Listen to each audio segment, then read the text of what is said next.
And off we go there. We're recording now. Doodaloo, doodaloo, doodaloo, doodaloo, doo, doo, doo.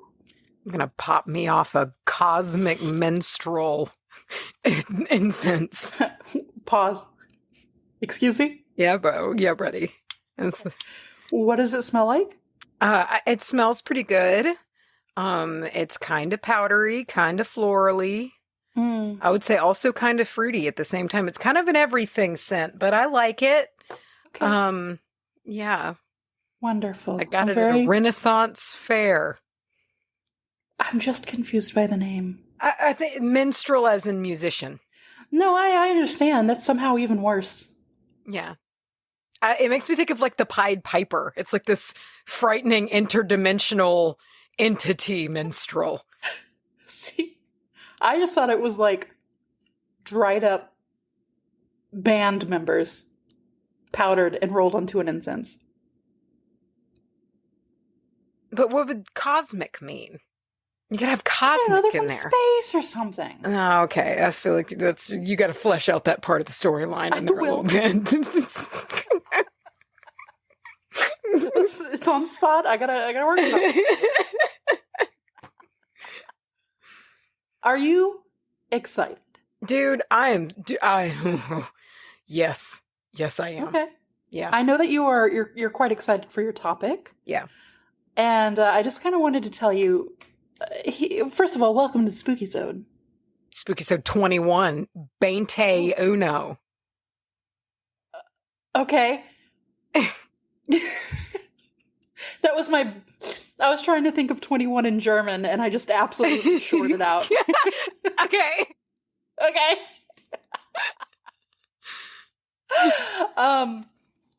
So yeah, we've got some topics for you, and then we each have a mystery thing that we're bringing to the table. Yeah. And then we go into our listener stories. Now here's a little glimpse behind the curtain. We've recorded our listener stories already.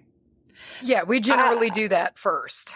When I tell you to buckle up down for these, Jesus, I'm not playing. Fuck, dude. Like, oh my gosh. I came out of there and Siegel memed at Hunter. But I'll tell you something else, and I don't want to give anything away here, but I will tell you I can't get that first story out of my head. It is perhaps the most wholesome, adorable.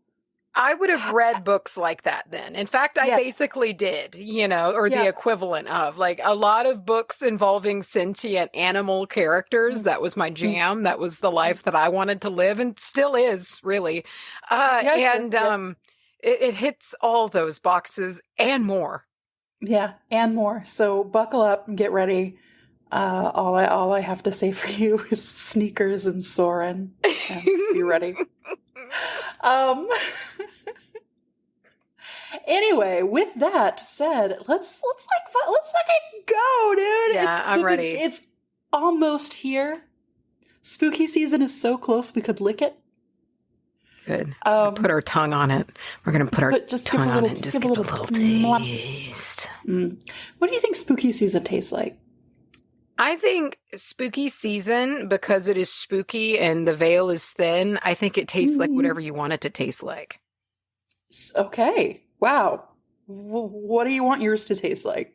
I want mine to you know what? Listen, I'm going to be real conventional with it because there's a reason everybody loves these things. I want it to taste like the smell in the air of the first safely burnable pile of leaves to where you won't set the whole woods on fire. And to where it's the first fire in which you burn leaves in which the fire is actually a little warming to you. You're not getting away from it because it's too hot. You're getting close to it, but because it feels really good. So it smells, there's definitely a wood smoke or leaf smell in there. Simmer pots like cider, cinnamon, and apples and anise. Caramel. Yeah, all those things. I mean, just because it's wonderful. And there's just also... there's a smell to fall air that does not involve burning leaves. It's something I can't pin. It's a crispness and it's a smell unique all of its own. And that's a smell for me too. There is almost a sweetness to it, but it's not like a sickly sweet. It's just I don't even know what it is. It's just so unique. And me and my dad have always talked about it. Like, I feel like every year of my life, we've either told each other or texted each other. Like, if we didn't live, we've been like, oh, I went outside and I smelled it. I smelled it today, and that's like the beginning. That's how you know. That and the first amber evening. Yeah. Your first little orange day. Mm-hmm. Oh, it's coming back. I'm very excited. And I know a lot of you guys are excited out there. I've seen a lot of hype for Halloween this year. So with that, what are we talking about today? So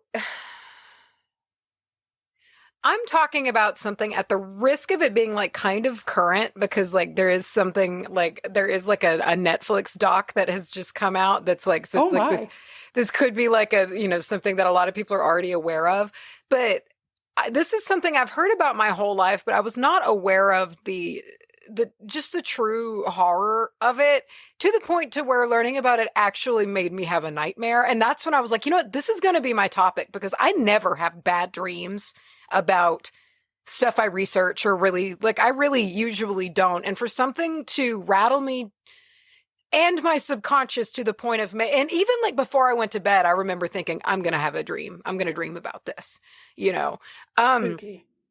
But this is something that was very real, something not supernatural at all. Granted, I think if you get into the concept of energy and all of that, it's very supernatural.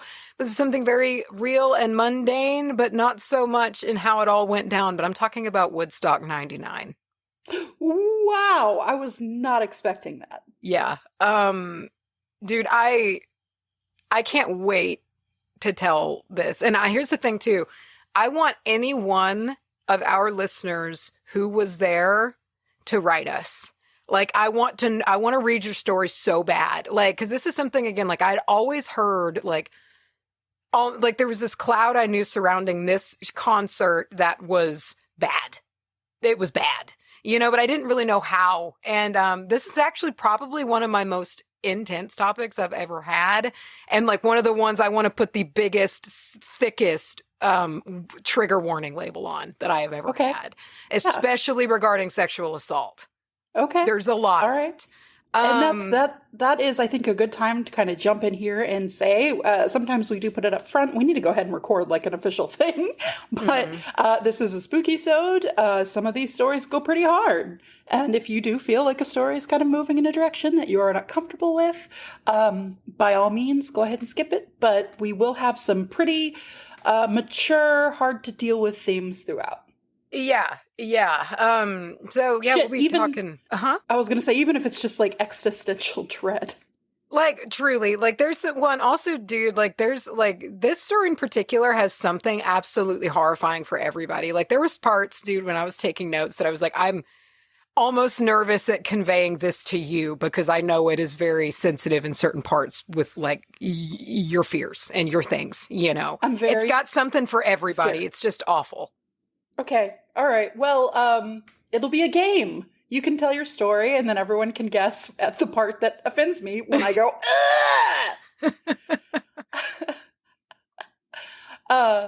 I was feeling nostalgic for one of my favorite topics that we've ever done in a Spookysode. I was feeling nostalgic for the Gary Sudbrink tapes. Oh, God.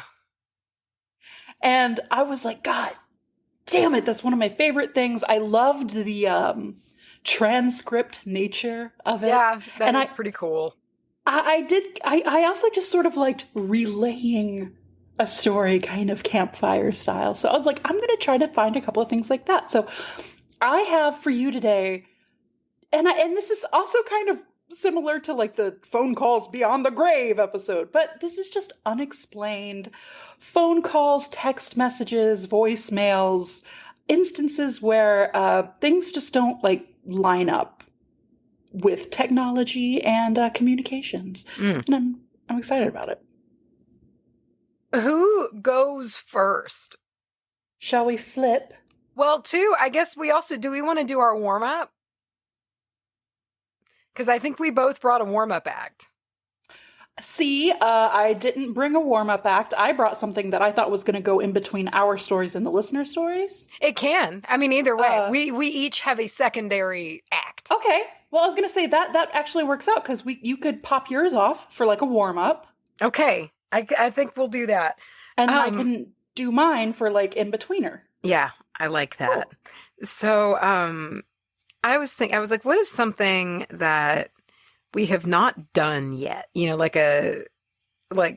on the show that we can do, like a space filler, you know, a thing that we can do, a game or so a thing. like when we do the MASH or something like that. Yeah, I was like, what is something that we haven't really done? And I was like, you know what? We've not done creepypastas. And I actually brought a kind of like serious one. Okay. And I just really enjoyed reading this, and it's kind of intense. It's just, I don't know. This is one, if you are made uncomfortable by the concept of time dilation, ooh, this is for you, buddy. Oh no. Yeah. So this is called If You're Armed and at the Glenmont Metro, Please Shoot Me. So the beginning's pretty violent, but you'll get into pretty why. Grabbing. It really is. It's got a clickbaity title, but you'll come to get why at the end. So here we go. I'm just gonna get on into it. Okay. This is about like it's a 10-minute read. So settle in, 10 to 12 minutes. So let's just settle on in. Here we go. Oh, and this was written by, I guess I should say real quick. Listen, maybe at the bottom, I'm going to find it, but I'll tell you. But if all else fails, we'll do a good old school. Her name was Susan Fair. Yeah, we'll slip it in there somewhere. So here we go. If you're armed and at the Glenmont Metro, please shoot me. Make it a headshot. Shoot me in the temple. Aiming slightly downwards, I need the bullet to travel the shortest possible distance through my brain before it hits my hippocampus. If I'm lucky, the sensation of the gunshot ripping through my skull will only last a few decades. Whoa. As awful as this sounds, you'll be doing me an enormous favor. Death by a headshot, as soon as possible, is vastly better than the alternative. My ordeal started over 10,000 years ago at 10:15 this morning. I earn extra money by participating in drug trials. I'm a so-called healthy subject who takes experimental drugs to help assess side effects. Once it was a kidney drug. A few times it has been something for blood pressure or cholesterol. This morning they told me the drug I took was a psychoactive substance intended to accelerate brain function. None of the drugs I had tested so far have ever done anything for me in the recreational sense. In other words, none of the drugs I've tested have given me a killer buzz or mellowed me out or anything. Maybe I've always ended up the placebo group, but nothing I've tested had affected me at all. Today's drug was different. This shit worked. They gave me a pill at 10:15 and told me to hang out in the waiting room until they called me back for some tests. Only about 30 minutes, the research assistant told me. I flopped onto the waiting room couch and read a few articles from a copy of Psychology Today that was sitting on the coffee table. They hadn't called me back when I finished the Psychology Today, so I picked up a U.S. News and read it cover to cover. Then I read an old Scientific American. What was taking them so damn long? I sluggishly turned my head to look at the wall clock. It was only 10:23 a.m. I had read 3 magazines in 8 minutes. I remember thinking this was going to be a long day, and I was right. The waiting room had a little bookshelf with some used hardcovers on it. When I stood up to walk to the bookshelf, it felt like my legs barely worked. Not that they were weak, they were just slow. It took a full minute just to stand up off the couch, and another minute to take 2 steps to the bookcase. I scanned the old books on the shelf and picked out a copy of Moby Dick. My arms had the same problems as my legs. Just reaching 1 foot ahead of me to grab the book took a long time. I actually got bored just waiting for my hand to reach the spine of the book. I slogged back to the couch and collapsed onto it in a slow-motion fall that reminded me of the low-gravity hops of astronauts on the moon. I opened Moby Dick, slowly, and began reading. I started with Call Me Ishmael, and as far as Ahab throwing his pipe into the sea, which is all the way to friggin' chapter 30 before they called me back. How are you feeling? The research assistant asked me. I feel slow, I said.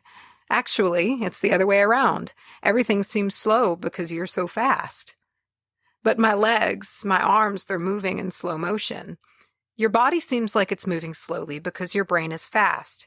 Your brain is running 10 or 20 times faster than normal. You are thinking and perceiving reality at an accelerated pace, but your body is still constrained by the laws of biomechanics.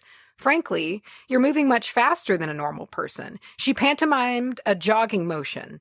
But your brain is running so much faster right now that even your fast walk seems very slow to you.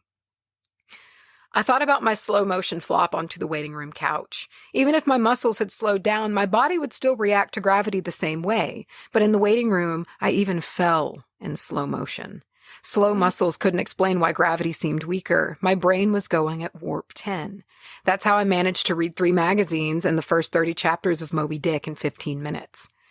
They ran a series of tests on me. The physical tests were fun. They made me juggle 3 balls, then 4, then 6. I had no problem keeping 6 balls in the air because they seemed to be moving so slowly. It was boring, frankly, waiting for each ball to move through its arc so I could catch it with my slow-motion hands and toss it back into the air. They threw Cheerios into the air and I caught them with chopsticks. They dropped a handful of coins and I counted the total value before they hit the ground. The cognitive tests were less fun, but very illuminating. Finish a 50-word word search. 3 seconds. Solve an intricate maze drawn into a poster-sized paper. 2 seconds. View a slideshow projected at 10 images per second and answer detailed questions about what I saw. 95% correct. They told me I measured over 250 on the Knopf scale. Apparently, that's deep in the superhuman range of thinking speeds. Then they sent me home. It'll wear off in a few hours, they said, which will seem like days to you. Try to use the residual effects to get some work done. Catch up on work emails while you're still in high-speed mode. The ride home was horrible. It was only 3 metro stops, and in real-world time only took about 35 minutes. But in my drug-accelerated hypertime, it felt like days. Days. Just walking out of the medical research suite to the elevator seemed like it took an hour. I sprinted out of the office, willing my legs to push me faster, but the laws of biomechanics held me prisoner. As accelerated as my brain was, I couldn't do anything to make my legs work faster. The huge disconnect between my body and mind made it extremely difficult to judge how and when to slow down, to turn, or rotate my body.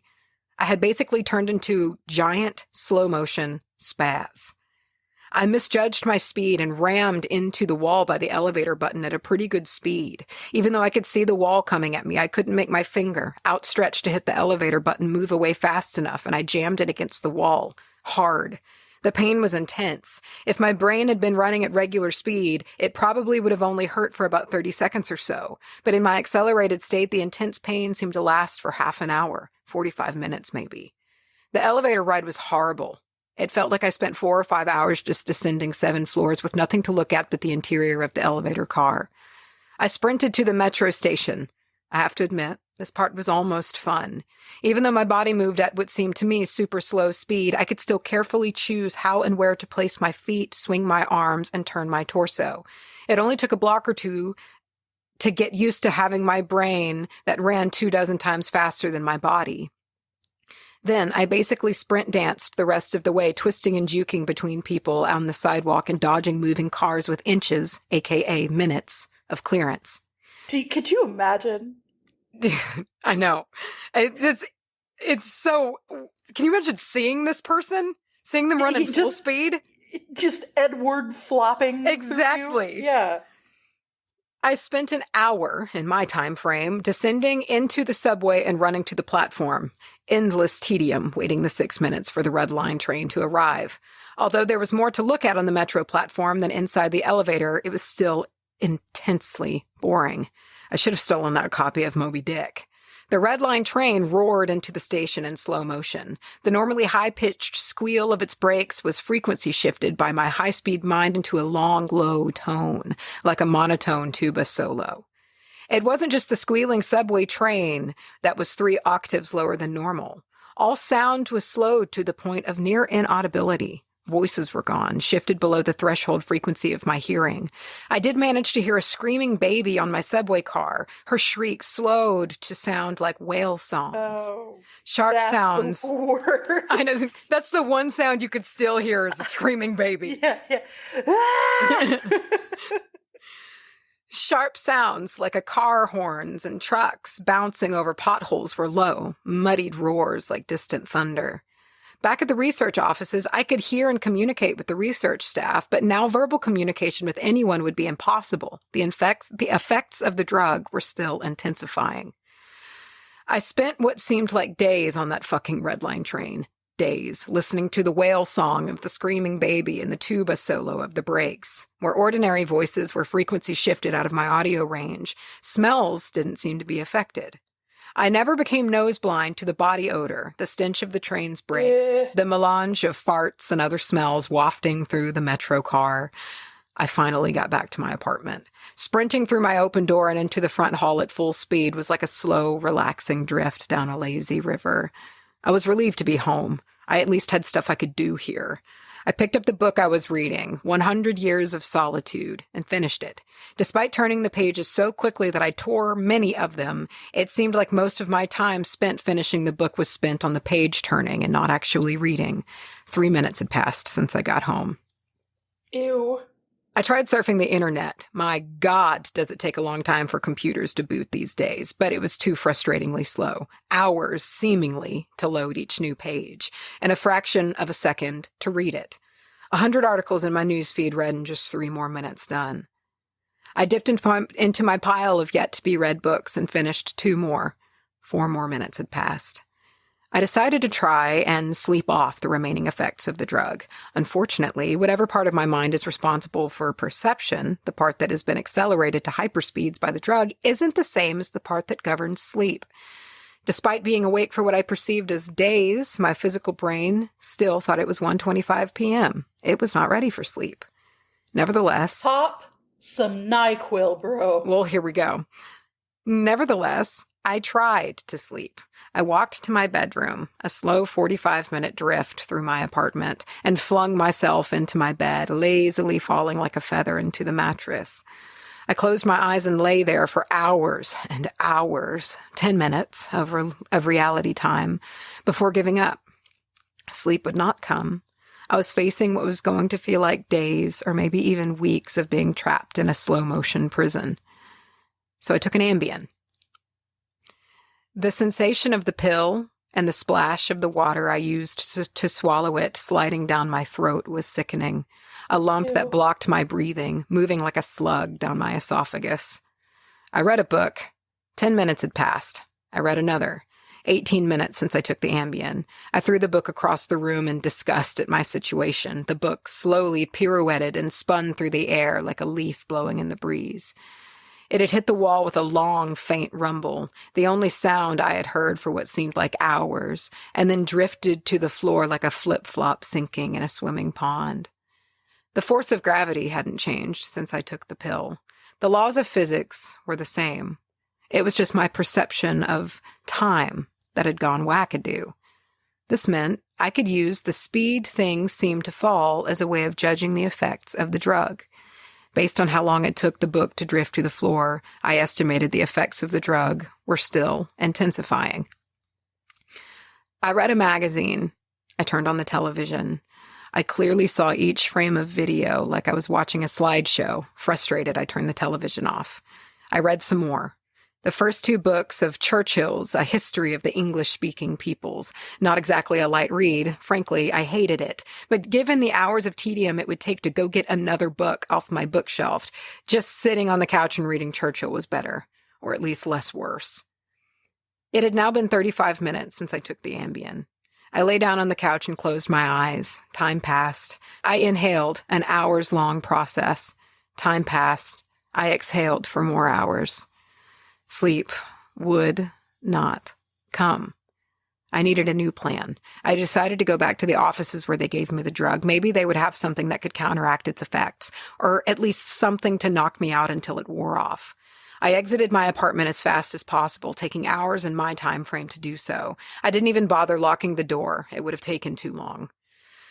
Down the stairs, it's faster than the elevator if you run, through the lobby, out the front door, and onto the street. These few things felt like a long day at the office. Sprinting down the street, dancing and weaving between pedestrians with what must have looked to them superhuman dexterity. Down the first... Pause. Do you remember that old YouTube video with, like, the crash dummy that just, like, wiggled his way on the, like, through the town, and there was that song, like... Yes. Yes, that was one of my favorite videos of all time. Yes. Still is. That's exactly... That's what I'm picturing, but just slow.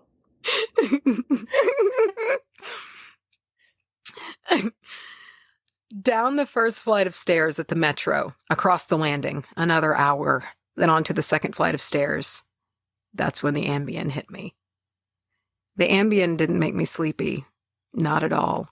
Instead, it must have a severe cross-reaction with the experimental drug I took this morning. The fuck? I was bounding down the second flight of stairs, moving in slow motion, but still making perceptible progress. Then, wham, everything stopped. The dull roar of the street and the metro noise ceased, replaced by the most perfect silence I had ever experienced. My downwards motion seemed to completely freeze. Before the Ambien kicked in, my perception of time was maybe a few hundred times slower than real time, but the Ambien took effect, and time moved thousands of times slower. Every second seemed like days to me. Even just moving my eyes to focus on a new point was like an impossibly slow scroll across my visual field. Over the course of the afternoon, I learned how to walk, run, and jump when my mind ran hundreds of times faster than my body. But with another 4 or 5 orders of magnitude of slowdown caused by Ambien, body control was almost impossible. I fell on the stairs. Even though I was all but frozen in mid-step, controlling my muscles was impossible. I commanded my foot forwards for hours, then backwards for hours more when it seemed like I would miss the next step.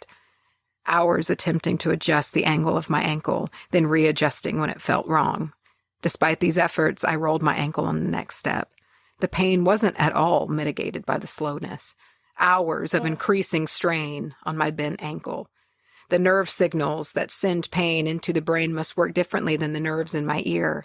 Sonic energy was spread out over time, diluted until it was imperceptible. Pain flowed into my brain undiluted by the change in my perception of time. Hours and hours of increasing weight on my turned ankle turned into hours and hours of increasing pain upon increasing pain. I pitched forwards, my high-speed mind completely unable to control my low-speed body. I drifted downwards for days, managing to rotate my torso enough to keep my head from impacting the ground first. Let it. I know at this point. Let it. I eventually landed on my right shoulder. At first, the impact wasn't even noticeable. Then I felt a slight pressure in my shoulder as it came in contact with the ground. The pressure grew, bringing increasing pain for hour upon hour, and my shoulder finally gave out, popping out of its socket with an endless, sickening tug. I came to stop days later, crumpled into the ground, staring at the ceiling, the pain in my shoulder still screaming with the intensity of a fresh, violent injury. I had plenty of time to think during that fall. If every second seemed like days to me, then each minute of real-world time would be like years. Even if the drug cleared out of my system in the next 2 or 3 hours, this nightmare would seem to last for centuries. By the time I hit the ground, I had a plan. I would somehow get to the platform and throw myself in front of the train. I twisted onto my hands and knees, days of my dislocated shoulder crying for relief. I misjudged my rotation and rolled onto my back. I tried again, collapsing onto my face as I tried to figure out how to control a body that moved slower than grass grew. Weeks of effort were finally rewarded with success. I stabilized on my hands and knees. If just getting on all fours was difficult, I figured that walking or running was completely out of the question. So I crawled. I crawled through the metro tunnel. The dumb looks on the faces and the crowd lingered on me for weeks. I crawled under the turnstile and onto the escalator. The escalator spilled the rush hour crowd onto the platform at the same speed a glacier spills ice into the sea. I looked out over the crowded platform during my interminable downward ride. The train status sign said the next train wouldn't arrive for 20 minutes. 20 minutes was like a year to me. I'd have to spend a year on the metro platform waiting to die. God, this is making me sweat. Dude, I know. It made me too. When I read it, I was like, oh, this is it. You're it. I just realized that my mouth was totally dry. I crawled off the escalator, enduring days of stupid expressions on the commuters' faces. I crawled a few feet to a concrete bench and curled up next to it, trying to find a position to lessen the pain in my shoulder. Then, my problem with time got worse, and possibly worse. The massive slowdown on the stairs was just the beginning of an interaction between the experimental drug and the Ambien. It fully hit me when I was curled up by the bench. I blinked, and years of darkness followed. Sound was already gone, and with my blink, sight was gone as well. All that existed was the pain from my fall. My hyper-accelerated mind wasted no time compensating for the lack of sensory input. Voices spoke to me. They sung to me in languages that never existed. Patterns and faces and colors came and went in my mind's eye. I recalled my whole life and imagined living another. I forgot English. I settled into profound despair. I spoke to God. I became God. I imagined a new universe and brought it to life with my thoughts. Then I did it again and again. My eyes opened with geologic slowness. A faint glow, weeks. A slit of light, weeks. A narrow view of the metro platform, ankles of the commuters near me, and an advertisement on the opposite wall. I extracted my phone from my pocket, a project that spanned decades. How can I even explain the boredom? The pain in my shoulder is nothing compared to the boredom. Every thought I can think I've thought 100 times already. The view of ankles and advertisements never changes, never. The boredom is so intense, it's tangible, like a solid object of metal and stone wedged into my skull. Inescapable. What are my options? If I crawl and fall into the tracks without an oncoming train to crush me, I won't die. I'll experience even more pain from the 4-foot fall, but I'll most likely be rescued by some do-gooder on the platform and unable to act when the train finally does arrive. My suffering in that scenario will be endless. So I wait for the train, so I can throw myself under it. When it finally hits me, I will experience the pain of being ripped to pieces for centuries until finally the light of life leaves my brain and my experience ends. I've lived hundreds of lifespans at the foot of this bench. I'm far older in spirit than any human who has ever lived. Most of my life experience has been a snapshot of pain huddled on the floor of a subway platform with an unchanging view of ankles and advertisements. So this post is my plan B, my Hail Mary, my long shot. I've spent lifetimes typing and posting this message in the hope that someone will read it and become convinced that my suffering must end. Someone on this platform right now. Someone who will find the man curled under the bench, the man who crawled down the escalator, and kill him as swiftly as possible. A bullet to the temple. If you're armed and at the Glenmont Metro, please shoot me. Get the fuck out. Get the fuck out. That's the worst thing I've ever heard. And that was written by Peter Frost David, by the way. Oh my god. Oh, my mouth is dry. I know, dude. Isn't that so fucking scary? Brother, everything around me, hold on, I have to wake my computer back up. Everything around me just went dead.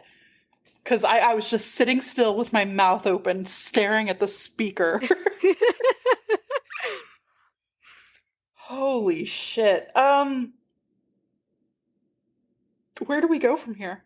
Hey, into one of our topics, dude. This is, I think, going to be a pretty fucking heavy Spookysode. It's kind of shaping up that way, and I don't think there's really anything to do to stop it. Well, okay. My topic is pretty, God, I'm shook, dude. I'm shook, and I just want to say that was written really well. Really too. well. Yeah, it was. I really liked reading it. It got me immediately. And it makes so much more sense now in the beginning, talking about why it's important to where the shot is placed just so the bullet will travel the least amount of distance, because they're going to fill every micro tiny measurement of that passage until it gets there. It's just and awful. That's the kind of thing that even if you continued and everything wore off and you woke up completely fine in body, you would never be the same after that. Yeah, you've lived for eons and eons. You probably are still going to want to check out, if you know what I mean. You know, You know, like in the Mr. Nimbus episode of Rick and Morty when Jessica is like, that's kind of what it's like. Yeah. Yeah.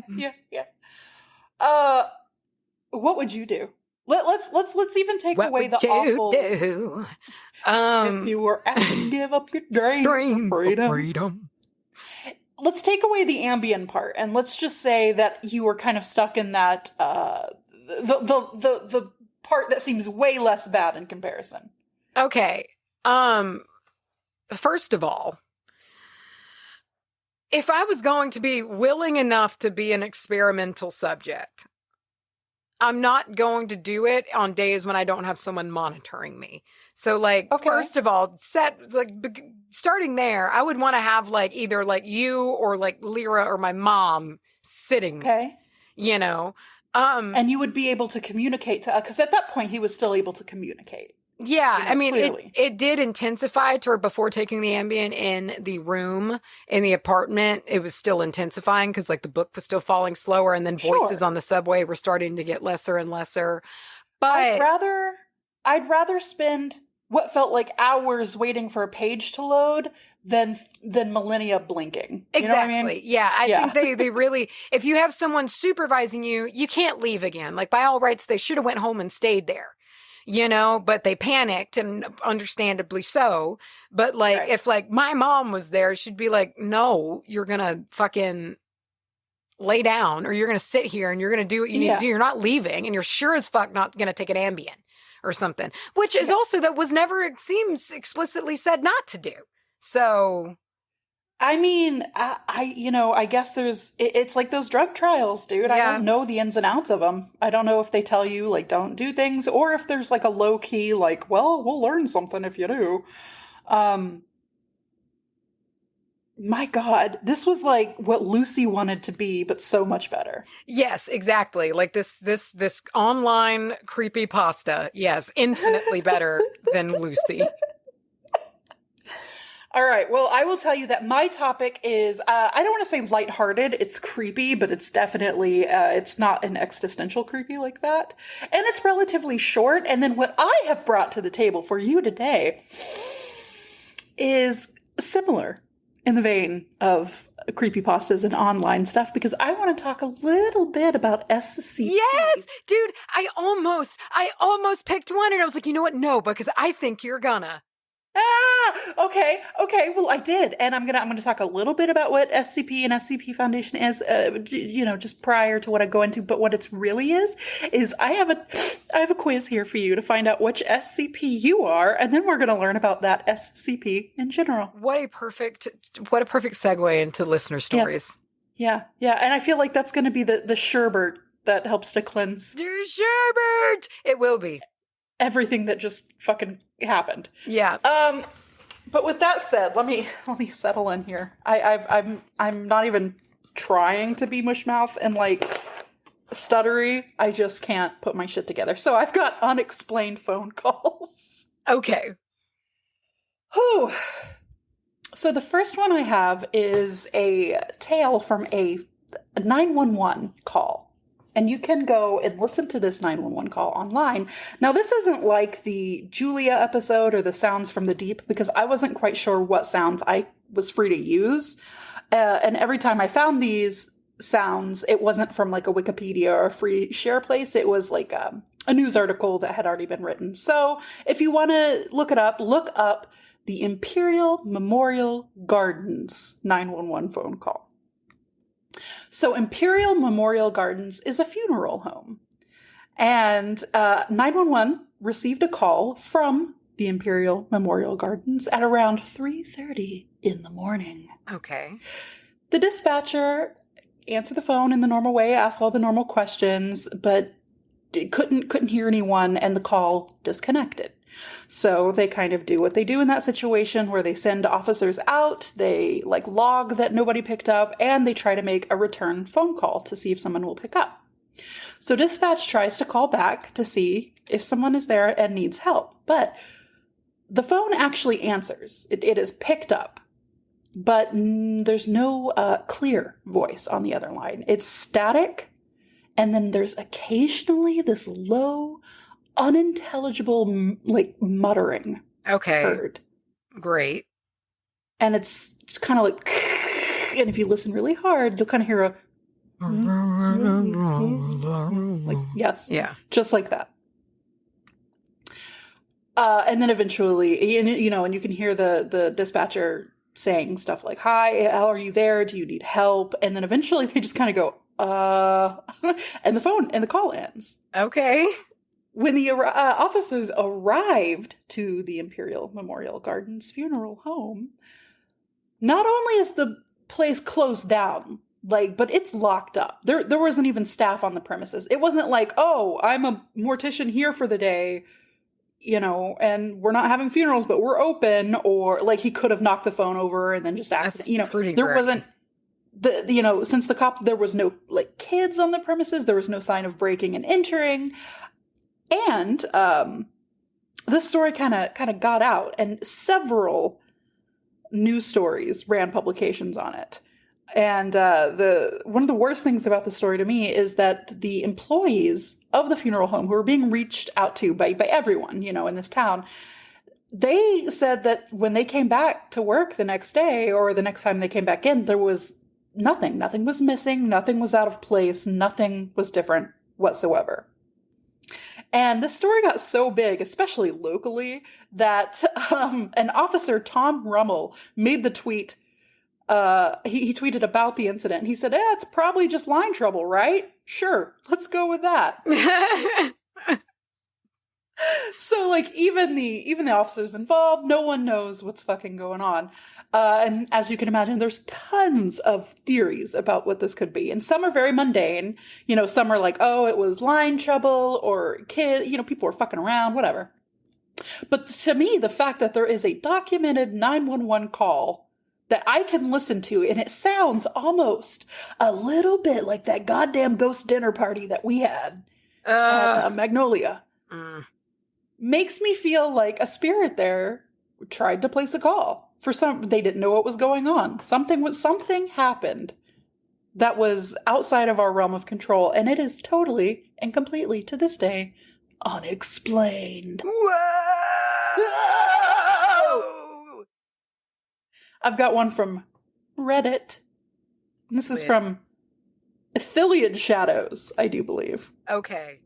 They say, "This is not my story, but my dad's. Back in the 80s, my dad was a skater kid in his 20s. And his buddy, who we called Uncle growing up, despite the fact that he was not related, they were hanging out at my dad's house. They were hanging out at my dad's house with everyone who lived there. And it was about 2 or 3 in the morning. And they were just chilling, watching TV, when the old rotary phone suddenly rings. Oh.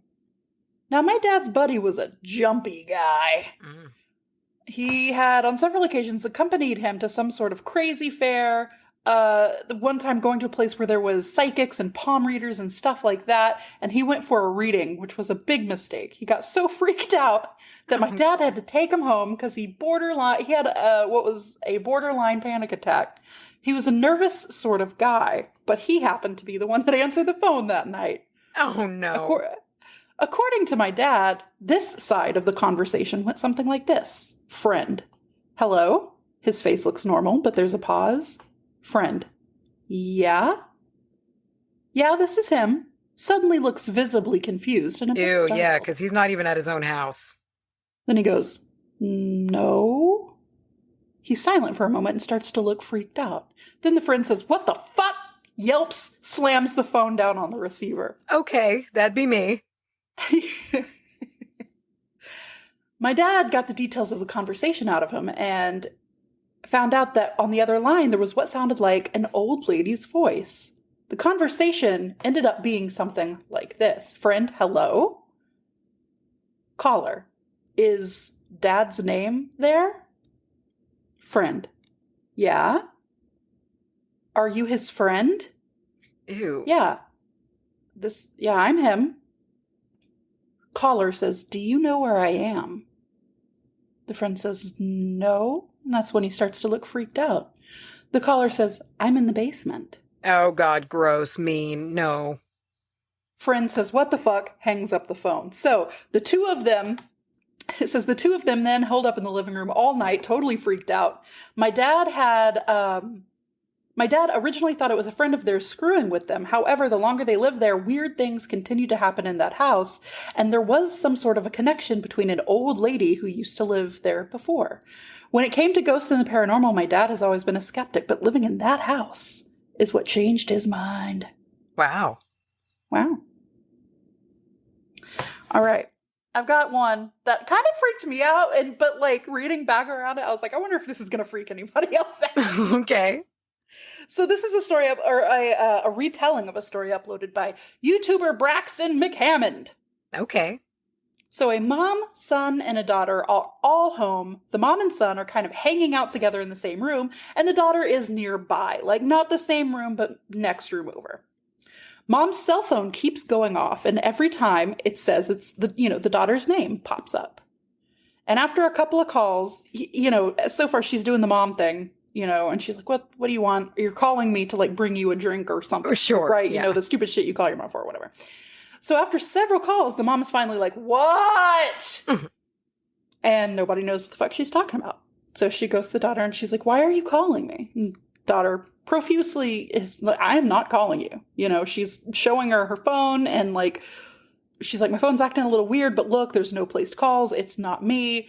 And the mom is still thinking that her kid's being a little shit. So she looks at her phone and sees that one of these calls actually left a voicemail. And the mom's thinking, I got you. She's like, I'm going to listen to this voicemail and it's going to be like the sounds of the house. It's going to be us, very obviously. It's proof that this was just you. But when she plays the voicemail, and you can hear this one also online, the voicemail is this frantic, undead almost sounding screech of what sounds like a young girl, eerily similar to the daughter. And the screeching was so much, and when I say like undead, like in zombie flicks or games where they're like, yeah. That thing, that's what I'm talking about. And she was one room over, my guy. She would have heard her daughter making that noise, or leaving her that voicemail, And there are a lot of people who think that this is a case of technology reaching out between timelines. And if so, what trouble was the girl in? I mean, who fucking knows? I don't know, but I liked that one. That one's pretty spooky. I like the idea of calls from other dimensions. Yeah, it's pretty icky. I've got one. This is the tale of Dylan Wallace. Dylan. Oh, another one that you can listen to online. So a lot of these have backupable, listenable, I won't say proof, because you never know, but this one's creepy. So in the middle of the night, Dylan wakes up around 1 o'clock or so in the morning, and he has a voicemail on his phone. The weird thing about it is that this voicemail was not dated from that night. It was dated for like a month prior, but it's like just showing up on his phone. So he listens to it, and I'm going to tell you what this voice message says. It says, "Hey, Dylan, just wanted to let you know that your bed's a really nice color. I really like looking at it from the closet. It's really nice blue and white." And then there's this giggle that doesn't sound like, hee hee, I'm pulling a prank on you. It's this like, it's a really nice blue and white. Ew. And the call ends. So guy freaks out. He's checking. There's nobody in his place, right? But he talks to his friends. He's like, which one of you is this? I don't recognize this voice. It doesn't sound like, the girlfriend or the girlfriend, any of the girls that I'm friends with. Anyone with a almost childlike voice, but not a child. Someone like almost putting on this like kind of little voice here. Mm-hmm. He actually is so freaked out by this that he goes to the police. There's police records for this dude. I would do that. Right? The cops listen to it and they basically go, dude, that sucks. And they're like, well, we can't really do anything. It says that this came in a month before you came to us. And he's like, yeah, that's part of the weird. Yeah, but it's part of the weird shit. And they were just like, well, keep your house under surveillance. And that one, to this day, is unexplained. Whoa!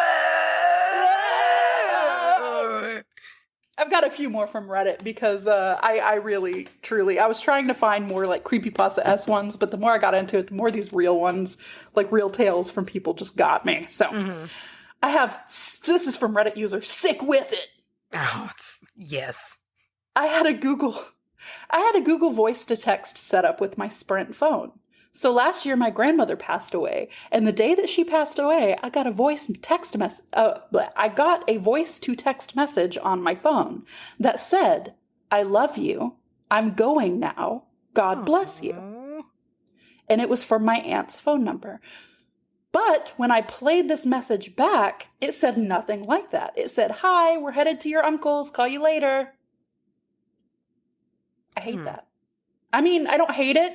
I hate how it worked, but I think the messages were all sweet. Yeah. I mean, that's definitely not as creepy as I thought it could have gone. No, you know, and what's funny is a lot of these that you get from people, same thing with our listener stories. A lot of them are creepy, but a lot of them are just people being contacted in some way. And having someone say like, "Yo, I'm okay," or "I'm gonna go now," or something like that. And it's more of a sweet thing. It's a bittersweet thing. Yeah. It's This one is weird though. This one is like not ghosty, but it's some high strangeness type shit. I don't know. This is from Hello, This is MT. They say, "I got a picture from a random number about 10 years ago.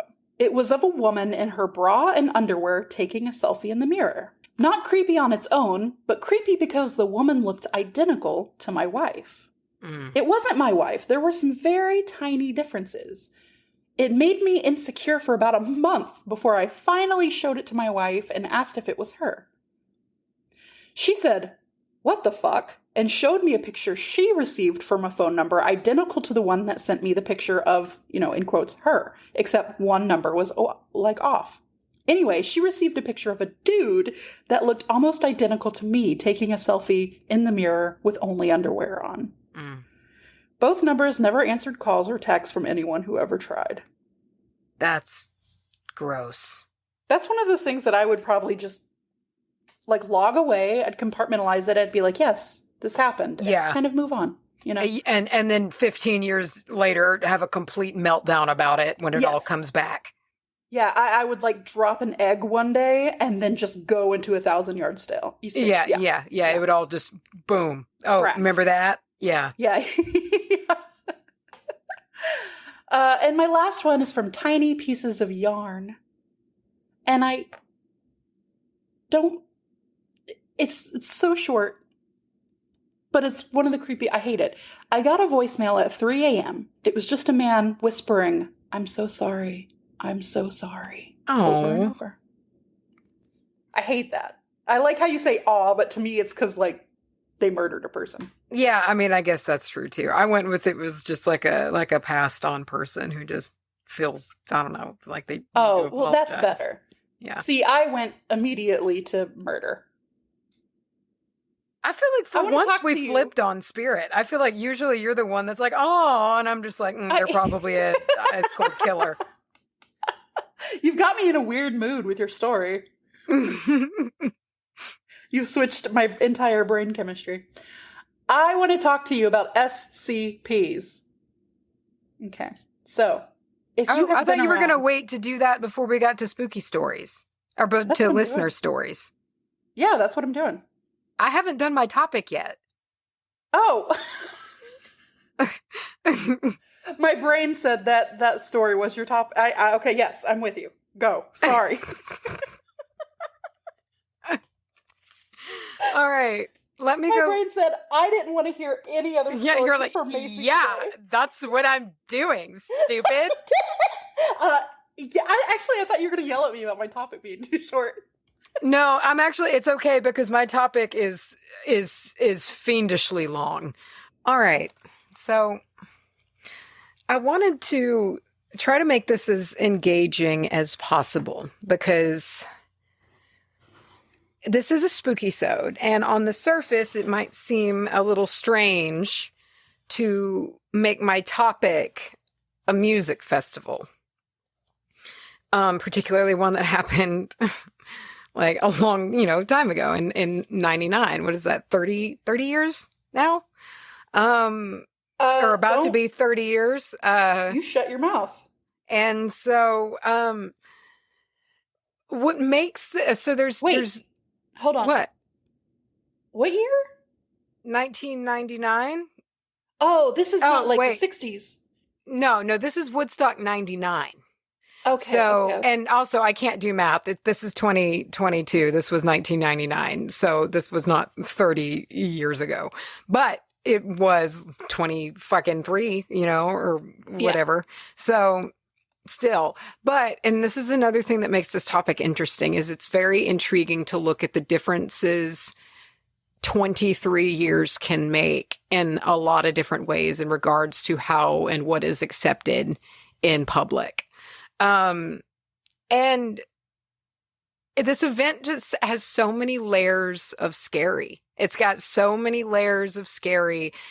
And at the foundation of all of it is human nature. And I think that's what makes it the scariest of all. That's what rattles me about this more than anything is I find human nature to be a scary thing anyway. I'm not one of those people that put people above animals. I think that we got it in us just like they do, 100%. And this story is like a really good example of the old saying, like, people are 3 meals away from chaos. Like, essentially, civilization itself is 3 meals away from chaos. And to an extent, that can really come through here in ways that are so frightening and violent and just all out, just wild. So I'm going to tell you that story. And I wrote it in a way as we kind of arrive there. We arrive there on Friday. And we just take this all in. Again, I was not there. I was only 4 at the time. But I tried there. I was not there, but I did really try to put a lot of time into putting this timeline together in a way that is concise enough to do it on a Spookysode, but try to get across what was going on here from the scratch, from hour 1, the shit that was going on. So where you can start seeing the cracks form in the event itself. So we'll go ahead and get into it. And again, I do just want to say, if you went to this event, I want you to write us and I want to hear about it. Good or bad, because of course there's people who went and are like, it was the best weekend of my life, I think that there's definitely differences in regards to like demographics as to the people who said that and who didn't. But I would love to hear. I would love to hear your stories because this is a wild fucking ride. So strap in. Here we go. I'm extremely nervous. This is a nightmare for me. This is the reason I'm covering it, and I know this is not like a secretive story. This is not like an unknown. This is a big, kind of well-known thing. And the reason I wanted to cover it, despite that, is because this scared the shit out of me. Because it's so scary, dude. So before we get too deep, I just want to make some comparisons to kind of set the scene and kind of figure out maybe what the hell happened here. So to start, how many people came the 3 days total? So there's kind of differences here in looking around. So generally, all right, first of all, 1969, you see the number 400,000 people over and over again. So I'm even saying even higher. That's the OG Woodstock. That was the Woodstock 69. Nice. So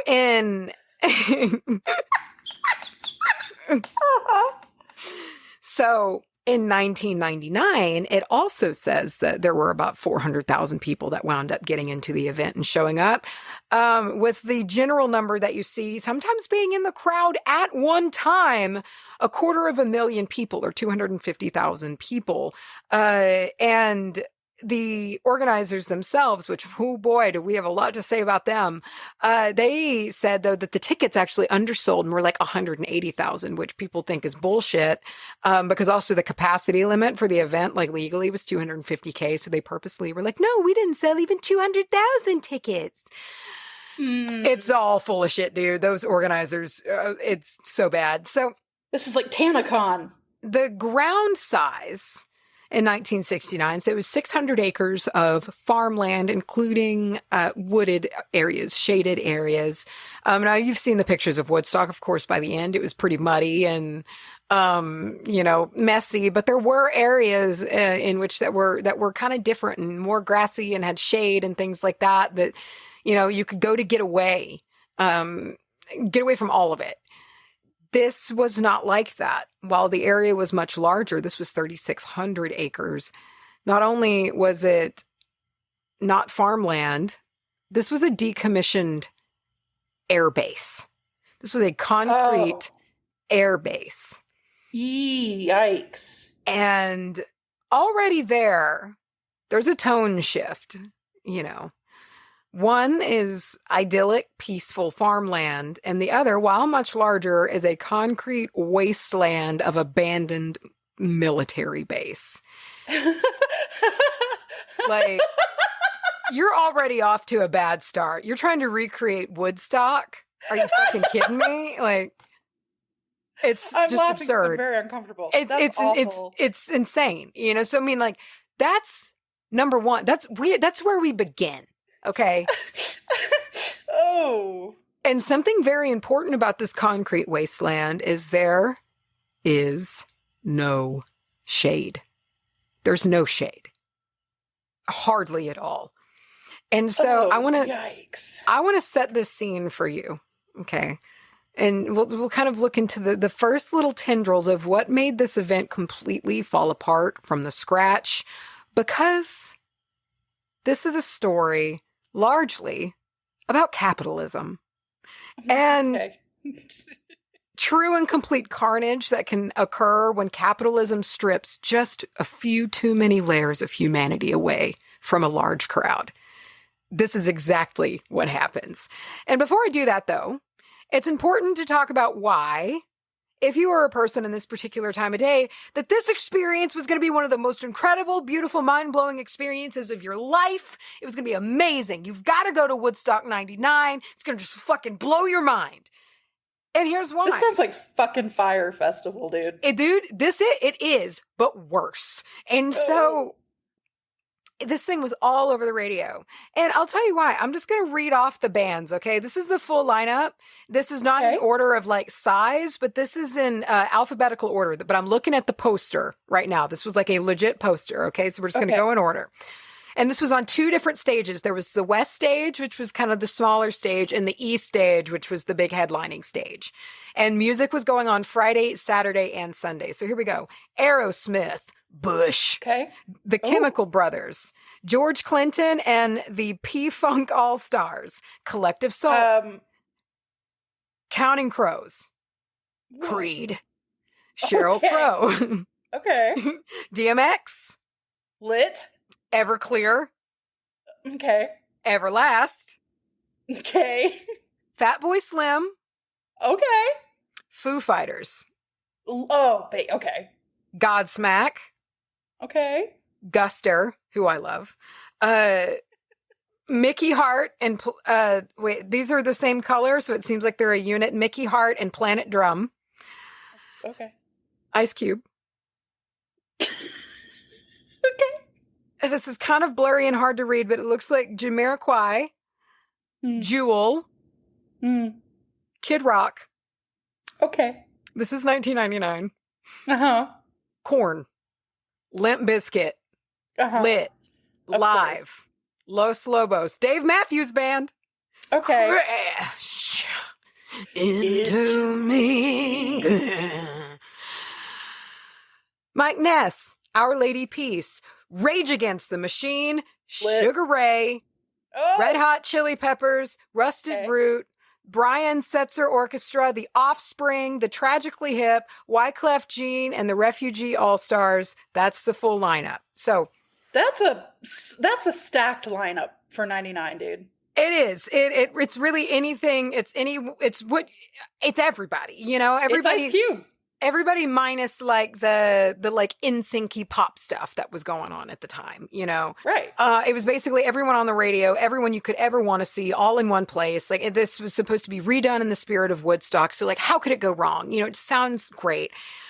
And largely the organizers and the promoters is how it all goes wrong, because these fucking dickheads had absolutely no idea about these kids. They had no idea about the music they were booking, and they had fucking no idea how to treat these kids. It was all, it's so, and what sucks is that still to this day, many of them have not taken responsibility for it. Like, they are just absolutely disgusting. And so, but this becomes evident in so many ways. But one of these ways is like how the lineup was booked and the order. And like also how the talent was not ever clued into the misery that was going on in the event. In fact, they were separated from it, literally, like by a wall. They could not even, they couldn't like hardly even see what was going on at this festival. They had no idea. Like, seems like a red flag. The depravity and the misery, you know? And so when it was all over, the organizers really did try to blame the bands largely for what happened. And that's just ridiculous. Like, of course, people can make arguments that some of these bands like could have maybe looked out and seen what was going on. And in some cases they did, and they did put a stop to it. But like in other times, you know, maybe they're like, well, they accelerated it. And it's like, at the same time, these bands came and did what they were paid to do. They put on a show playing the genre of music that they play, that they were booked to play. It's not really necessarily their fault that the conditions of this place being an absolute horror show made them a mob. You know? Well, also, the thing is, if they were being actively separated, they may not know the extent, because they've got things like, and I'm just assuming that we're going to get into the territory of there not being like enough facilities for people. Oh, buddy, get ready. So like they've got their tour buses and shit. You know, they're not going down onto the floor with the people. Like, they are not struggling. Hey, they're not struggling. And all they see when they come out, and I'm not trying to like, you know, I wasn't there, obviously. I have no extent to which it was or was not ignored. But to me, I feel like even in shitty situations, if you come out and do music, like, you're only seeing that chunk of people in front of you. And at most music festivals and concerts like that, it kind of looks the same. It's just like a sea of people in front of you. Well, and that's the thing. And that's something that I want to mention. This crowd, and if you look at footage of it, it made me, that's one of the things that made this very hard for me to confront, and what made me wanted, this crowd is 250,000 people in one place watching one band. That is so fucking many people. And I mean, I just know the little bit of experience we've had in our very tiny live shows, people's faces kind of blur. Because you're in like a performance mode, you know? Yeah. Now imagine multiplying that to the nth degree while also being in this weird high state of being able to command this crowd of 250,000 people. So it's just like, it really bothers me when these like people clearly responsible because like of the conditions they created are like, it's the bands, they did it. And it's like, no, you piece of shit. Oh my God. Well, the thing is we're not talking about, say, like the situation with Travis Scott recently, you know, like where there was clearly some shit going down and it wasn't anywhere near that size of people. You know what I mean? I feel like I just want to make it clear that that's not a situation we're talking about. I feel like this is almost the, I don't know, like you said, it's the people putting it on, because it feels like there's intentional blinders put on. Oh, so quickly. And the organizers of the show, even from learning from the get-go that shit was falling apart, they just were like, no, it's not, to everybody. You know, even though it's real Fire Festival shit, you know, like how he was just like, no, we'll get money. It's fine. We'll just do it. It's fine. We'll just make money happen. You know, it's the same kind of shit. You just kick the can down the road and blame everybody else. So that said, while not blaming the artists at all, the genre of the headliners cannot be looked away from, even though there's absolutely nothing wrong with it. But in the right circumstance, in the right climate, with fueled by the right clueless, greedy people putting this together, this lineup can be potent because it's the perfect thing to help make a really, really upset, disenfranchised crowd feel like maybe they can do something. And not to say that it's like in going to incite violence when you talk, and this new metal. So we're talking, you know, this is new metal music. any new metal show at any city in any place in the world, they're going to say shit that's going to rile people up. That's just how it goes. So I mean, yeah, my first thought is like, you come out there and you see fucking Rage Against the Machine. Like, they're always they're always having a having a Discord. Yeah. And so I mean, it's like pumped. that's what this is. And so it's like already too. So let's dial it back here. Concrete wasteland, old Air Force base, new metal versus 600 acres of idyllic farmland. Fucking Summer of Love acts, fucking Janis. Jam bands. And, Hendrix and Jefferson Airplane. Like, and now we've got Korn, Limp Bizkit, and fucking Rage Against the Machine. And Sugar Ray. So Sugar Ray's in here, don't worry. I put him in the story just because I had to. Hello, yes, thank you. So after all of this explaining, all of this intro, let's get to it. Okay, it's our first day. It's Friday. And we're coming into this festival with a 3-day camping pass. So we're not missing a fucking thing. This is going to be the weekend of a lifetime. And so you brought some essentials. We're excited. We got a bag full of shit. Yeah. We're going to see all of our favorite bands you've ever. I've got my little backpack on me. It's got my pup tent. I've got some water and I've got some snacks, just to, it's things like that. It's going to be great, So it's fucking $19.99, man. And you're a 22-year-old person, whoever you want to be in this story. Okay. I am ready to hook up with Dave Matthews. Yes. And into me.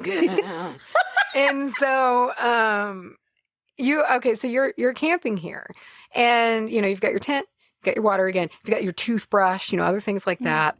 And your car is a really long way away. So really pretty much it's in town and you parked it. So they're shuttling people back and forth. There's like a bus. So it's like, you're kind of in the camping type people that like, you don't really have a car base. Like you're rolling up in there really to stay there, It's hard for you. The idea for you to leave is very difficult and it takes hours, and you don't know if you want to leave and miss some shit. So you're in it for the long haul and you're excited. So upon the entrance of the festival, you do start to notice some things immediately that are perhaps a bit surprising. Before you know it, all of your bags are being dumped out, rifled through piece by piece.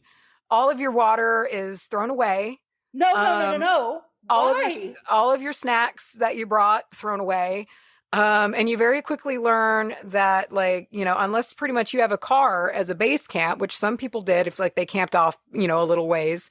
You now know every bottle of water, every snack, every single thing you're going to need over these next 3 days is going to cost you money, and money you may or may not have. And if you have it, you may or may not even be able to access it. So we'll get to that in a little bit. Keep in mind, you've already paid $150 or about $270 today dollars to be here just for this ticket. I would already be livid. And also keep in mind too, like really vastly the large attendance space here was kids, was teenagers to like 20 somethings, and this, man, they just gouge the fuck out of these kids. It's vile. Shit. Like, and that's not just like, it's not just a little money either, because so you walk into the event, right? And bottles of water at this event are $4 each, which is $7 today. And they're not even like, from what I saw, like full size. They're like bullshit small ones. Do you think they're like taking the bottles that they took from people and reselling those? Honestly, it wouldn't surprise me with like just the depths of disgusting shit that they pulled in this. So no, let me mention, they were very proud of these. There were these very crude metal, like pipe water stations with these open faucets, and they were right by the porta-johns. Always. Ew. These open faucets that you turn with your hands, these big, long, open kind of trophy faucets. These were the things everybody was supposed to, refill your water, wash your hands, all of the same things in the same place, right by the porta potties. And so we'll get to these porta-johns in a minute, because we can't talk about Woodstock 99 without getting into the sanitation issues. But I don't want to get into the sanitation issues. Before we get there, let's look around and take in what our eyes are seeing. So very quickly, your eyes are adjusting to a blazing scene, and you try to take it all in. So people, and concrete is all that you can see for as far as you can see. And there's excitement in the air, and people are exploring the airbase and getting the lay of the land. Tents are being set up, but not in grassy areas, just right on the blazing concrete, right under the blazing sun. And everything, in fact, is under the blazing sun, save a few scant slivers of shade that splinter off of vendor buildings or other structures. There were not many of these. So let's summarize again. We'll be coming back routinely just to kind of summarize the situation. You're here on a concrete platform for 3 days. It's July. It's already very hot, getting up into the 90s with the tarmac. And then when you add into all of the people, temperatures are reaching over 100 degrees. The only free water available is essentially an open faucet trench, right, by a highly unclean setup of porta potties. Again, we'll get to that. And a few other places throughout the absolutely massive complex. And the lines to these were always too long, and eventually they all wound up getting busted. So you can gamble with the water, which already was noticed to have a strange tint to it from the get. Or you can have, but you're buying. Other than that, you're going to have to accept you're buying water for the next 3 days. You said that the water bottles were $7 in today's money, right? Yes. Let's say you're conservative and you choose to buy your water, and let's say you only drink 3 things of water a day. That's what, $21 a day? Yeah, and not enough water. Nowhere near enough water. And then if you do that for all 3 days, that's at very least, you're going to be sick because you don't have enough water because it's very hot. That's at least $63 that you're spending on water. Just for a need, a thing that keeps you alive. And so this is unfortunate, again, because there is no shade. So everywhere, all at once, in the blazing sun, and oftentimes there's not a cloud in the sky, you have heat, sun, bodies, sweat. It's everywhere. And the only bits of shade are already starting to be coveted by groups crowding within them. And I mean that, like, anywhere there was like a plywood like thing set up with like information on it, there were people crammed as tight as they could behind it trying to catch the shade in the back. And that starts happening quickly because people didn't know that. And, it's a festival. Like, people are like coming up and like shirtless and in bikini tops. And then before long, all that shit comes off anyway. And like, people got really sunburned, and you can't escape it unless you sit in your tent, and that's even if you have a tent. Like, it's just a nightmare. And like, that's something, and like, I do want to be clear, like, there are stories of people who had fun at this event, but I want to talk about these things, these complete just lack of care for just biological needs, that if you want to look into why this turned in the way that it did, is if you treat people like animals, you're going to get animals, and it's like, this is such a good lesson for that. And you realize you're getting hungry. So you wander over to it's called the vendor village, and you see if maybe you can just get something small just to get you by. And you're pretty much immediately gutted to see that a small bag of chips or a bag of peanuts is $4, or again, about $7 today, just like your bottle of water is. And you're already really beginning to feel the cuts start to add up. And you miss your snacks that were pulled from your backpack and your waters that were thrown away for no reason.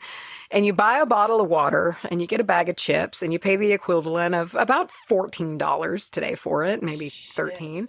And you're mad about it, but you're not going to let that ruin your day. You're going to push on. You're going to wander your way on over to the East Stage, where you hear familiar notes of Every Morning as Sugar Ray is playing his early afternoon set. That would pick me up at least for 14 points of happiness. Right, and as you're taking these sins in, as you walk, you begin to notice perhaps a pattern that you at first tried to brush off, but you've seen enough glimpses of to start being concerned. So I am saying this as my character in the story, who is a woman. Yeah. So there's MTV crews and other TV crews that are wandering around with cameras, really kind of pushing kids to act aggressive and crazy on camera. And I want everybody to take a moment and remember, and some of you might be a little bit too young, but to remember, this is the time of Girls Gone Wild. Oh, I knew you were going to say it. At this time, like, American Pie was the number one comedy out in theaters. Like, this chauvinistic, toxic shit was really, truly worse than it is now by like a huge margin. It was more accepted to just be like, just boys be boys. Yeah, no, it was, and like, honestly, researching this topic actually did give me a little bit of like, okay, things actually have improved a good bit, because I forgot about those. You could be watching like daytime TV and a Girls Gone Wild commercial would come on. Yeah. You know, like, it was so, and you'd be like, for me, I'd be like an 8-year-old little girl and being like, why am I having to feel uncomfortable now because my parents are in the room? Like, what is happening with this? You know, and this was just that time. It was really, really fucking toxic. And so that's really going on here. And the frat guy energy is really being pushed, and it's being pushed hard. And that activity and that behavior is getting the cameras. It's getting the attention.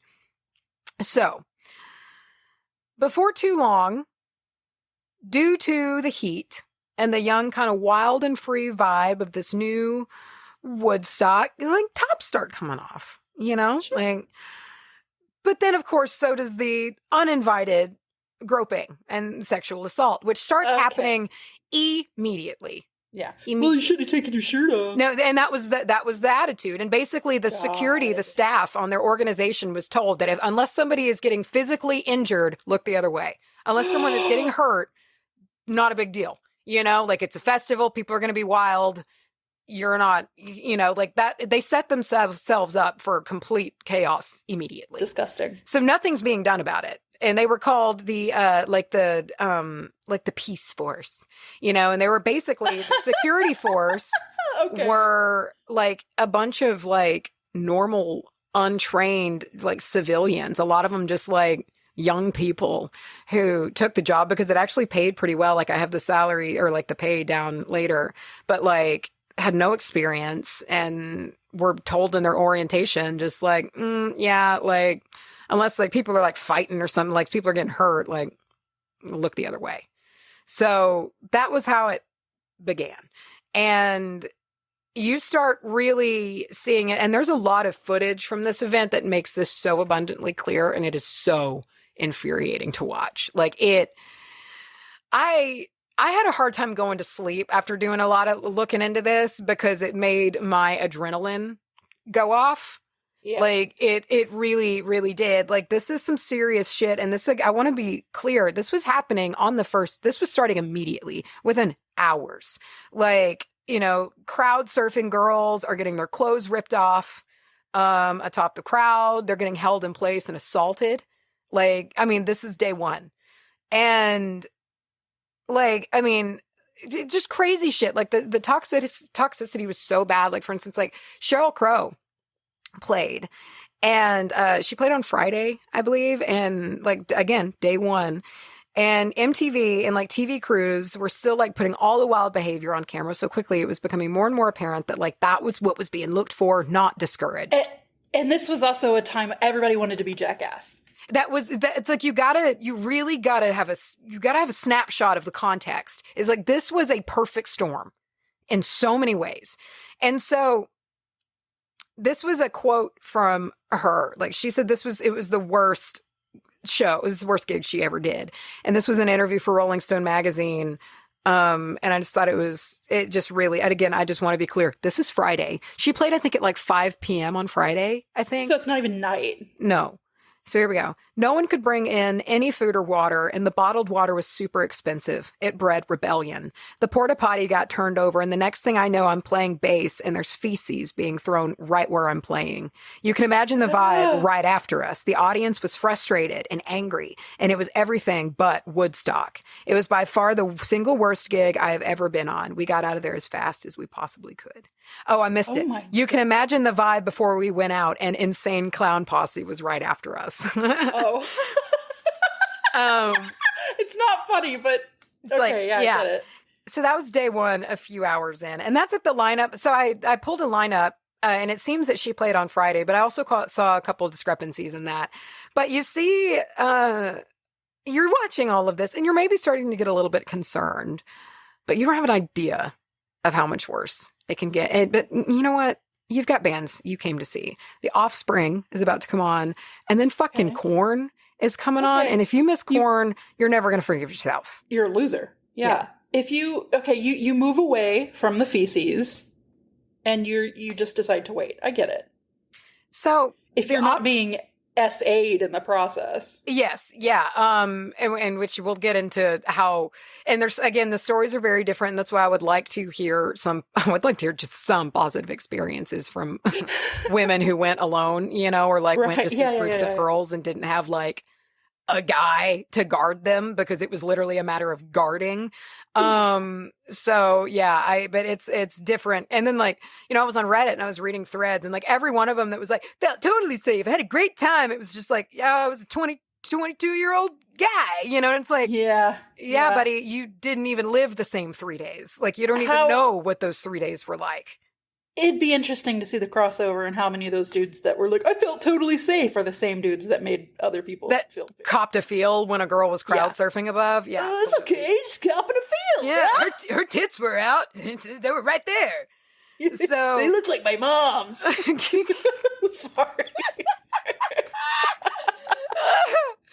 Oh my God.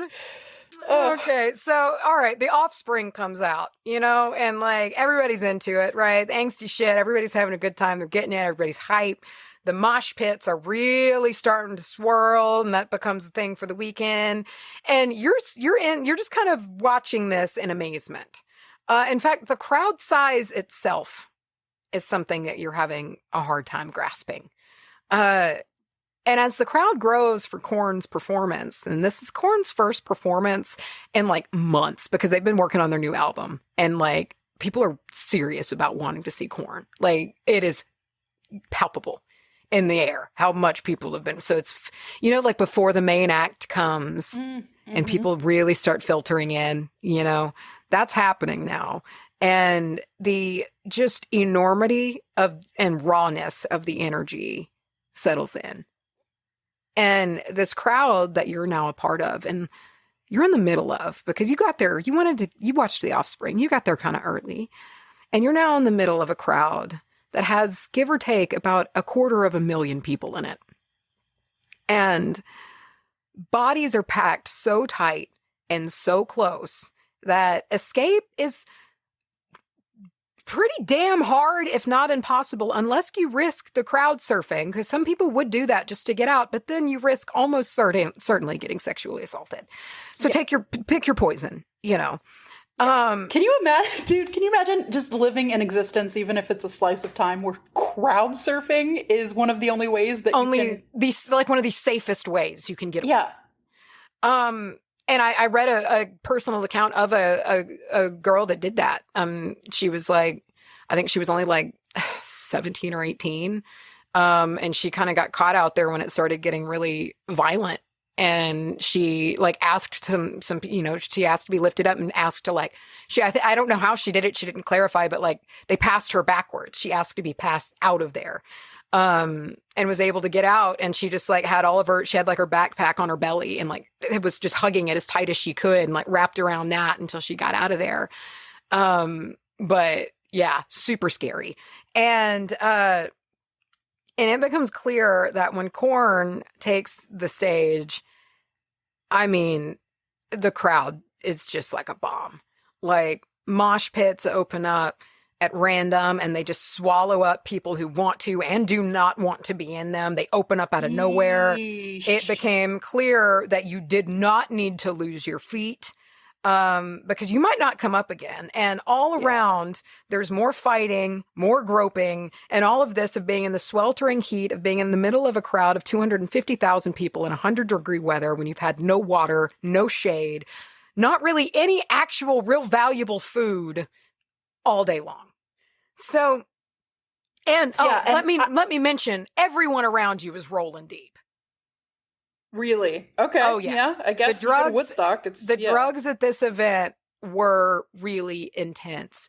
Not only do you have your festival drugs, you have your X and things like that. This was also when meth was starting to really bust out on the casual scene. Yeah. So, and of course, as the weekend goes on, the drugs got worse and worse and worse. But like, people, like, that's the vibe here. Right. And there's never an excuse for any of the shit going down, but like hard drugs on an empty tummy in the hot sun certainly doesn't make it good, you know? Yeah. Well, basically like I'll get to the sanitation in a minute. Those failures were already known. And so, I mean, it's like, if you want to breed hedonism, here's how you fucking do it. And it already is getting out of control, and getting out of control really quickly. And so this is like really hard. This involves a full-on R-word assault. But in this first night, at least one woman was not just raped, but gang raped in one of the mosh pits at this concert. And that's just the only one truly known of. And it was seen actually by like press. And that's just the only one reported. I'm sure, I mean, like the overall general sexual assaults are countless that happened in that pit that night, because there's countless footage just showing it being casually done. Again, just like the people who are just trying to be there and are just getting manhandled. Like, it's just so scary, dude. Like, I've been in mosh pits. I've been to I've never seen treatment like this. It is so scary. I mean, just the feeling of not being able to get away is that's what makes this scarier to me than anything. And so it's like bedlam. And when the set ended, like the crowd energy was just like wild and thick. And who was next but Bush? Okay. And really amazingly, Bush pulls this off. Like, their placement in the lineup both seems maybe smartly done and to cool down the energy, but it also seems like it was stupidly done and a lack of awareness, and they just put them as the closing act, you know, because it's definitely a different vibe. That was kind of one of the girls' bands, you know, like quotation marks. And sure.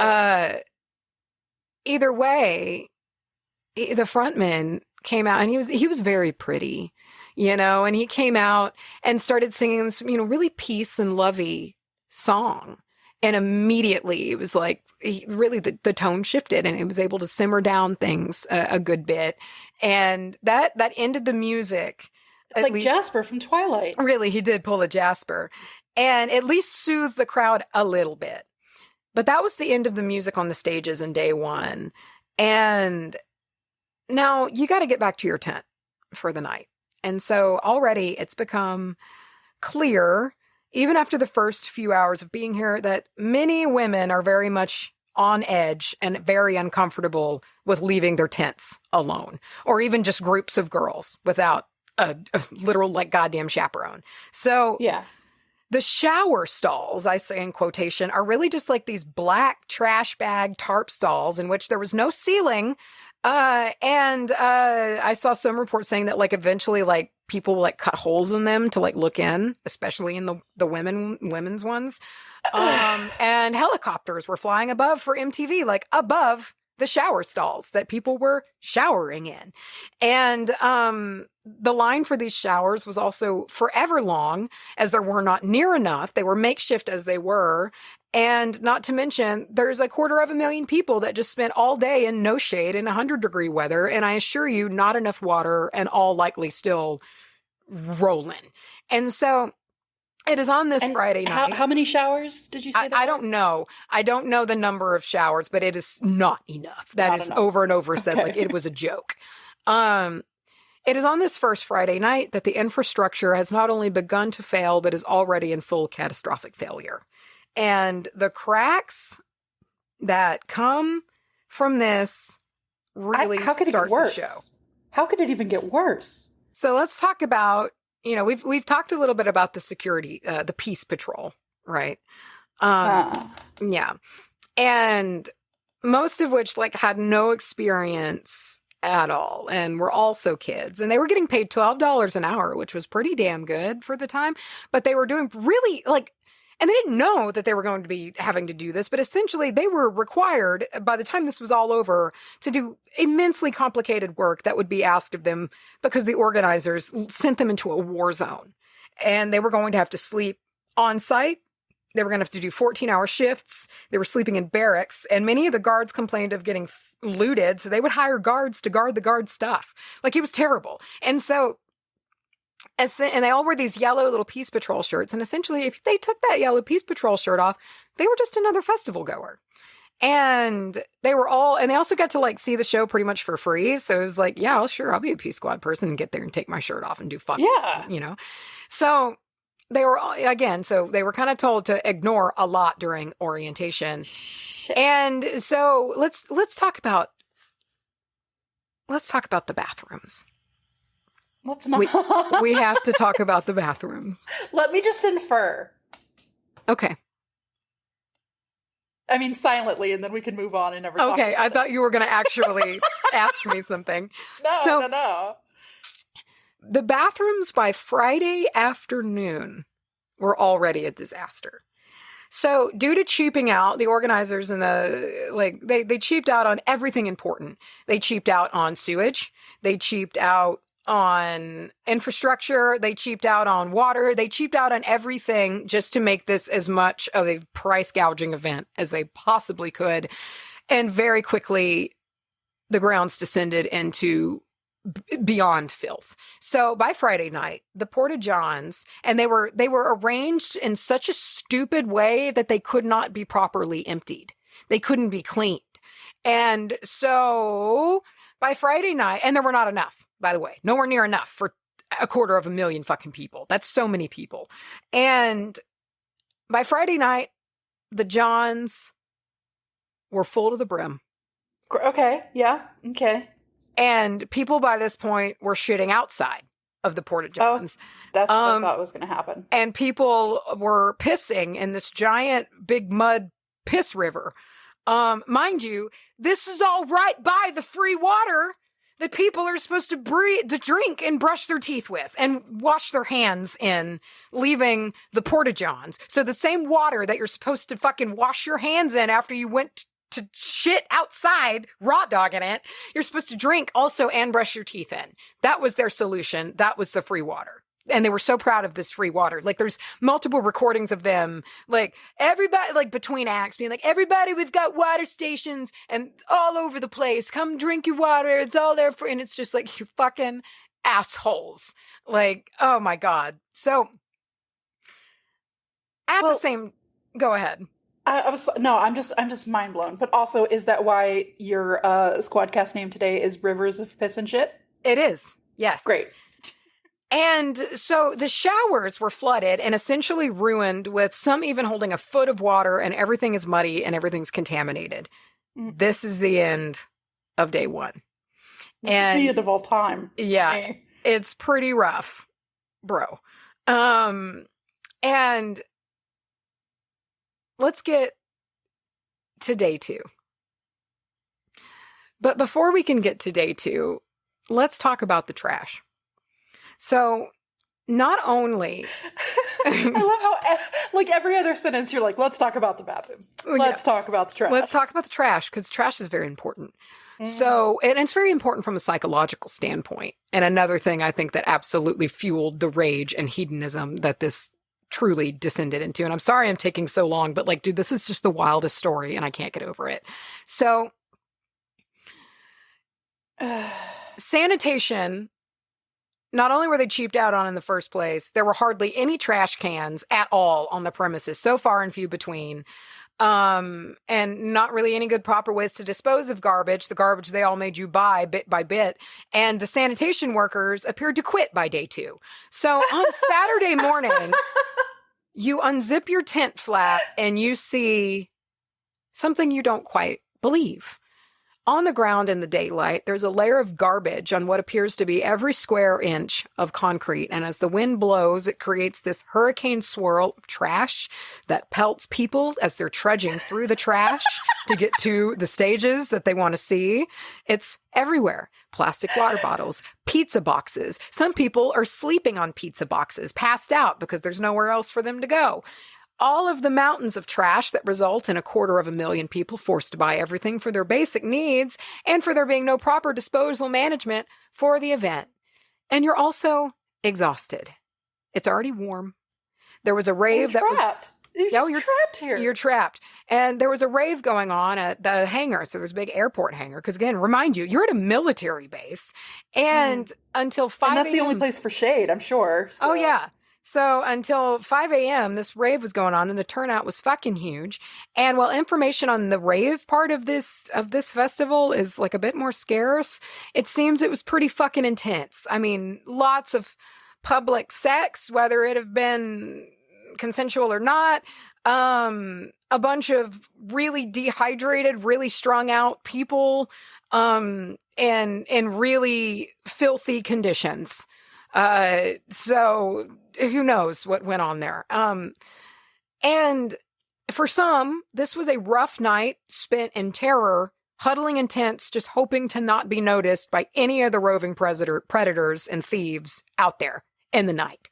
Because I want to remind you, there's no real security here. There's no cell phones. There's no cell phones. There were message boards at this time, and some people were commenting on those just to at least, like, even if they lost a friend, because if you lost your friend, good luck fucking finding them again here. God. Like, it's so easy to just, like, you got to put yourself back here to really get why it's so frightening. And then you have to walk around alone. While you're getting pelted with trash from the wind. That just seems like such an insult to injury. Well, it is. That's a psychological reminder of how these organizers see you. Like, that's what you are, you stupid fucking kids. You're just you're just blowing your money here because you're stupid idiot kids. This is what we think of you. You're trash. And so lay in the garbage. You emerge from your tent out into the second day, and immediately you see that people are tired. They are sunburned. And many are clearly still very immensely fucked up and have been for some time. There's a lot of drugs here. We cannot understate that. And not just like weed. I mean like big boy like drugs. Just the cool kinds. Yeah. You go and buy an overpriced pizza for breakfast. I found this quote, and this is like, again, and this is really contributing to the overall mood. Because again, there's multiple camps here. There's the predators who are just there to be vile. And then there's other people who came for a good time that are very quickly getting soured and easily seeing the appeal of a mob mentality by each passing minute. And so this is the second camp. So you go to buy an overpriced pizza for breakfast. And at the, because you're like, it's probably the biggest thing. Maybe I can just eat that for the whole day or something. It's a 12-inch personal pizza, right? Well, so here's the quote. And this was from Reddit. I had to budget carefully, but still ran out of cash and substances Sunday morning and pretty much all the way wore out. I remember the $4 water and paid $11 for this small pizza after Metallica finished Saturday night that I will never, ever forget. It was seriously like a big saltine cracker with tomato soup and sawdust on it. Fucking terrible. Okay. And that was by our Killer Driller 480. And, but like, I mean, every second, I mean, it's like, of course. And I want to say that again, there were people who were like, but I saw the best bands of my life. There were people having a good time, but at the same time, you're just getting shit kicked in the dick all the time, subconsciously and not. And it's worse for some people than others, I'm sure, depending on I mean, like, if you're there and you've got money to burn, you got water and food, Oh, yeah. And that's the thing, especially if you thought you were able to go in prepared a little bit and then they just shit all over that. And also, pretty much almost right out of the gate, at least by Saturday, the ATM started to quit working. So you couldn't even get money out. So too bad you need fucking water. You might not even be able to get cash out because there weren't things like Square or Stripe or anything like that. You were fucked. I'm walking to the Best Western. Goodbye. Yeah, I'm out of here. And that's like, I was talking to Hunter about this because like we did both watch that documentary and I was like, who are these people, Hunter? Like, why are they still there? Like the ones that could leave? I was like, how are you not shit terrified? I don't understand. So I get there's a certain amount of that I think comes along with just being young and just. I think so. You do feel a little bit more immortal. You care a lot less about stuff that your standards are lower. Care about. Yeah. And so is your work. I don't know. Well, yeah, apparently. But also think about what if these were your absolute favorite bands? I know. Still don't know. That's what makes it so sad. I mean, it's like they really took advantage of this whole situation. And so also, let's fold in the extra dollop of everybody is starting to get, not everybody, but you're starting to hear and starting to perhaps notice that people are getting sick. And it's seemingly the word is spreading to not drink the water. Because the water shit in the water. The water is making people sick. And this could have been picked up from any of the multiple outdoor shit piles or rivers of piss. The water is now spewing uncontrollably out of some of these faucets, some of which were broken by people out of frustration due to the conditions. And now the water is flooding the shit river and the piss river, and that's starting to flood into the campground to where there's some tents that are just sitting in shitty piss river water, and it's great. And so those are the conditions in the camp area, some of which people paid an extra $100 to camp in when it was like you bought your ticket. It was like premium camping pass. And then they got there, they were like, oh, we don't know what the fuck that is. Just good luck. Go pick a spot. There were no assigned spots. You just had to go fucking fight for somewhere. And you pay for a premium spot and you get there and they're like, you get the middle finger. Yeah. So all of this porta potty area is just mixing into one pool. And there's like famous footage and videos of people like rolling around in this like shit mud water, dude. Like people were really starting to lose it. And rolling around in it's shit like seriously, like for fun, like it's a slip and slide. So I'm gonna die. I'm gonna leave this planet. Yeah. So this was what all you have to do is look at this and just kind of gauge your worth here. You know, you're being asked to hemorrhage money, to bake in the heat. You weren't even given the basic decency of shade or water, adequate waste disposal in both the biological and the physical trash need. All of your Maslow's base tiers are completely ignored. You get nothing. And imagine people are starting to just get a little upset about that.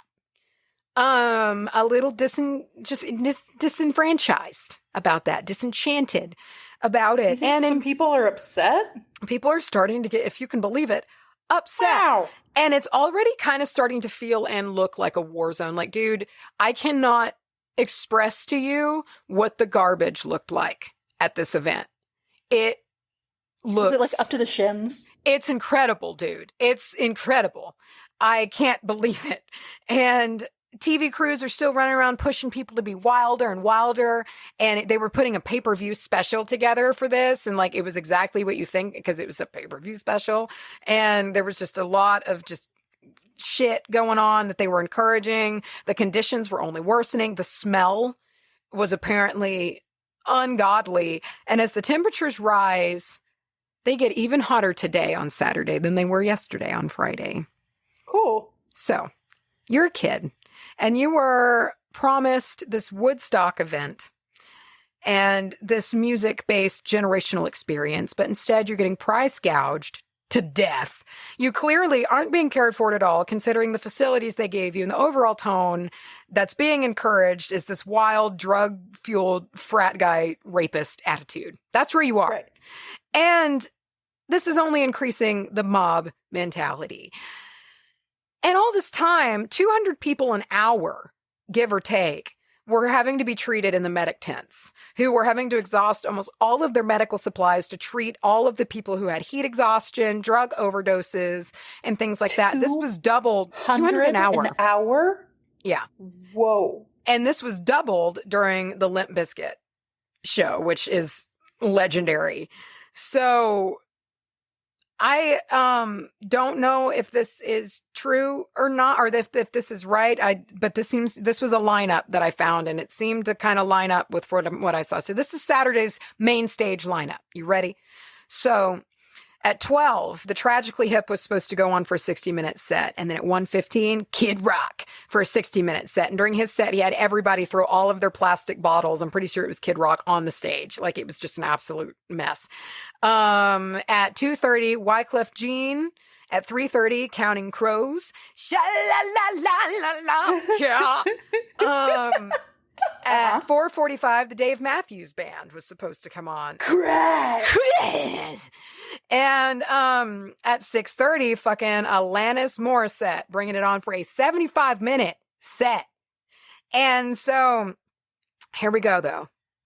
8 o'clock, 8:05 actually. Limp Bizkit is supposed to come on and play a 60-minute set. And guess who follows Limp Bizkit at 9:25 p.m.? Rage Against the fucking Machine for a 90-minute set. And guess who follows them at 11:15 at night? Metallica. Again? Metallica? For a 90-minute set. So. Okay. On the second day, security people were starting to quit. And some were starting to even be assaulted and have their shirts pulled off or grabbed at. And really, when you were away from the stage, there was no security anymore. It was lawless out there. And there was like one guy in one of the documentaries I watched who was just like, oh yeah, like I had 2 shirts, and one guy was like, can you get backstage with that? And you couldn't. And he was like, yeah, sure. And he was like, I'll give you, like, what do you want for it? He's like, $400. And a guy bought it, and he just went and put his second shirt on, you know. But then that person was walking around in like a Peace Patrol shirt, you know? Right. Yeah. And so the Peace Wall, which was the longest mural in the world before it was violently dismantled, was the big entry gate when you came in, it seems. And by this point, it was already starting to be heavily ripped apart. Some of the boards were coming down for shade. Some were coming down just to lay a dry path near the shit swamp so people could go shit out in the open and not get their ankles deep in shit, because there was no public facilities and it was open trench shitting, just like back in the Middle Ages. Listen here, as soon as anything starts advertising open trench shitting, I'm out. I don't generally care. A good rule. I don't care if I don't get to see Metallica. I will go see them with the money I saved on snacks. Yeah, when I start seeing it become the norm to trench shit, I'm catching that yellow bus back to Rome, New York. I'm out of here. So that is if I didn't immediately leave after that first night of witnessing stuff going down in that mosh pit. Right. And so I just want to make that clear. It is so bad. The condition, you're so uncared for as a festival goer that if you want to keep your feet clean from shit because of the backed up swamp facilities, you're having to rip down part of the wooden gate to create a dry platform in which to shit publicly. That's the conditions. So this is the tone, and that's the tone before. I mean, that's bad enough, but fold in the fact people have now, this is Saturday night. People have baked in the sun all day for the second day, drank an incredible amount of alcohol. At first, they started limiting just 2 drink ticket purchases at a time. But then when the vendor crowd, they were getting a lot of flack for like only being able to sell 2 tickets at a time, and were just constantly crowded by more people. Because again, 250,000 people. They started just being like, fine, we'll just give you as many drink tickets as you want. And they were just selling, lots of them. Whoa. And so people are super fucking drunk, super fucking high. You've been treated like cattle in a feedlot for 2 days. You've been price gouged. You've been You're Christ. Your wild behavior has been rewarded with TV cameras who just keep loving to show all of the really nasty shit that you shouldn't be doing to other people. And you cannot escape the sun. And people are bargaining for drugs, food, and other things just to have a moment of relief in the shade. People are trading all kinds of things for a shady spot. It was a serious commodity. And these conditions are what people were reduced to. So let's fast forward to 8 p.m. on Saturday night, when all of these angry, disenchanted fans get the incredible lineup of Limp Bizkit, Rage Against the Machine, and Metallica. And at this time, all three of those bands were beyond huge. Big, fucking giant. And Limp Bizkit was really resonating with this crowd. Like, a lot of them came to see them specifically. And at this time, and it was like, they felt, like they were one of us, Yeah. This massive crowd, I remind you, again, 250 million people. And this crowd 250 million? Oh, sorry. 250,000 people, sorry. I wrote 250,000 million. Jesus. And all of those people are very well aware at this point of how the organizers feel about them. And so they're about to receive a tasty, delicious, and justified new metal message of fuck this, let's do something. And so something else too that really fanned the flames that made it even worse is that these piece of shit organizers, one of them who even was present for the original Woodstock, was like one of the organizers for that too. They did these press conferences at the beginning of like Saturday and at the beginning and end of every day of this festival. And they denied everything. Like, even though the press who had been... It's going great. Yeah, exactly. And like, even though the press who had been walking around seeing everything were like, what are you going to do about the open sewage that is going to be a dysentery outbreak? And they're like, it's fine. You try it then. It's hard to run a festival. Like, that was literally what they were doing. Like, seriously a joke. Okay. And so... basically, you try it. You have Limp Bizkit come out, and again, I want to be clear, like, it seems that the acts were not super privy to what was going on here. They didn't know, they were being treated great. They got all, they had all of the like commodities they could want. So they went to play a standard ass show. And of course they did notice like the crowd was wilder maybe than normal, but like, so this is what he was quoted saying. So he was performing, and he said, at this moment, like, the frontman of Limp Bizkit said, take time to reach deep down inside, take all of that negative energy and let that shit out of your fucking system, which isn't unusual. You'd hear that at honestly, it's like kind of nice if you just read it out of metal concert voice. It's just good advice, really. It's a guided meditation. You'd hear that, but like you'd hear, and it's, it's really like, take all the negative energy and let that shit out of your fucking system. But like, it's not unusual. Yeah. It's not a big deal. Great. Impersonation, by the way. Thank you. And what bothers me. Into that context. Yeah, and that statement did ignite the crowd. Of course it did. But what bothers me is that the organizers and a lot of the media are like, how dare they have said that? How dare they have done that? And it's like, you mean did their jobs? Like, performed the act that they do all the time? They're Limp Bizkit. What did you expect? Them to come out and be fucking Enya? Like, I don't understand this. And so it's just ridiculous. So anyway. What if Enya did just walk out? Who can say when sail away? Oh my God. So I don't know. It's just that is so stupid to say when it's not them. It's the vibe that was created that made the crowd explode. It was telling the security to look away. It was having the press, having MTV, all these cameras there to film nasty shit and encourage it for pay-per-view so people would try to be outlandish and gross to be seen on TV. It was gouging everybody. It was the heat. It was not taking care of people. It's all the organizers. And so what happened during this set was people beating the fuck out of each other, people moshing, then raiding the sound tower, ripping parts of plywood off of parts of the stage, crowd surfing on them, with eventually the frontman of Limp Bizkit crowd surfing on one of these plywood pieces.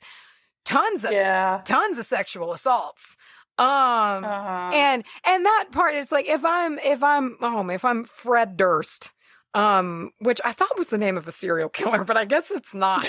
But if I'm him, I'm probably not surfing on that because that does seem like it's going to encourage some shit, you know, but also I got to stay neutral here. And like, I can't imagine the electricity of being the orchestra, the conductor of 220,000 hearts. Like, so I can't really, you know, I can't just be completely like, you should have known better because he's a human too, you know? Well, I mean, and also it's very possible you don't see that shit. You don't. You know, because like you said, you look out, you just see a crowd. And you know what? He was saying like, well, he wasn't saying everybody be nice to each other. I think he said repeatedly, if somebody falls, pick them back up, you know, take care of each other, like at least. So he did say things like that, but it's like, he's got a part to play. You know? Sure. Like, it is what it is. So at this time, absolute fucking madness. Kids go into the medical tent in droves. A lot of the paramedics are wanting to quit. And, you know, these kids are coming in with injuries, split open heads. You know, things like rolled joints, heat exhaustion, drug issues. Some kids were telling paramedics to please tell someone to stop the show. It's dangerous out there.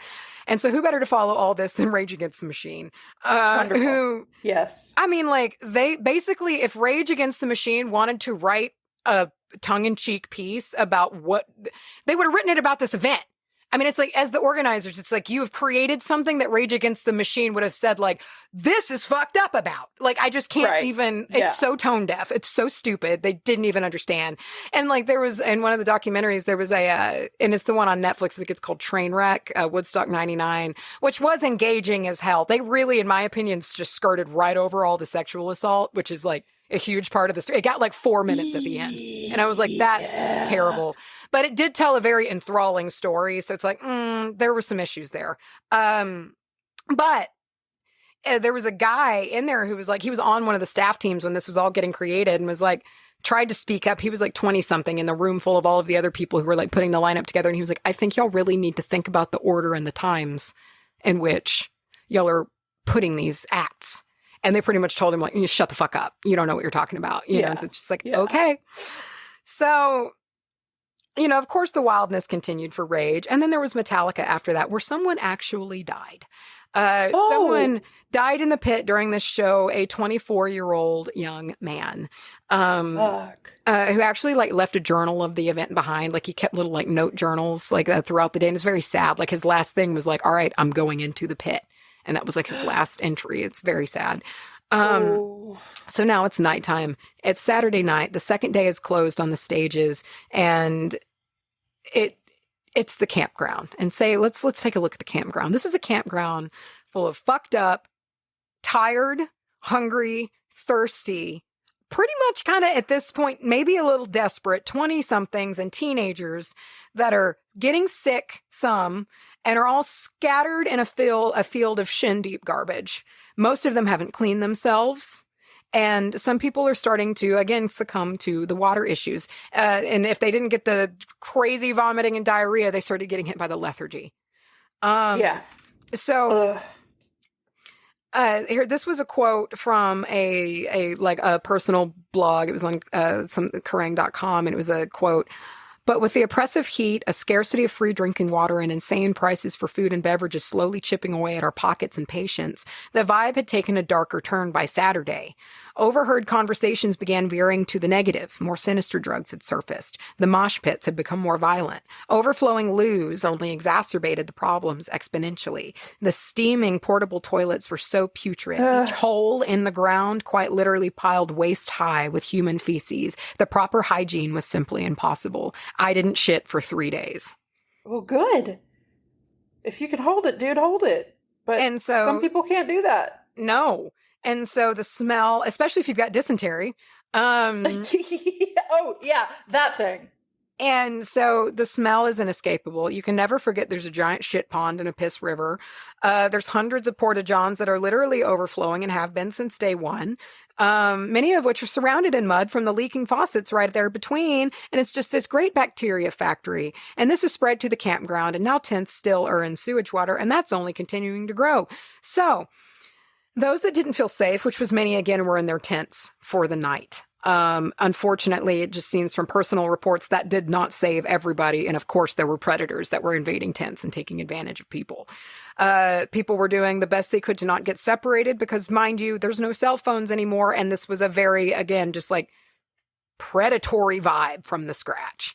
Those who didn't want to stop went over to the rave hangar, where Fatboy Slim was booked to play the rave there on Saturday night. So I was a little confused on this. The documentary kind of made it seem like they played on Sunday, but unless I'm misunderstood, but it seems like they played the rave specifically, not the main stage. And this is fucked up. And I just want to preface this. This is fucked up. So at one point during the middle of this crazy ass show, they have to stop the show because some people had hijacked like a van and were slowly driving it into this tight crowd of tens of thousands of people. And who? What? So, and they couldn't really see it. First, it just looked like lights because it's a rave. There's lasers and shit. It's just crazy, And so people are dancing on top of this thing at first because Fatboy Slim was quoted as saying he thought it was a portable dance floor from what he could tell back there from his like DJ booth. And so eventually like they stop the show because they're like, we've got to get this van out of here. And like people are yelling at Fatboy Slim and he's like, it's not my fault. And so this is super fucking sick. And so this van that people had been dancing all over or on top of and had been driving right surrounded by people, they open it up. Not only is the driver completely glazed, just gone, there's a young girl getting sexually assaulted in the back, full on. And it's just happening with people dancing on top of the van, people dancing around the van, right there. And so it's like, okay, that's, and of course they kept it hush hush. Nobody fucking knew a thing, And so let's get to Sunday. Let's get to the day it all goes to hell. And again, I'm sorry this is so long, dude, but I just can't get over this. Like I just had to I wanted to tell it in full as best as I could. So it starts nice enough. You know what? A lot of people wake up or come to the sound of Willie Nelson singing Amazing Grace, which is like the most singular Woodstock moment of the whole festival. And the last thing I expected to come out of your mouth just now. I know. So there's a whole day of music that passes. And again, things are just getting steadily more and more a little, just wild. People are even thirstier. People are even more hot. People are even more sunburned and even more pushed to their fucking limits.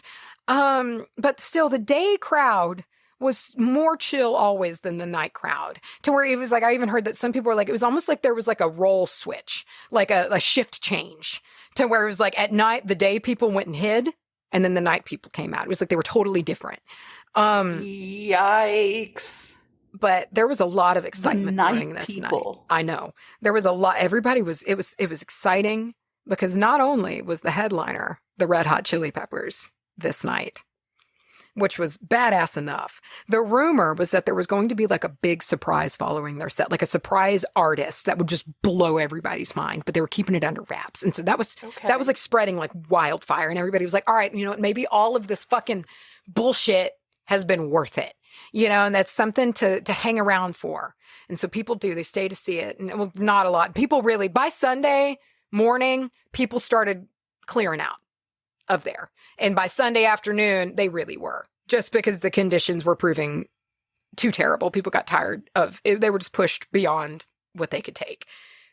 And that was most people's positive experiences that I read. Like a lot of the people that were like, yeah, we saw great music and whatnot, but we left Sunday morning because we were just so filthy and we were starting to get sick. And we couldn't take it anymore, I couldn't stay the extra day. I got the dysentery. Exactly. Yeah. Due to a public health violation. So this rumor kept people going, and here we are. It's Sunday night. People haven't shit for days, or they've done nothing but shit themselves for days. People have been strung out. They've been dehydrated. They've been poorly fed. They've been hemorrhaging money for days. All of this time, they've been baking in the sun, and shade is still a precious commodity. ATMs have stopped working in multiple places, and the infrastructure has only worsened. To make it even worse, on this last day, there were only a handful of vendors left, so the price gouging was more intense, as it normally was, with some saying a bottle of water was reported at $12 or $20 today. So why? Out comes the Red Hot Chili Peppers. And some problems start immediately. So while I didn't see this in the documentary films, I read this in a personal report that a lot of the anger in this moment also came from the fact that one of the sound towers was not functioning right. So a large section of the crowd wasn't even like able to hear the band, which made them fucking pissed. So it's essentially truly just a prison at that point. Yeah. And so, I mean, people, again, were starting to climb the sound towers. There was a sound booth that wound up like putting a little poster board outside because there's like 12 people in there surrounded a sea of over, like 150, 200,000 people. And they put a poster board outside that was just like, called it the Alamo because that's how they felt, and eventually they wound up having to get evacuated because people started scaling the tower when they were in it. So really things are starting to fall apart here. And it was just wild. Like Flea was full on naked, full on dick out, totally nude. Only thing covering him was his bass. Like full on floppy dick, all out, Wonderful. Shit was wild. And eventually they like kind of stopped. Maybe that's the rhetoric that the bands are getting. Because I feel like a lot of these bands, now I'm not saying all bands would do this, but I think a lot of these bands would like speak to this if they truly knew. Like I have to think that some of these would say something, but maybe what they're getting is they're like, oh, it's just wild and crazy, get naked on stage. Like maybe that's what they're being fed. Well, and Flea is also famously... Well, no, I mean, he does what he wants, but like, sure.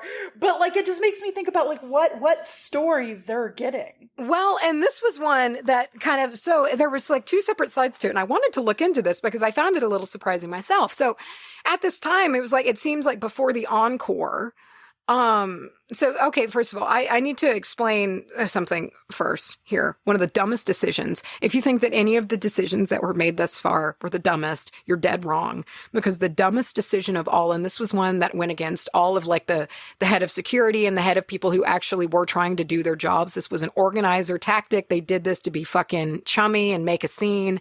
They thought, you know what we should do right now with this crowd after these 3 days and what we've done to them? Let's pass out 150,000 candles and have a candlelight vigil. What? The person that died? No, for gun violence. They wanted to do like this weird shoehorned thing for gun violence, like right after the Red Hot Chili Peppers show. Okay. And mind you, also people were thinking there was going to be something fun after the Red Hot Chili Peppers show. So this is the thing that they were seemingly so, right? And so people are already like, well, this kind of fucking blows.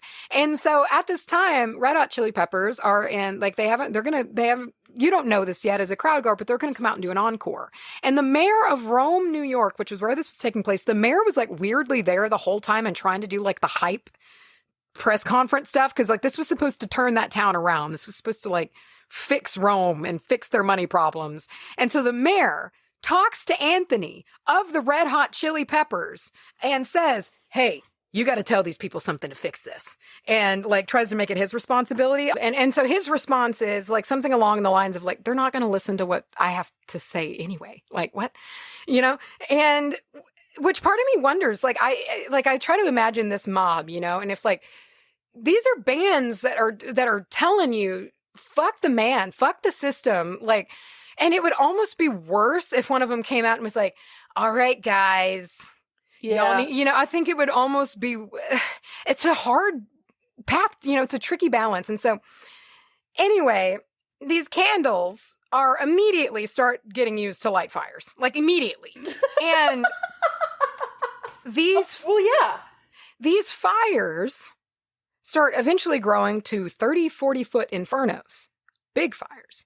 And so as this was happening, and so a documentary that I watched, it was the Netflix one, it made it seem like they talked to Anthony and were like, hey, do something to quell this. And he says, I can't, they aren't going to listen to me. And so then they come out for their encore and play the song Fire by Jimi Hendrix, which Great. I was like, whoa, that maybe wasn't the best call, and I was kind of a little bit like. Were they trying to be funny? I don't know. I was a little bothered by it. But anyway, apparently in his book, in his biography, Anthony's biography, he wrote that, like, apparently backstage, I think it was Jimi Hendrix's sister. She was there, and she approached the group and asked them, like, if they would do a tribute for Jimmy, since, like, he kind of slipped through the cracks. Like, he'd not really been recognized much.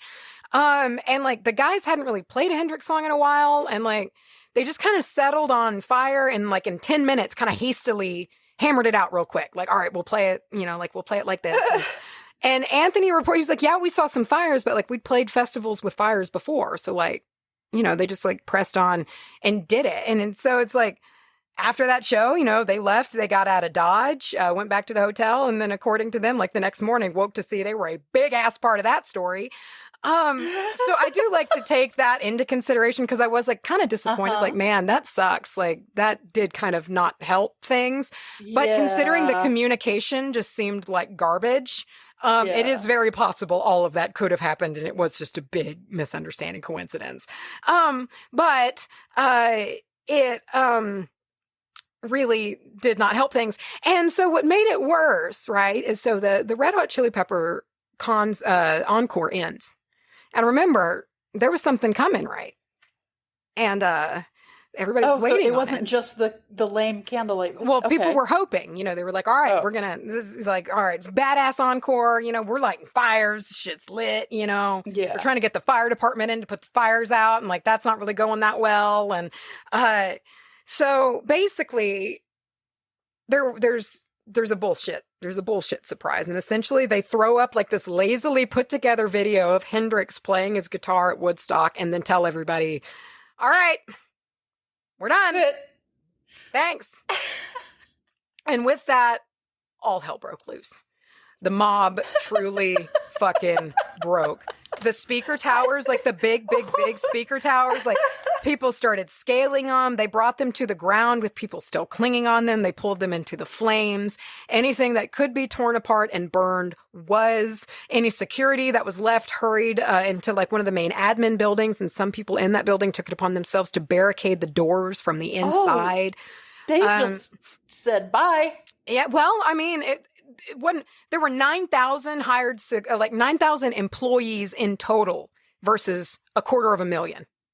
Good fucking luck, you know? Press and bands were pulled immediately. Many press people said they later completely feared for their lives and getting evacuated out of there. Some of the staff knew that the vendor village was a sitting duck, and they knew that some of those stalls had tens of thousands of dollars in cash in them. So some of the staff members hurried to the vendor village to outpace the mob, and they, like, just did what they could. They were like, draw the tarps down, turn off the lights, right? And so at this time, and what I think is truly the scariest part of this whole story, like, this made my blood run cold when I was watching this at the time. So they're at the vendor village, and they've tried to lock it down in the distance, and getting louder quickly because they're running. They hear hundreds of voices in rising volume doing the Rage Against the Machine. Fuck you, I won't do what you tell me. And they're repeating it over and over and over as they are running and looting. And like a tsunami, they clashed into the vendor village, and it's looted within 15 minutes. I mean, just chaos. Fires are everywhere and growing in number with each second. So there was this row of semi-trailers on the grounds that had, like, merch and supplies, including seemingly tanks of gas.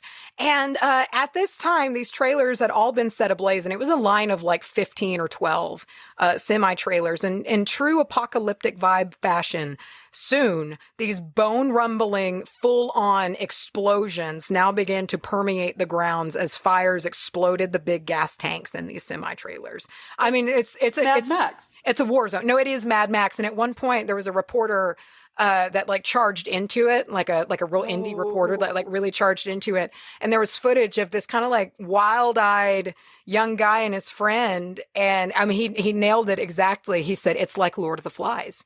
And it is. It's exactly like Lord of the Flies. Lord of the Flies is this story. This is how it happens. And it was like the animal came out, and I read this was a Reddit story, and I meant to actually like copy and paste it and read it directly, and I like my phone lost it, and my phone crashed, and I could never find it again because it's Reddit. And So, but it was a personal story about a girl, her friend went and was literally hunted by a group of guys. Like she was chased for a long time and they just kept chasing her and she kept having to hide and like because they were just trying to get her and do all of the horrible things to her. And that was what my nightmare was about. That was when I actually, in doing all of this and seeing that, like, that was what made me have a nightmare. And in my dream, I was just running and running, trying to find cover as much as I could because I knew I was not safe there at all. You know, I mean, I'm not built. I'm not going to win this, you know? And so it was just, that was what the dream was just like, all I could do was run. That's all you could do. Run, hide. Yeah. And, hide in a place where there's nowhere to hide. And so basically for a while, the crowd was kind of left to just burn it all to the ground. There were fire response teams there for a bit, but it seems, were pulled out. Security was pulled out, likely, I guess, because they knew the riot police were coming. And come they did. And, you know, but like before they did, people who were, you know, it was just madness. Like people were trying to leave. And if you wanted to leave, sometimes you couldn't because the traffic was so bad. You couldn't get out of there. So people resorted to ripping holes or finding big holes in metal fences so they can maybe like get vehicles out that way. So they were just going off road, trying to drive out that way, just trying to get out of there. And there was no easy way out. And before too long, the riot police on ATVs came and just started beating the shit out of people. And immediately, quote, control was gained. And footage and images from the next morning of what the sun looked like rising on that festival are some of the most eerie things I have ever seen. It looks like a war zone. There's smoke haze. Like you can't even see the sun. It's like that ashy, scary haze. And I'm gonna Google this. Yeah, look up Monday morning Woodstock 1999 or Woodstock 99.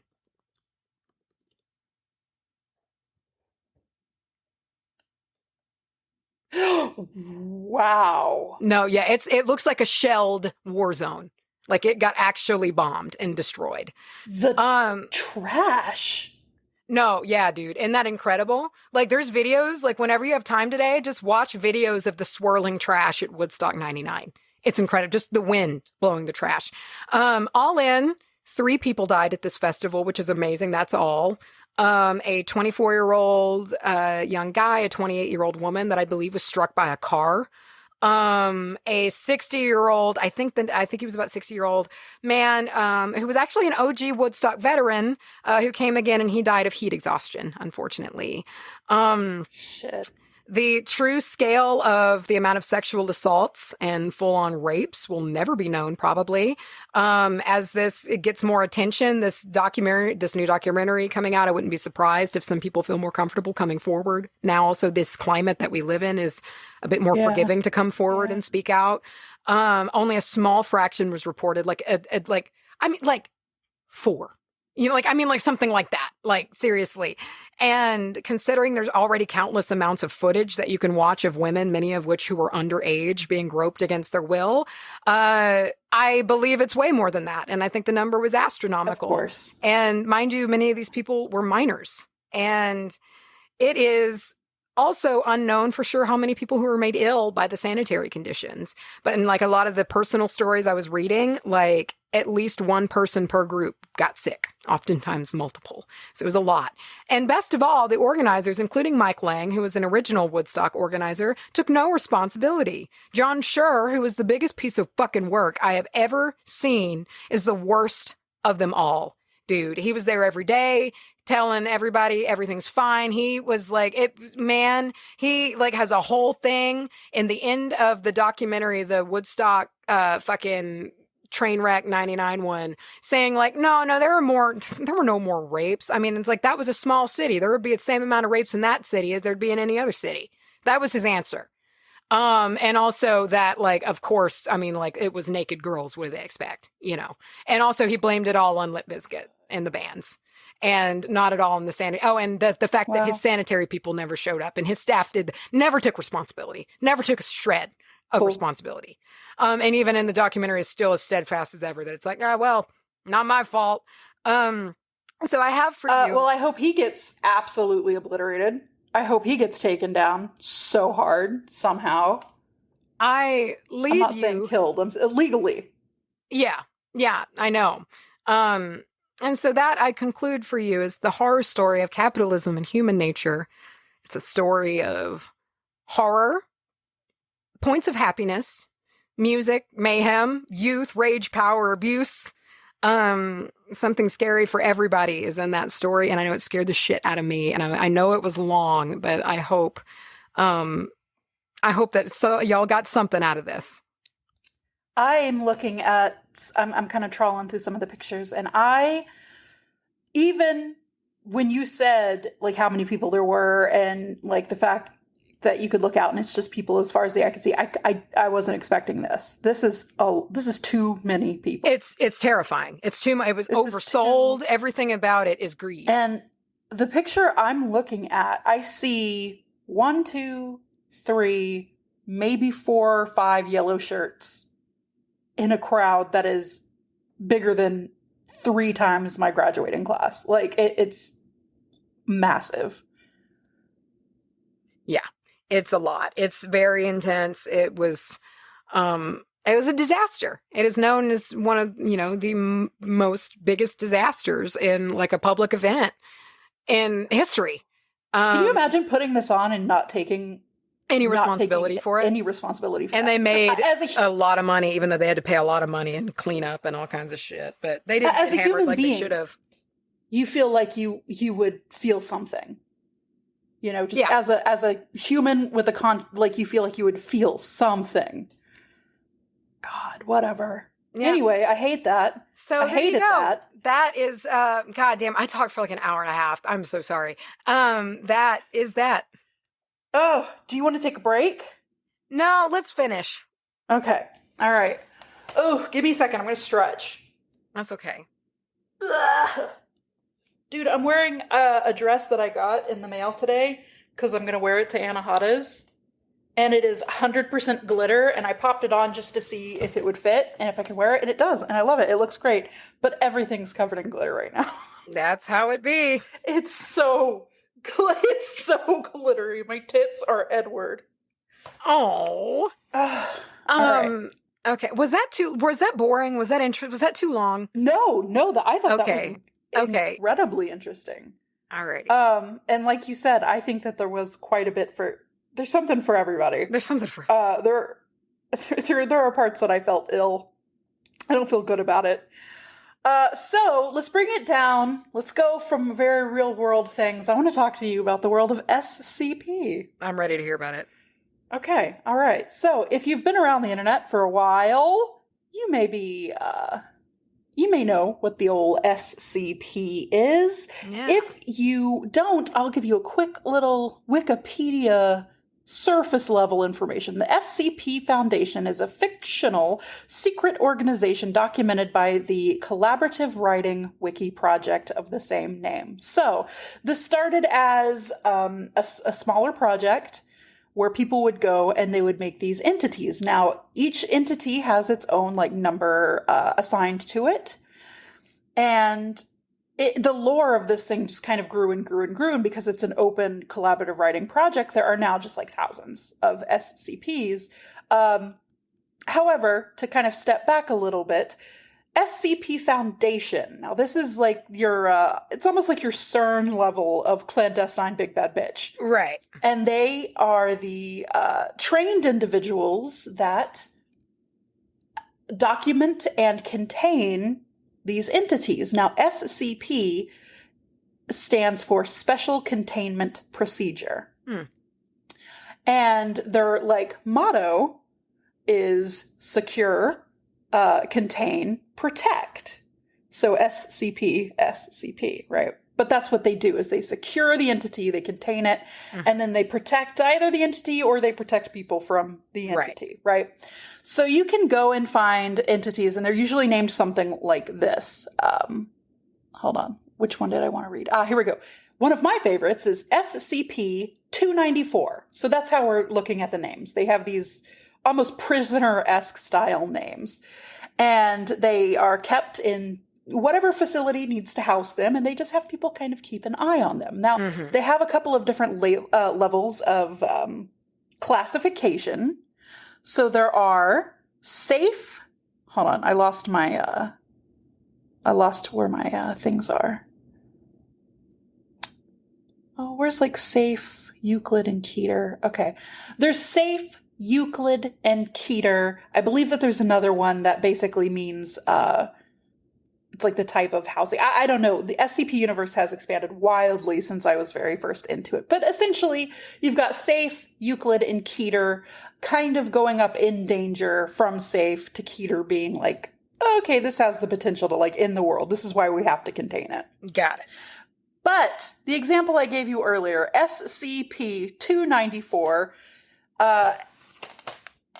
it's a coffee vending machine that can dispense anything that does or can exist in liquid form, including, on occasion, abstract concepts. So in this world, in this universe, someone found this coffee machine that you could go up to, you could type coffee, and it'd squirt you out a hot, perfect cup of coffee. You could type Coke, and it would pour you a little glass of Coke. You could type blood, and it would squirt blood. Pretty cool. I believe the abstract concept was somebody one time they wrote happiness, and it dispensed a liquid that when they drank just gave them a euphoric feeling of happiness. So this thing, it doesn't hurt anyone unless, of course, you choose to type and then drink poison. But it just sort of exists. Another one of my favorite sort of safe class SCPs is the pizza box. The pizza box is a pizza box that is always hot and fresh. And depending on who opens it, their favorite pizza is always inside. And you can eat it. It does not hurt you. It's just a weird anomaly.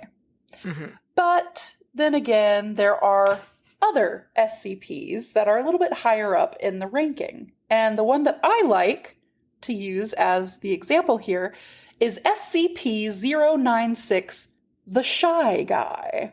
I feel like these are all of the SCPs that you mentioned the first time we talked about SCPs, like 3 years ago. Because I remember all of these. I remember the pizza box. I remember the drink machine. I remember the Shy Guy. They are they're my favorites by far.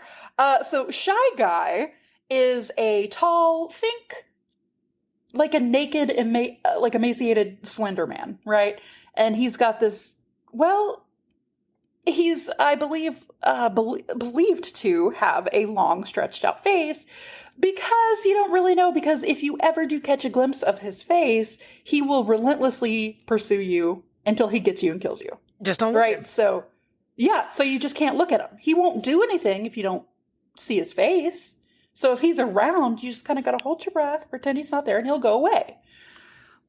There's also one that I could never remember the name of, but I know I talked about him in the first episode where we kind of first mentioned SCPs. I forget his name, but he just stands behind a door and breathes.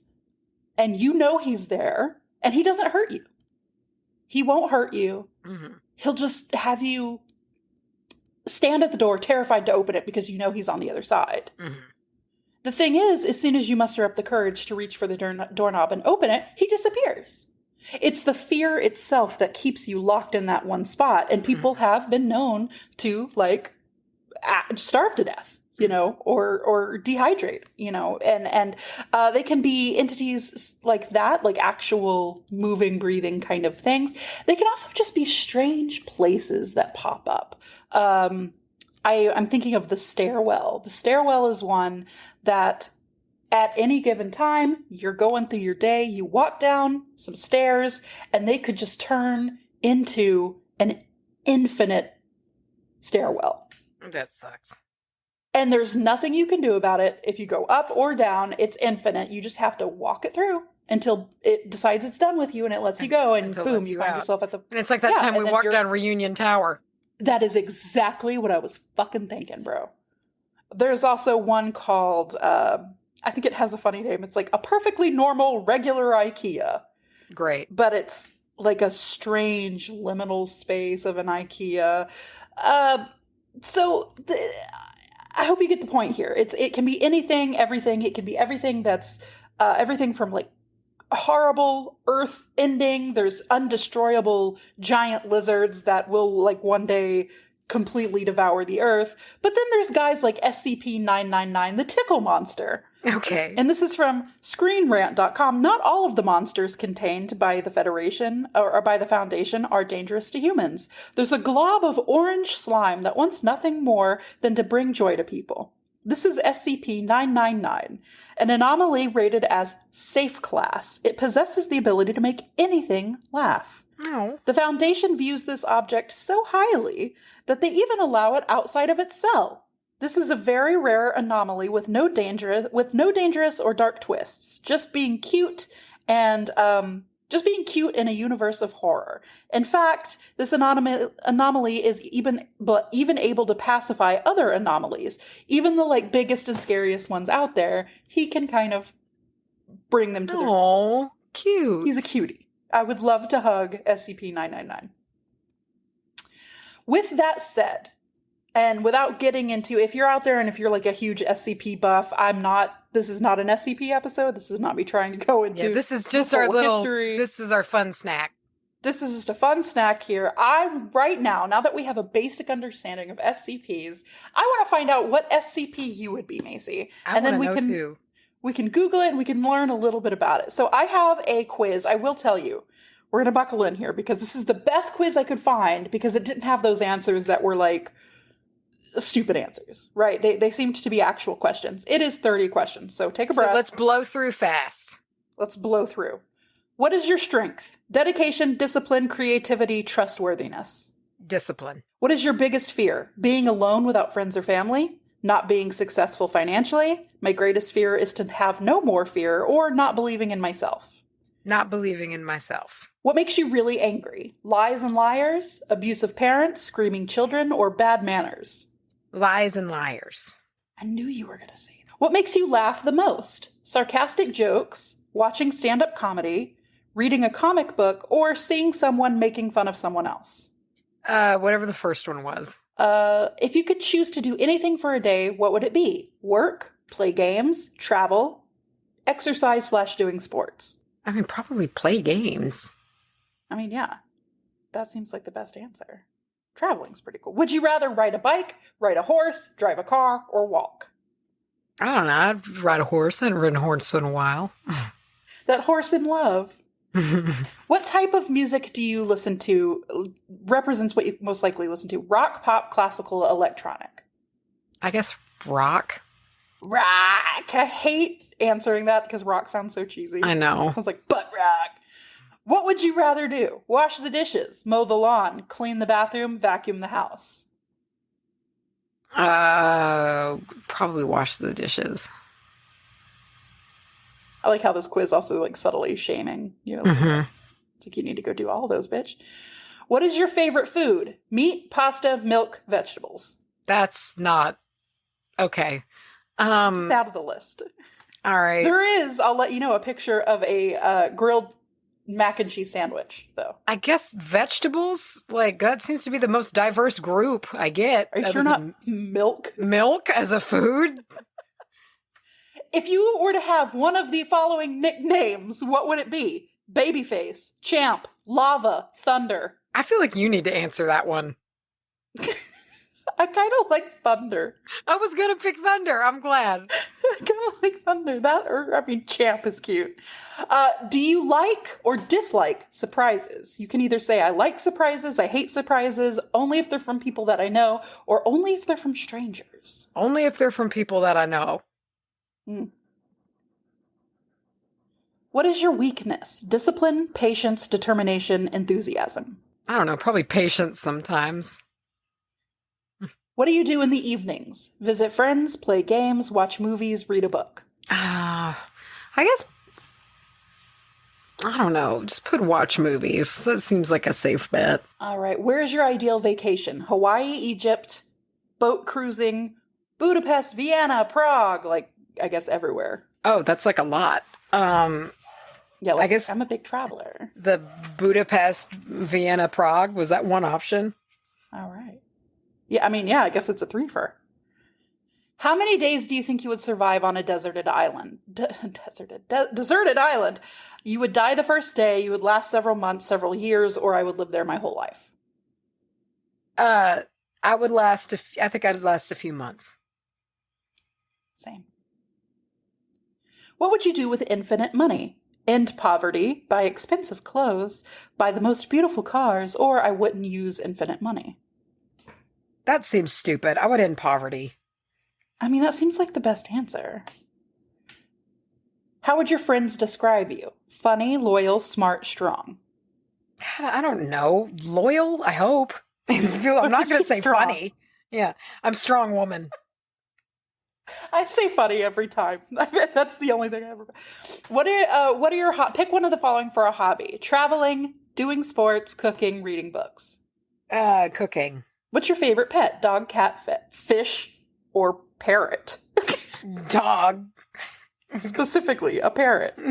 Fuck all other birds. What is your favorite form of public transportation? Air, boat, car, train. Car. Favorite zoo animal? Lion, monkey, giraffe, bear. Lion. What did you like the most in school? Math, language, sports, art. I mean art. Yeah. Okay, Rocco. I expected there to only be. I expected only like your STEM ones. I didn't expect to get an art option. I was ready to say English or literature until I heard art. If you came with a warning label, what would yours say? Stop drinking. Stop working. Stop lying. Stop fighting. I would probably stop lying. That's fun. I love the idea of just having a button that you wear every day that just says stop lying. Stop lying. If you could join any of these groups to play music with, what would you want to join? The Prodigy, Nirvana, The Beatles, Queen. Queen. Obviously. How many languages can you speak? One. Who knows you the best? Way to point that out, heart? quiz. Oh, I love how it goes up to 4. Yeah, thanks. Who knows you the best? Your mom, your partner, your friend? Nobody but yourself. Probably, I don't know. I mean, I think it's the case with anybody. Nobody but yourself. Oh. What possessions would you keep if in the event of let's say a fire? Family photos, pictures of yourself, books, wedding ring. Family photos, but it is funny to imagine going through those photos and only getting pictures of yourself out and letting the others. Yeah, you're like this one. Slay, yes. What age do you feel is the best age? 20s, 30s, 40s, 50s? I mean, I'm starting to see a lot of love and respect and just given to the 40s. Pick out of these your favorite drink. Water, wine, beer, whiskey. Water. I picked it before you said it. Yeah. What's the best way to start the day? Coffee, sports, laying in bed, eating a healthy breakfast. They really love sports. I guess eating a healthy, I would say eating a healthy breakfast. Either that or fucking sports. I don't give a shit. One of those two. Okay. All right. Okay. You are SCP-3674. Okay. Also known as Felix Jewel in communications. Okay. I have a couple of different descriptions of this entity. Entity had the body of a human male with an owl head. Cool. Some witnesses reported that it had large raven-like wings, while others claimed it had no wings. Another description. Humanoid male in a lab coat, with an undefinable, possibly shifting face. The entity carried a sword capable of igniting fires. Okay. A large bird, possibly a stork or crane, capable of speech. Okay, so kind of a nebulous description there. Kind of also like an angel birdman. Angel Birdman. Attorney at law. I'll take it. I'll be a Felix. What was it? Felix Jewelman? Let me switch here. Felix Jewell Communications. And let me see if there's anything else of note here. Eyewitnesses report that this SCP has multiple independent entities. However, evidence suggests that they may be a single entity with metamorphic properties. Oh, cool. For the purpose of this document, they will be... Oh, that's another thing, is SCP... You learn about these SCPs through reading about them as if you were reading a case file. Yeah, a document. Right, yeah. Let's see, might be metaphorical. For the purpose of this document, they will be treated as discrete entities. They are capable of speech, and they are capable of speaking a mixture of languages depending on what the listener is fluent in. Let's see. All activity of this SCP have come from recorded video and radio transmissions. SCP-3674 is the designation for an unidentified entity and or group of entities responsible for the assault on Site-24 Sector H on August 8th, 2018. Oh. This incident resulted in the death and or disappearance of 44 of the 97 personnel. So you're dangerous. I'm very dangerous. Oh, wow. Okay, so it looks here that a member of the SCP named Agent Christian Brandt was responsible for accidentally spawning this type of SCP that essentially came in and looked like they raided the place. So you might be like an angelic entity here to right wrongdoings of spooky, creepy, big bad clandestine bitch organizations. And I feel like that fits for you. I mean, maybe so. I did say I don't like liars. You don't like liars. That means you're going to come down with your angel wings and a flaming sword. Yeah, I'm basically a Xerophel. Yeah! Cute. Except all the depictions I'm seeing also have him in like business casual. Which is kind of lit, I'm into it. So there you go. I'm glad we know now. Yeah, wow. I am so hot. It is so hot back in this room right now. So hot right now. I'm done. I really don't have that many words left. Well, I guess what we can do now is we can fade into listener stories and listen up. Even if you are somebody who doesn't necessarily listen to the listener stories because they might be a little too spooky, give the first one a go, please. It's great. Yes. You can always stop it if you feel like you're going to be spooked out for some reason, but I promise you this is not that kind of thing. It is something that is going to get jotted down into history of Wabah for forever and ever. So you need to be here for that. Yep. Should we take a break from the spookiness to talk about something glittery and not spooky at all?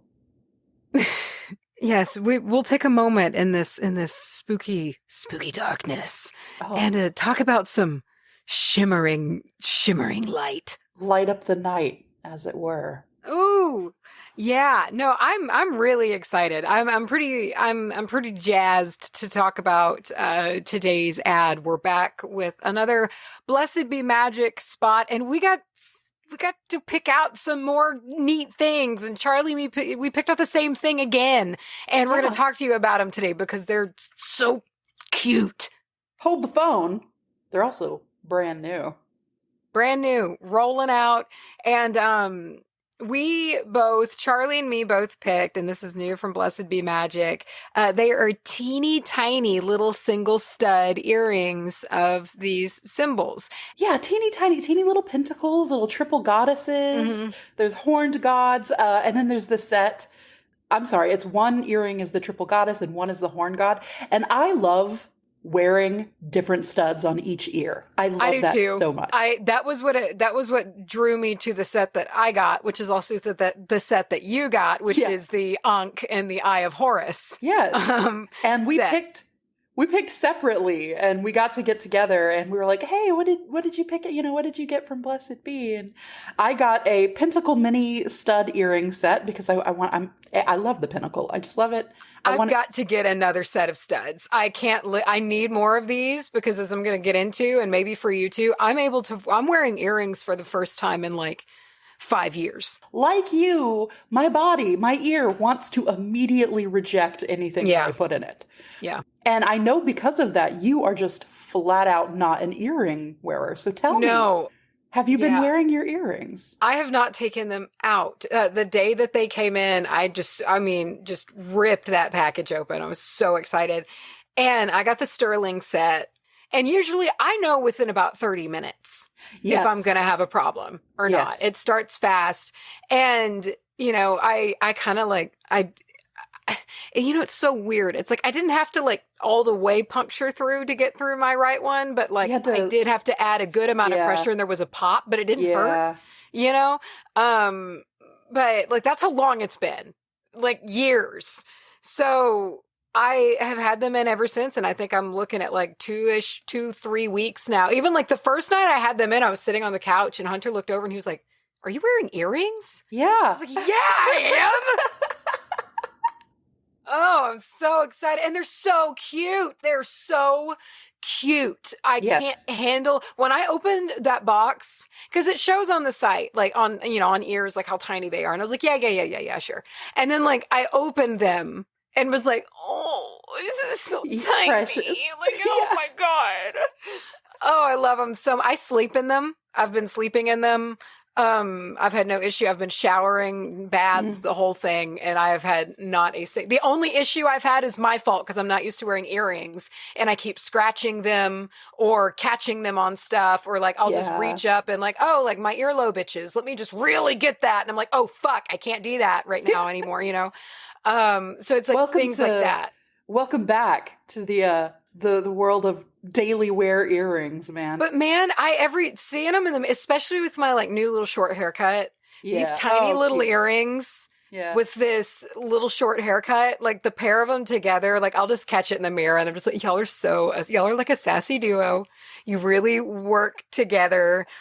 And it's just super cute. If I had to pick, like, I love the little Ankh. It's so cute, but I do love them as the pair because they're so different. And I do love there's something just a little weird, about like a mismatching stud combo. And I like it. Yeah. It's a little, even though, the pieces themselves are many, it does kind of give you that like BDE, it gives you that energy exactly. for some reason.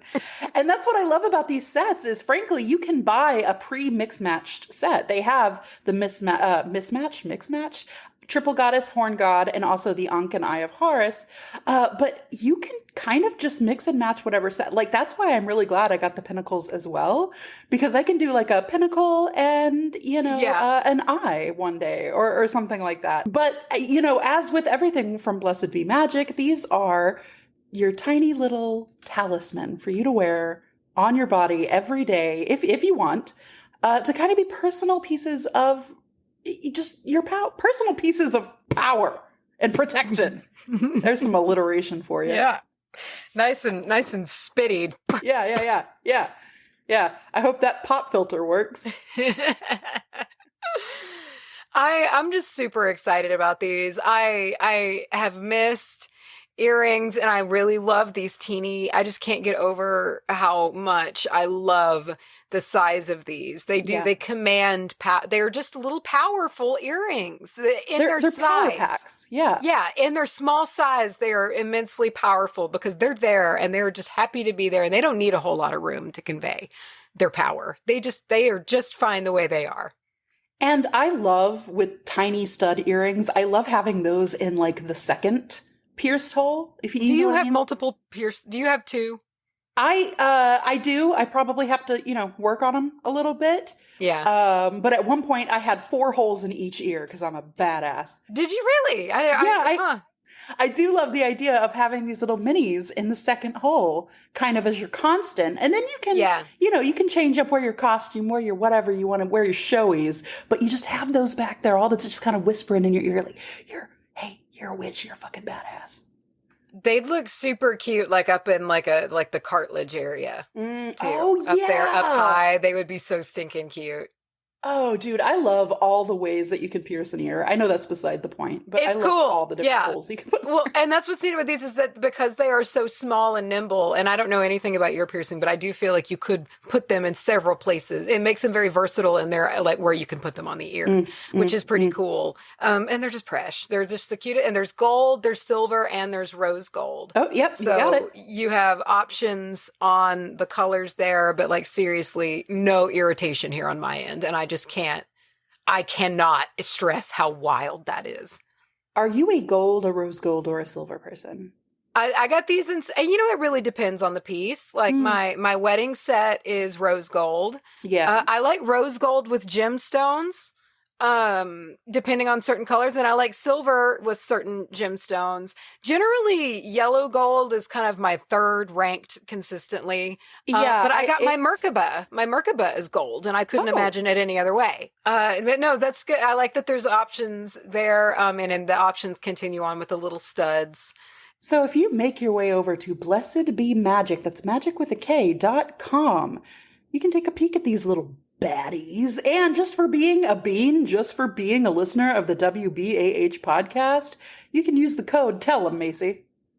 Witch bitch! All caps, one word.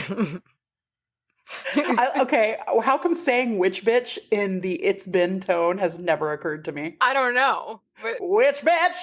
It should. For a fat 15% off.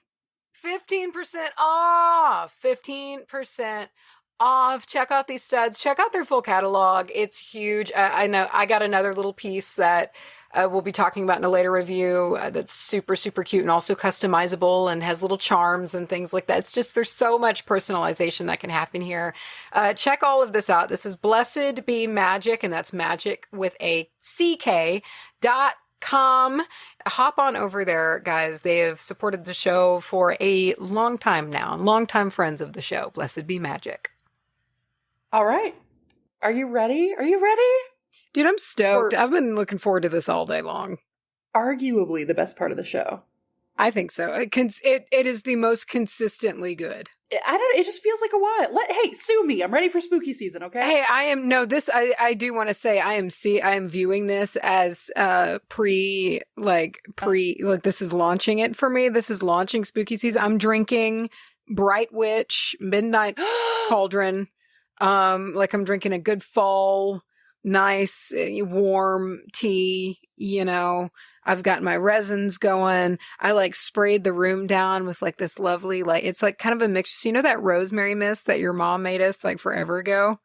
Yes, ma'am. Well, so like clearly that was like forever ago. And so I little bit, like I had like about half of it left. So I put a bunch more tea tree oil in it today and a bunch of other essential oils and filled it up the rest of the way with water and just kind of like remade it, freshened it up. Yeah, revive it. It's like stone soup. You can just kind of keep it exactly going.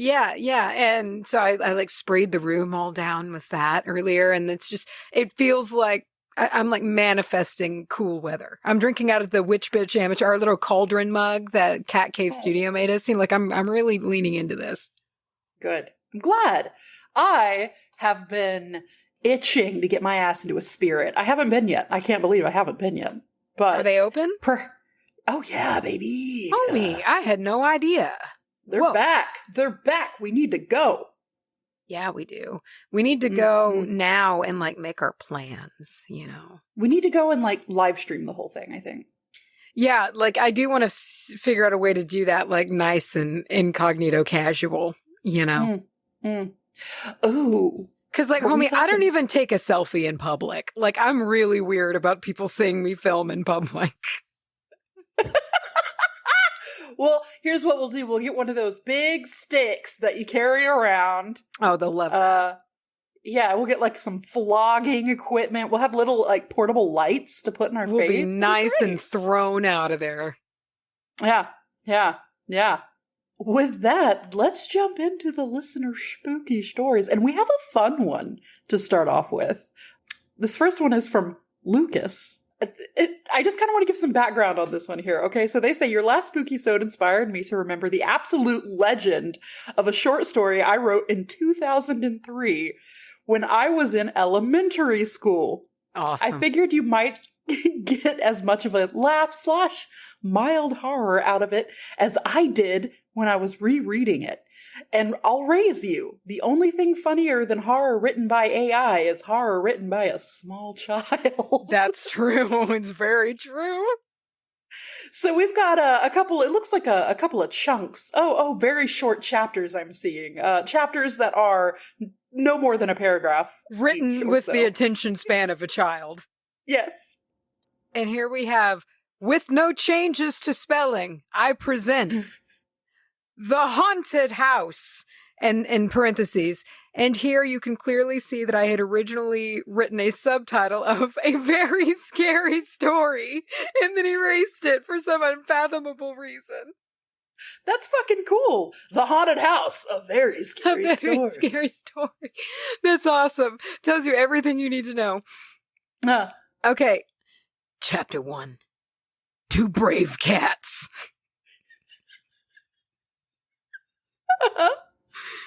Once upon a time, there was a city in Cattown called Halloween Town.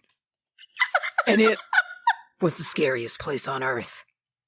Everyone who came into the house on the most abandoned street in Halloween Town never came back. Halloween Town, inside Cattown. Inside Cattown, yes. Inside the city of Cattown. It's like a city inside a city, or is Cattown the state? It's like Ba Sing Se, I feel like. Yeah, it's in layers. So, later, other people looked in the old cemetery behind the house and saw the skeletons of the people that went in laying innocently on the ground. What? They were teachers at Halloween Town School. Grave Cemetery High School. Oh, hot, yes. Then they went to the school in the town square of Cattown to tell about the skeletons in the cemetery. There were 2 cats in this school that wanted to go inside of the house that nobody ever came out of. Oh, shit. When they went to the town square to see if they could go, the mayor laughed and said it was hopeless, but he let them go. Chapter 2. Oh! The Haunted House. Mm. When the 2 cats got back home, they told their mom and dad that they wanted to do what they wanted to do. They packed their backpacks and set off. They went across bits of country and bits of city. Finally, they reached it. It loomed up before them. It's heavy. Is it not in the same town? I mean, there's a lot of towns here. How big is I still Cattown? can't keep it straight. I don't know. Okay, all right. It loomed up before them, its heavy iron gates swinging wildly in the wind. They walked through the gates and through the oak front doors. Mm. It was dark and dusty inside. Cobwebs covered the many couches and chandeliers that were squashed into the house. Suddenly, a noise ran through the house and made them shudder.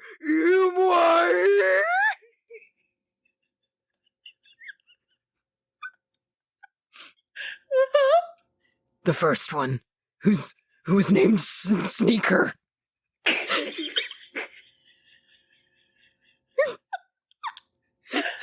zoomed back to his brother Soren. Whoa. Just in time, too. A big steel axe came swinging right through where Sneaker had just been a moment ago. Then, close call. The floor opened up under them and they fell through. It was a trap door. When they got to the bottom, they picked themselves up the floor and dusted themselves off. Chapter 3. A spooky basement. Oh no. Hold on. Pause really quick. Do you want to? We can discuss. We can discuss what's happened. I need to just. Yeah. Okay. So we have 2 cats that are investigating this house that nobody ever comes back from. Yes, and with the permission of their parents. And the mayor, who left with them, but did eventually, but did let them in. And we have two entities that have names. We've got Sneaker and Soren. I think Sneaker and Soren are the cats. Okay, I was gonna say, it seems strange that the ghost would have had names and the cats didn't. Yeah, okay, no, we're just now learning. Yes. Okay, we've got Sneaker and Soren are the cats' names. Okay, yes, great, which is great. pretty cute, really. I mean, that's fucking adorable, dude. If I had a cat tomorrow, I would name him Sneaker. Soren is a badass name. And I feel like I remember the character. Soren is a character from somewhere. Their little child self plucked that from a book or something because I remember the name Soren. I know that name from somewhere. It could be false brain trickery, but now that you say it, I feel like it's a thing. And I Googled it, and I'm just seeing that it's a Danish theology name, so I don't know. Chapter 3. A spooky basement. As they looked around, they saw they had landed either in a basement or a torture chamber. Because skeletons that had chains attached to themselves lined the walls. But that wasn't all. There was a huge spiky chair and something that looked very much like an executing block. God. Uh-huh. There were also some pictures on the wall that seemed to follow Sneaker and Soren with their eyes. Sneaker saw a small, glittering treasure case and reached for it. Soren stopped him and said, "Don't touch anything, Sneaker." Chapter 4. Skeletons come to life. Oh no. Wonder what's gonna happen. I know it. Just like a little kid to just like totally blow the plot like immediately. Yeah. Sneaker waited for Soren to turn back around, then grabbed the treasure case. Treasure case is an interesting, not chest, treasure case. Treasure case. It's smaller. It's compact. Yeah, it's like a suitcase. Grabbed the treasure case, which had a skull and crossbones sign, and stuffed it into his backpack. Oh. Uh-huh. Soon, they were in a room full of dusty skeletons. Soren stayed behind to take notes. What? While Sneaker walked on. He soon caught sight of the stairs. He was almost there when he heard a muffled cry of help. Help! Skeletons have come to life! Oh, they said it! They said the name of the chapter! Sneaker froze. It sounded exactly like Soren's voice. Catching sight of a sword, Sneaker grabbed it and ran back to the skeleton chamber. Oh. There, tied and gagged to the tall post in the middle of the room, Jesus! was Soren. The skeletons surrounding him didn't see Sneaker come in, but some skeletons that were standing guard did. They threw back their heads and made a high-pitched "Ew!" exactly the same as when they had first entered. Oh. And then I just stopped writing. The story ends there. No to be continued. No the end. I can only assume Sneaker and Soren meet the same fate as everyone else who entered the house. Dash. I love that. Yep. An open ending. A good Sopranos ending. Yes. Make your own ending. You're ahead of your time. Yeah. And I also love. Listen, I love it. Love it when a show doesn't pull a punch. You know, they kill off the main characters. Hell yeah, dude. Dude, I love it so much. I love a repeated focus, just like with black holes in the AI story. This is skeletons everywhere. Yeah. Soon they were in a room full of dusty skeletons. Just soon. I mean, like soon. You mean the room you're in? Yeah. Yeah. I love it. Kid brains are so funny. And Sneaker Man. Sneaker and Soren. That was 100% better than anything I've ever written in my entire life. I love it so much. That story will probably stick with me to the day I die.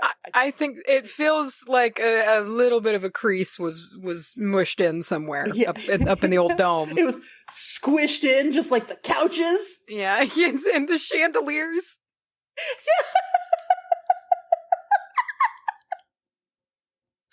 That was cute. It's just like couch and chandelier emporium. Oh. Okay. Wow. Whew. All right, that's a nice little fade into our spooky stories. Our next one comes from Megan. I grew up in a very small town in Massachusetts with not much to do besides your typical rebellious teen antics. I have to stop here, and I absolutely forgot. I keep feeling like this is a fictional story, and it's not going to be. This is a real story now. We're moving away from fiction.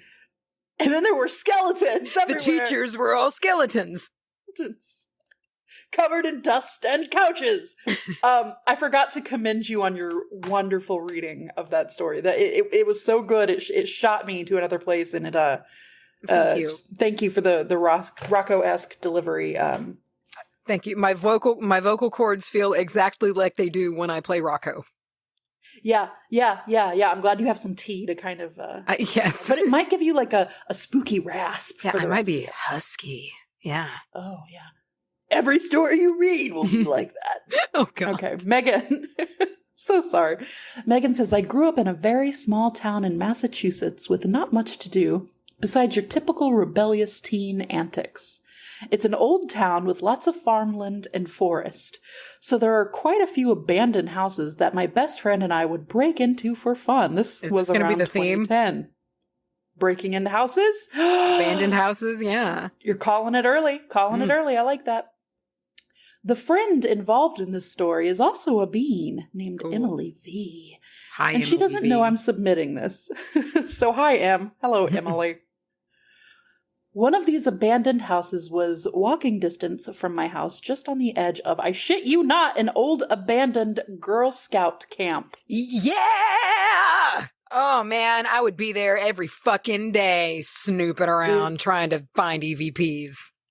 Oh, yeah, I'd be looking in all the little holes for hidden cookies. Oh, boy. This whole area, I was in the Girl Scouts. You did that, dude. You went camping. You'd hide cookies for future generations to find. This whole area was at the edge. What? They're just going to get wet. No, you didn't do that. Okay, that's the dumbest thing I've ever heard. Okay. Macy, I'm lying. Okay. All right. It was on the edge of a Girl Scout camp. This whole area was at the edge of a town on a body of water called Vinton Pond and led to miles of state forest. And let me just say, this spot is spooky at night. Cool. You access these woods by walking down a long road with access to a state park on the left and empty woods on the right. Yes. Eventually there's bodies in there, dude. I just know it.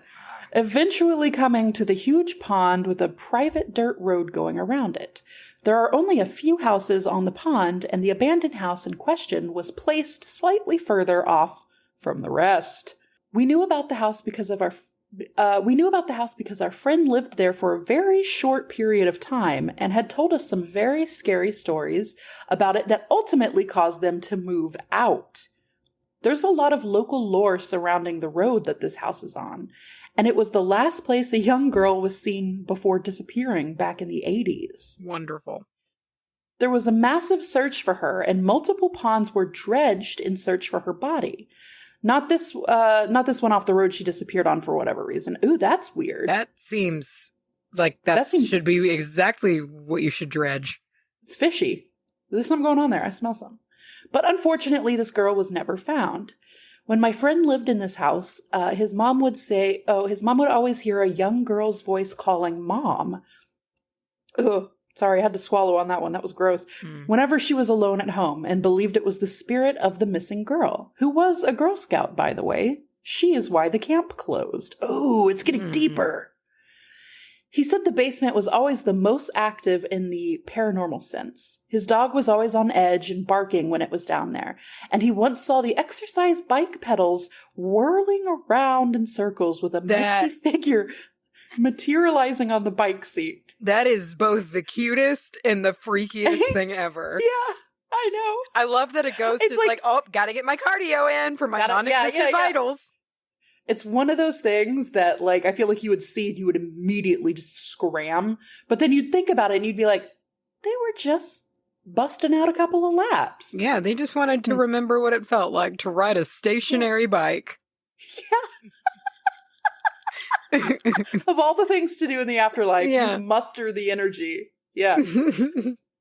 For this reason, Emily and I decided to check out the house, obviously. Sure. Before ever entering the house, we had driven past it multiple times and it just felt wrong. It's a normal-looking house, small, white ranch, nothing special or necessarily creepy about it, not too old. I almost felt in danger whenever passing it, and when trying to drive some of my friends past it, they would panic and tell me to turn around, and they were not willing to see it. This happened with Emily and her friends as well.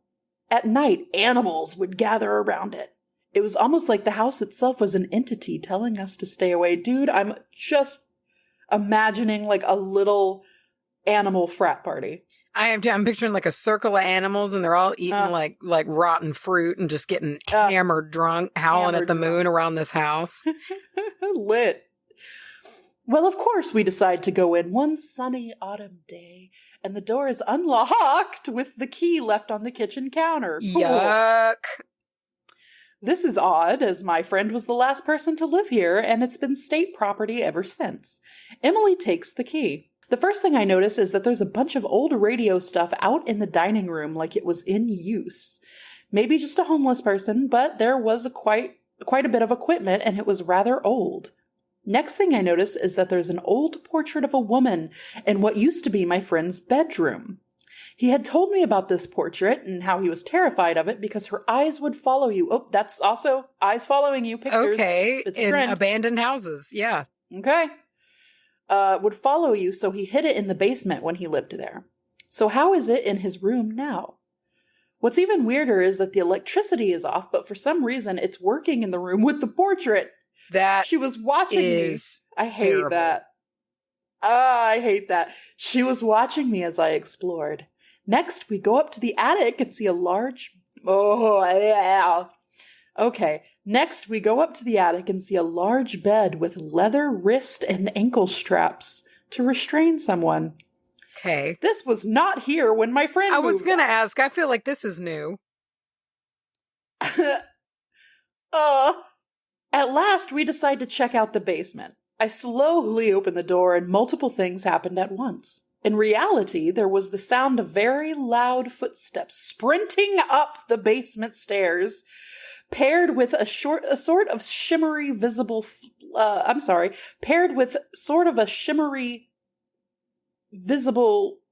I guess, entity flying up the stairs. Oh. The only way I can think of to describe it, to describe the shimmer is when you badly Photoshop a person out of a photo and you can still see the shape of where they used to be. Got it. Okay. In my head, I saw a man running at me and heard a very loud and angry scream. This is such a clear memory that I have of being able to hear and see the footsteps making a slight concave in the wooden steps as they pounded up the stairs. But in my head, I saw the actual man and heard his scream. Was this a spirit charging me for invading his space? Or was this an energetic imprint of something that happened in the past? I can't be sure, but I am sure that something charged up those stairs at me that day. I could feel the wind that was created. I could feel the wind that was created by the movement. I could feel the sense of the closing distance, and I could feel all of his anger. We shrieked, slammed the door, and flew out of the house. There were 4 of us total, and we all had the exact same experience.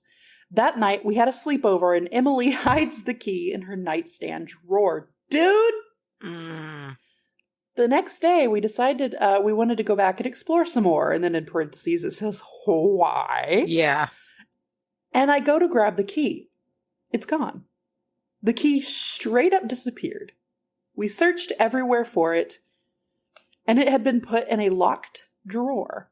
Well, we decide to go back since we left the door unlocked. We arrived, and now the door is locked. We figure, okay, maybe the cops came and closed the house up. There were no signs of, I hate it, sorry, but there was no signs of anyone or anything. We break in through the back door, and the house looks different now. The radio equipment is nowhere to be seen, and now there is a letter on the kitchen counter dating back to the 1960s. It seemed to be a love letter written by a woman to her plumber. We take it. Y'all need to quit taking things. Yeah, stop taking stuff from this place. Stop taking stuff. We also find that the portrait of the woman is now placed in a different room, and now the lights only work in that room. Nothing else particularly spooky happened during this trip. We were way too scared to visit the basement again. Unfortunately, the town ended up boarding the house up, so we weren't able to investigate it any further. But we still walked or drove by pretty often. Without fail, there were always animals gathered at night, and there was always a choking feeling in my throat when we got close. The letter we had taken disappeared the next morning, same as the key. My theory is that the girl that went missing in the 80s was abducted and taken to this house, most likely murdered there and dumped into the pond or the old camp. She's definitely still there and probably doesn't know what happened to her. I have a feeling that whoever charged up at me on the stairs was the killer. I truly hope I'm wrong in these assumptions, but that entity was malevolent, and there was definitely a young girl's spirit there. I haven't been there in years, and the last time Emily went over there was around Halloween one year, and she saw a dude dressed up as a clown holding an axe and walking by himself in the dark. All in all, I think I'm gonna stay away in the future. See, that's my problem, because the like pragmatist in me is like, when I walk in and I see that only one room is working light-wise and the picture has been up, I'm thinking, okay, someone is living here and they've wired this house up so only this room works. And if I go up and see that there's a bed with leather restraints, I'm out. There's a me-shaped hole on this on the fucking attic wall. I don't care if I'm dropping 25 feet. I'm out of there. Like, I just assume it's a human, but it's weird that the things disappeared. That's my thought. The first day was like, I don't know. I feel like I could probably rationalize a lot of that away by a human living there. So a squatter, something like that. However, the entity charging up the stairs, creepy. And everything that happened the second day, creepy. So it may be a blend of both, dude. Yeah. But weird. Holy shit. That's I see a weird bed with story. Restraints. I'm out. Yeah. Anywhere. Gone. You're out of there. Fuck that. That's what scares me about abandoned places more than anything, is I'm not really worried. I'm worried about humans that are still there. Yeah. To look on the bright side, like the hopeful side of things, maybe that bed always was there and your friend's parents were just into some shit, and there's no reason for you to have known about it. I mean, maybe. But I have a feeling it's a little darker than that. So this was sent by Nancy, the matron. Oh, I remember this one. This one had pictures. So it's titled Tug Hill Camp. Interesting. Lots of each one of these is connected to the previous one. Huh. In 2009, my husband and I purchased an old farmhouse on the Tug Hill Plateau in northern New York. It is a beautiful country area. No electricity, no running water, and no cell service. The Tug Hill region was settled by immigrants in the late 1800s, early 1900s. The settlers didn't last more than a generation in this area because of the immense amount of lake-effect snowfall, sometimes more than 300 inches per year. The excessive snow made it hard to live, and all of the families ended up moving to a less harsh location. Anyways, the old farmhouse was originally built by a man named John Church in the late 1800s. He lived in the house with his wife and 7 children and later died there from old age in the early 1900s. His children were grown and moved away by this time, and his wife moved to a village home for the elderly. It was then purchased and owned for many years by a hunting club, and then later fell into private ownership. My husband and I have always admired the old abandoned farmhouses on the hill and wanted to purchase one for our nostalgia as well as our enjoyment of the outdoors. Following the purchase of John Church's house, we spent a couple number of days and nights there camping and fixing up the house so that it was more livable and enjoyable during our stays. After spending some time at the camp, I finally asked my husband if he had heard the noises I had often heard in the upstairs of the house. I wasn't sure of the response he would offer, as he is a skeptic, and I, on the other hand, am not. I believe in spirits based on other experiences that I've had throughout my life. Without me prompting him, he said, "Yes, it sounds like somebody taking off their boots upstairs or moving furniture across the floor." On more than one occasion since that time, it didn't matter where we were on the property, we could be outside of the house and would hear the familiar thumping or scraping noise. As my husband and I spent more time there, we had other experiences. The most persistent and ongoing experience is feeling a presence in the room with you, particularly upstairs. I would turn to see who was there, only to see nothing, but still feel a presence. One night while sleeping, I awoke to use the bathroom. Our bedroom is on the second floor and the makeshift bathroom is on the first floor. Ooh, a long walk in the middle of the night. Oh, yeah. We always kept a radio playing classical music at night just so we didn't hear the house creaking and stave off the silence. When I awoke, the radio was playing only static. I assumed it was because it was the middle of the night and the radio station was off air. As I walked by the radio, the static electricity from my body must have made the radio start to get signal again, and I could hear a voice.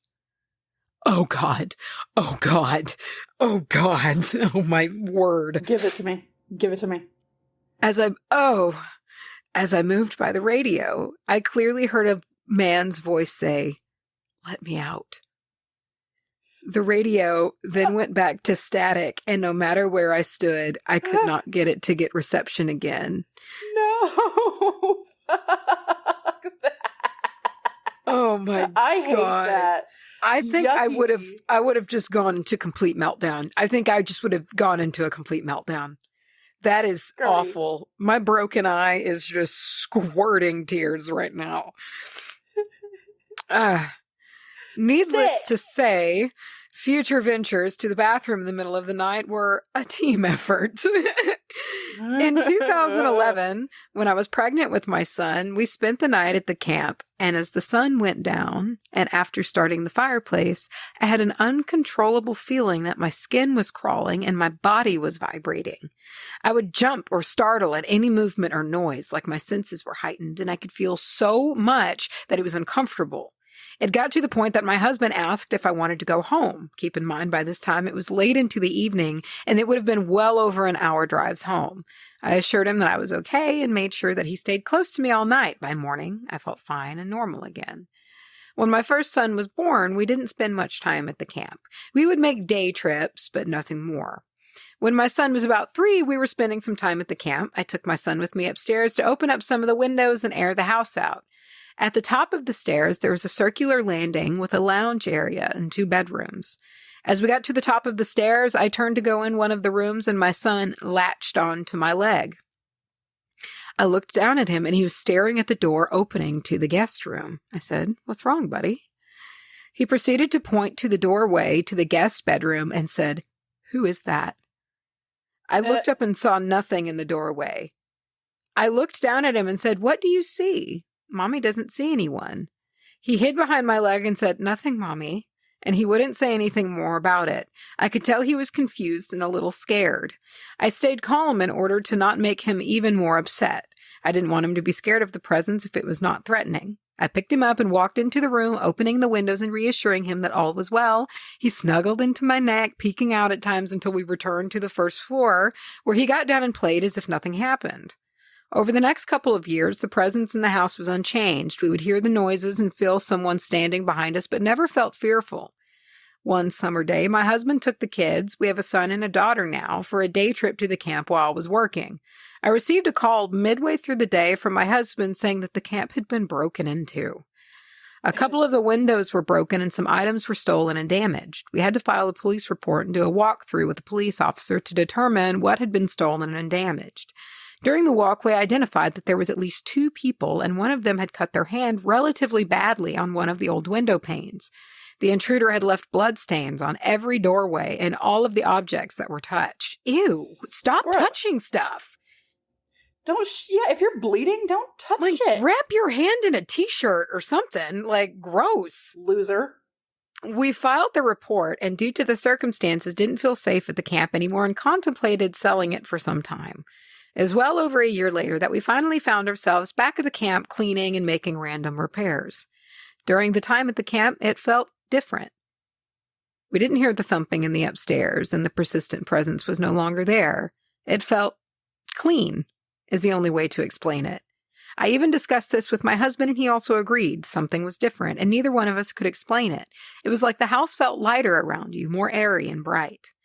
I have included, they sent us an image of the farmhouse. I sent it to you on Messenger, cool. By the way.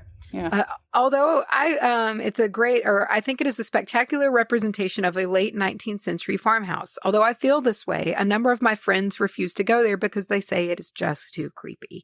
We did find out through a friend of a friend that the former owners of the camp also heard and felt things while spending time there, although that was not the reason for them selling it.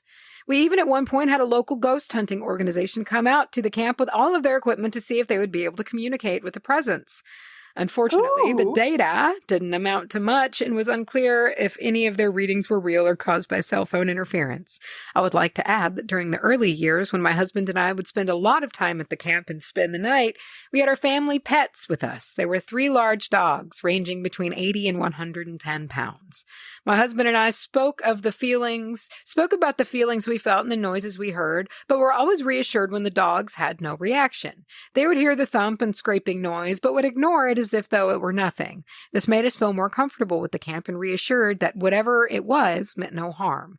And in regards to the dogs, there is a ghost dog that both my husband and I have actually seen. Aww. It is a yellow lab, and when we would be playing outside with our dogs, we would catch glimpses of it out of the corner of our eyes.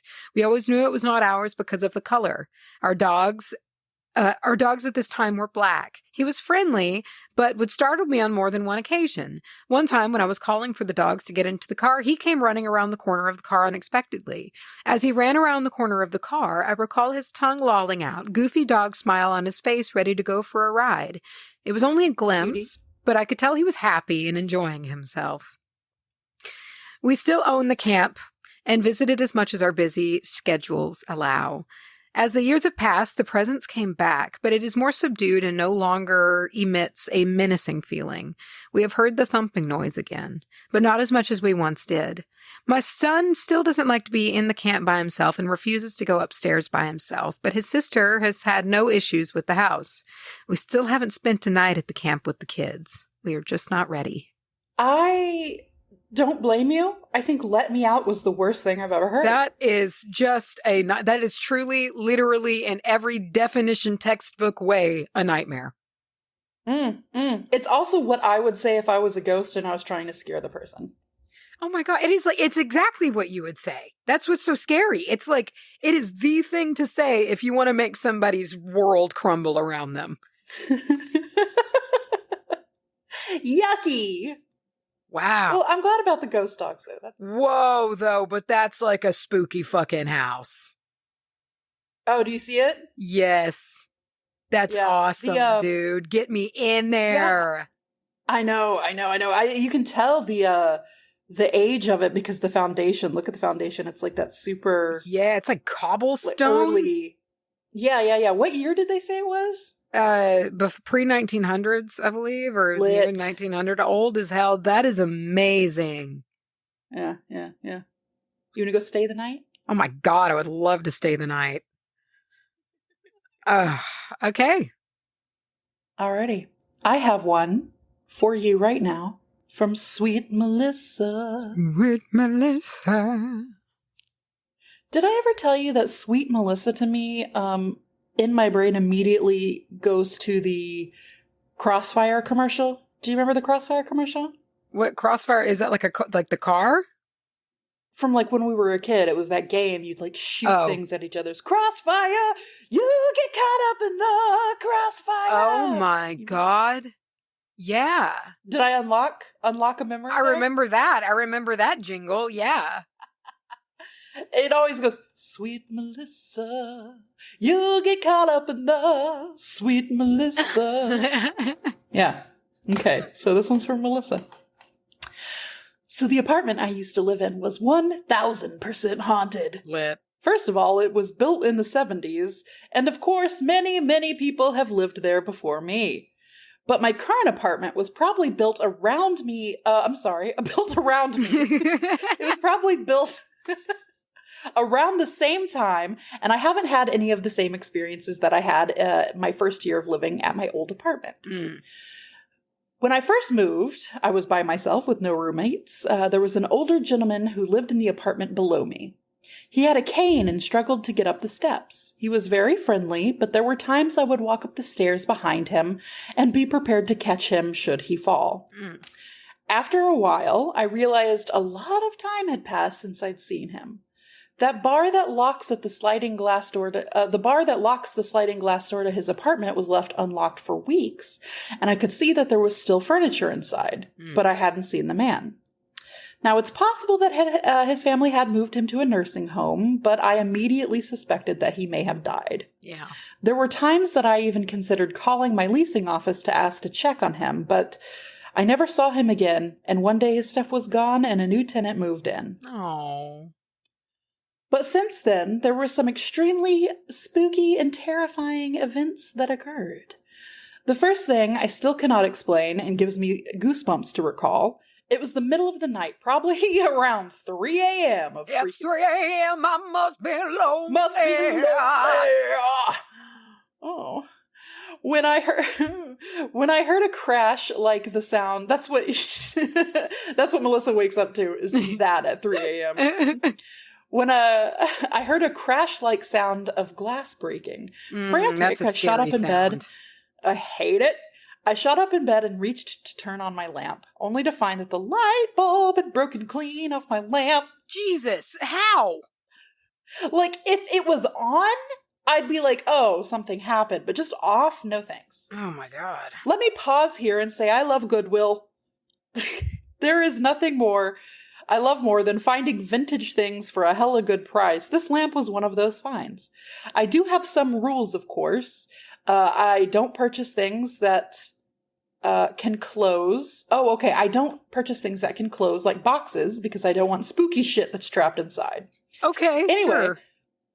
Once I got my other lamp turned on, I saw that the lampshade on the broken lamp was still in place and hadn't moved an inch. I know this because the night before, I noticed that the crease where the lampshade was glued together was facing outward. I had thought about turning it around, but I was too lazy. So when inspecting the lamp, I noticed it wasn't like that something had hit the lampshade. Otherwise, it would have spun or moved the lampshade. Okay. Also, the lampshade is has the kind of metal ring at the bottom that you first place on top of the lamp. Oh, yeah, like the little I know what you're talking about. coat hanger or whatever inside. Yeah. And then you screw the light bulb on top. So the light bulb somehow cracked off without the base of the lamp or the lampshade moving. Flying shards of glass breaking off of a lamp mere inches from your sleeping face is horrifying. At the time, I had no pets. This was the first night of terror. The second thing to happen. Oh my God. The thought of going through that without a dog to hug is just the scariest thing I could ever think about. Or just like a roommate to go immediately. Anything, any living thing. I need to talk. Like, yeah. I don't know I would go sleep in my car. I would, yeah. I'm not staying there. The cheapest hotel room, dude. I'm not going to raw dog this night. This is awful. No, fuck no. The second thing to happen occurred after I had gone on a horse tour with a coworker. Okay. We had been riding in the hot July sun for several hours, and I was feeling faint. It's hot. Probably dehydrated. I ended up fainting, falling off the horse, getting a concussion. Dude, hey, say it, bro. Hey. Concussion twins. And a huge gash on the back of my head. Wear helmet. That sucks. Yeah. I ended up, that's what they say. I wasn't being snide. Yeah. No, wear helmets. Wear helmets. Next time. I ended up in the hospital and out of work for 2 weeks. Did I mention that this was in the woods that surrounded the battlefields of Gettysburg? Oh. Suddenly it all makes sense. I sometimes wonder if I brought something home with me or was just extra sensitive after a near-death experience. But another evening, I woke up in the middle of the night feeling like something was standing over me. I opened my eyes. God damn it, dude. I opened my eyes and a man was leaning over me. He was wearing white and had either a white bandana or a white bandage on his head. I couldn't see his face. I blinked, expecting my eyes to adjust, and as they do, as they adjusted, he was still there.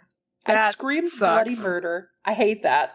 I screamed bloody murder, not once, but twice. No, not once, not twice, but 3 times before he disappeared. That's the only thing you can do, dude. Just do a Skyrim shout until they blast away.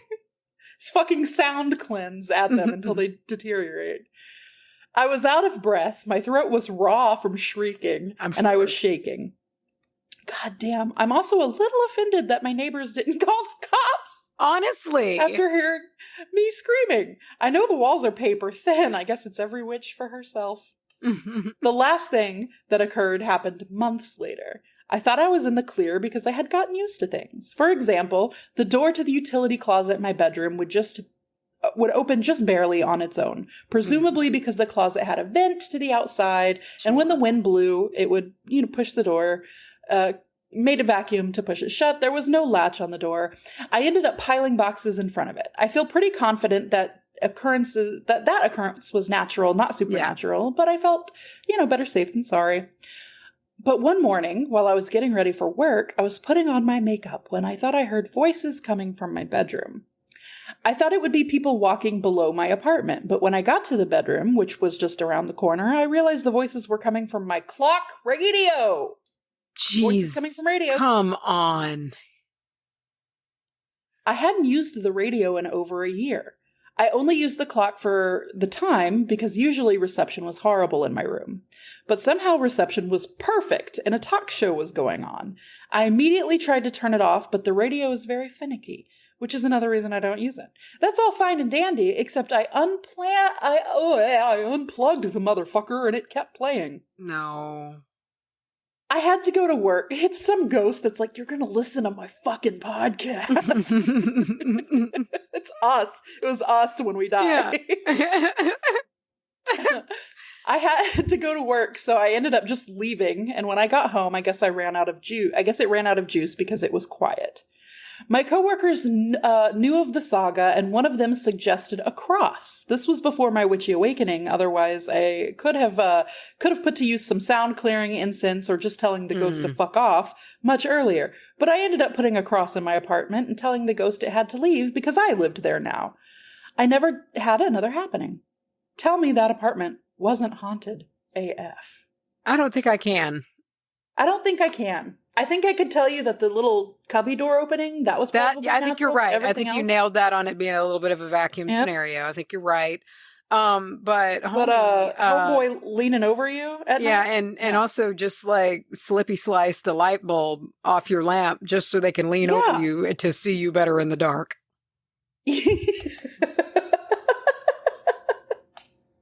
Asshole. Creepy. Gross. This next story was sent in by Kayla. I was raised in a Wiccan household and always had an interest in a magical life. After the age of 8, I drifted away from the Wiccan path, not knowing if it was for me, only to come back in my adult years and wished I had never strayed away. Figure y'all might enjoy or cringe at my creepy story. Oh, God. Either. Either sounds good to me. Yeah? Yes. First, basic floor plan of the house. As soon as you open the front door, it's a pretty open area. There was a staircase on the left against the wall. Immediately to the right was there was a staircase on the left against the wall. Immediately to the right was the living room, which led to an open dining room kitchen area. From the front door, you could see the upstairs walkway and the doors to every room. Okay, I feel how this sounds.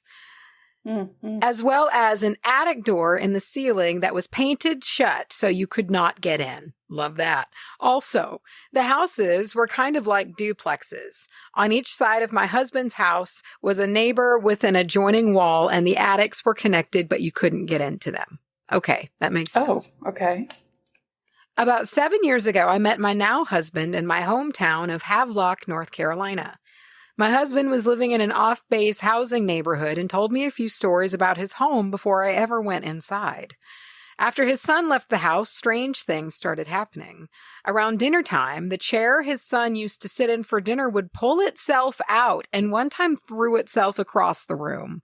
Rude. Stop. Rude. Can you imagine? So rude. You're just there having a solitary dinner and, you're like, man, you know what?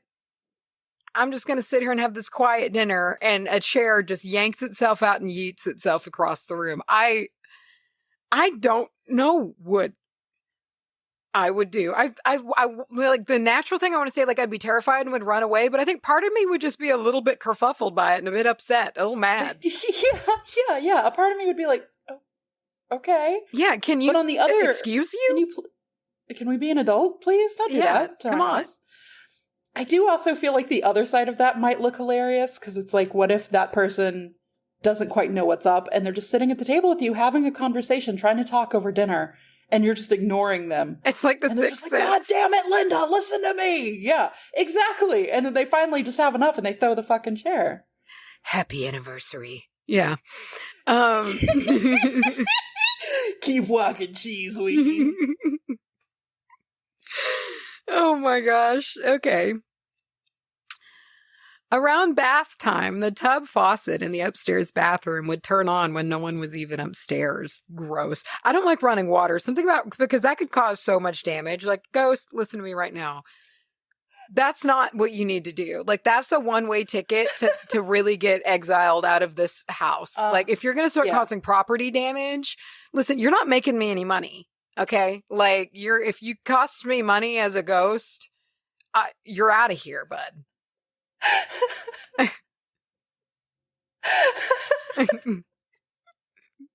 Ever practical. You gotta have a good ROI if you're gonna live in my house. Oh, okay. Yeah. Makes sense. Around bedtime, his son's bedroom door would open by itself and always had this odd smell in the room. There was also a video of a pair of his son's shoes, just shoes, running past a doorway. I hate it, but I love it. Exactly. I think I'd be able to do. I'd just be able to blink at it. I would have a hearty chuckle. I'd be moving my shit out, but I'd be laughing the whole time. God. Wow, it's really seemingly fixated on the sun, man. That's so silly. Oh my gosh. Woof. Okay. After a few months, I'm sorry. So yeah, me neither. Okay. Woof. In my head, it's really cute. Yeah. I've made it really cute. They're real slappy footsteps. Yeah. Big, too big. Also, the shoes. Yeah. After a few months, I moved in with him, and so did a former roommate of mine. First impression walking in was something wasn't right here. The energy in the house felt heavy, and at certain parts, it felt very dark. Almost immediately after moving in, things started to happen. With a little emoji. Oh. While myself, my husband, and roommate were watching TV, my husband decided to go grab something to drink from the kitchen. And as soon as he returned, we all started hearing noises in the kitchen that he just walked out of. We got up to check it out, only to find that every cup and shot glass that was displayed in the kitchen had been turned upside down. My husband has an OCD issue where everything must be perfectly placed right side up. Also, all of the doors in the house, whether it be bedroom, bathroom, or closet, must be shut when not in use. So, yeah, that's intense. Like, you know that those glasses were where they were supposed to be. you know. Don't like it. And I don't like the idea that you were hearing it happen, like, one by one. You were hearing them all flip. Again, this happened in a matter of seconds. However, we brushed it off. Ugh. That bothers me too, that it did that, because I like to think that the entity is aware of his specific, would the proper term be, is it tics for that? Is that considered a tic if it manifests like that? It might be an obsession, you know, or it could be if the issue is like you being the one to like turn them, then that would be compulsion. I would say that's probably the obsession. It's spooky to me that this is clearly like a soft point, and that's what it flipped. It's like preying on the thing that on the anxiety that's going to create. Yeah. Yeah. Gross. The thing that will put them down for days. Yeah. Yeah, and it's going to feed them energy. Yeah. Fuck you. A few days later, we were all out running errands. When my husband and I returned back home, we noticed that, oh God, yeah, every door upstairs was open. All the lights were turned on, and all of my husband's clothes were thrown out of his dresser. Just like so it was doors and glasses, and now you've got them both. Thinking someone might have just broken in, we revamped all of the locks and double-checked that they were locked whenever we left. From then, almost any time we left the house, whenever we would return, all of the upstairs doors would be open and the lights would be on. Every other weekend, my husband's son would stay with us and everything would be fine until nightfall. His son's room didn't have a lot in it. All of his toys were downstairs, only a bed, dresser, an old rocking chair with a 3-foot-tall teddy bear that would sit in the rocking chair. Separate. Okay. Separate them.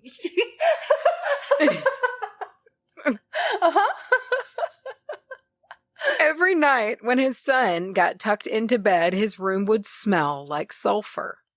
About an hour or two after tucking him in, he would almost always wake up screaming. Thinking it was just night terrors, he would get calmed down and tucked back in. After about 2 months of this, we finally decided to have a friend who was a pagan come in and cleans. God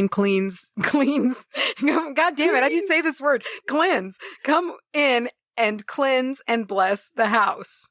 He carved protective runes and sigils into the stairs and walls to try to help. Lit. Unfortunately, this only made it worse. After that day, it didn't matter whether we were home or not, doors would fly open and lights would turn on. We had one night, it sounds poltergeisty, and if it is because like they feed on energy, it sounds like a poltergeist that has found a perfect source in which of how to feed, you know? Yeah. Yeah, he's not leaving easily. He's found a good and it keeps doing these things. Yeah. We had one night that my roommate was in his room with headphones on. My husband was downstairs working on homework and I was taking a shower. When I got out, I found that the bathroom door and master bedroom door had been opened. After getting dressed, I left the room and all of the other doors were shut. Once I got about 3 stairs down, I heard a noise behind me, only to find out that my husband's son's bedroom door had just opened. I then ran down the stairs. We had one morning that my husband poured 2 glasses of milk, put the carton back, took a sip of his cup, and his cup of milk had curdled. However, the other cup of milk was fine. This is poltergeist. What in the hell? This sounds like fucking poltergeist shit. Obsession with that. What? And picking on the husband. Yeah, him. Not knowing what to do next, my roommate decided to get an EMF detector.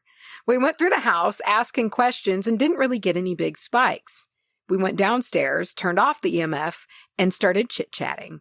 My husband then started to antagonize whatever was there, specifically said, "It's whatever. Whatever is here is just a little bitch." Immediately after saying that, the EMF turned itself on and spiked so high it stopped reading numbers and began blaring a high-pitched noise. You wanna fucking go, bro? You call me a bitch, bro? You think I'm a fucking bitch? You're a fucking bitch. Call me a bitch. Kick your ass. That is such like when you hear someone mutter something under their breath. Oh my God. Energy. Like, wow. He's waiting for you to speak up. Been waiting for you to speak up the whole time. Oh, I got your ear now, you son of a bitch. Yeah. That's horrifying, but it's also very funny. We all jumped, and my husband looked up to the ceiling and said, damn, okay, I'm sorry. Look, I'm sorry. At that point, the EMF detector shut itself back off. He said, yeah, that's what You're fucking right. You're sorry, you piece of shit. We left things alone for a few days and just dealt with the opening doors and lights turning on. Not long after, though, I had what I feel was the most terrifying night of my life. Everyone went to bed, and the house was quiet. A few hours later, I woke up to my husband screaming. By the way, my husband is a crazy-ass Marine that has been to war a few times, and I've literally never seen anything scare him. He was shouting for me to wake up and turn on the light. As I tried to reach the light, I felt a very dark and heavy presence in the corner of our room. It felt like I was being watched and warned not to move, though I could not see anything. Once I turned the light on, the presence was gone, and the terror in my husband's face was so strong, I seriously thought he was going to have a heart attack. When he told me he had a terrible nightmare of something malevolent being in our room and woke up feeling like something was sitting on his chest, holding him down, not being able to move or make a noise. He said it felt like it took hours for him to finally be able to yell loud enough to wake me. After that night, we knew something had to be done. We cleansed the entire house and put salt at every threshold. We also circled his son's bed in salt because he still woke up every night he was there screaming. Everything then got quiet for almost 2 weeks until his son came over again. The first night his son came back over, everything was going fine. We tucked him into bed and went about our night. A little while after everyone went to bed, my husband's son woke up screaming so loud we thought he was right next to us. We ran into his room, flipped the light on to find the old rocking chair that was on the other side of the room was moved all the way up to the salt ring. All the way up to the salt ring around his bed, and the teddy bear was shifted, looking down at the boy in bed. I need a minute. God. I need a fucking minute. Oh my God. The pushing up to the edge of the salt ring is not okay. That's not okay. Dude, I am not handling that. That is so frightening. Cool. Oh my, and the bear being used as like a visual, like bear? Oh my God, dude. Fuck that. Oh shit. Right up to the line. Oh my God. And you know he was just watching it scoot closer to him, probably. That poor little boy. Oh God. Woof. All right. Cool. Oh God, I just know this is going to get rough. I saw the next few sentences. We took it out of the room, calmed him down, and tucked him back into bed. The next morning, one of our neighbors asked if we had found a way to get into the attic and what we were doing up there at 2:30 a.m. Shut up. He then explained he had been woken up around that time only to find that his front door was open, the painted shut attic door was ripped open, and said it sounded like stuff was being thrown around for a good 20 to 30 minutes. We had then looked in our house to find that our painted shut attic door was ripped open as well.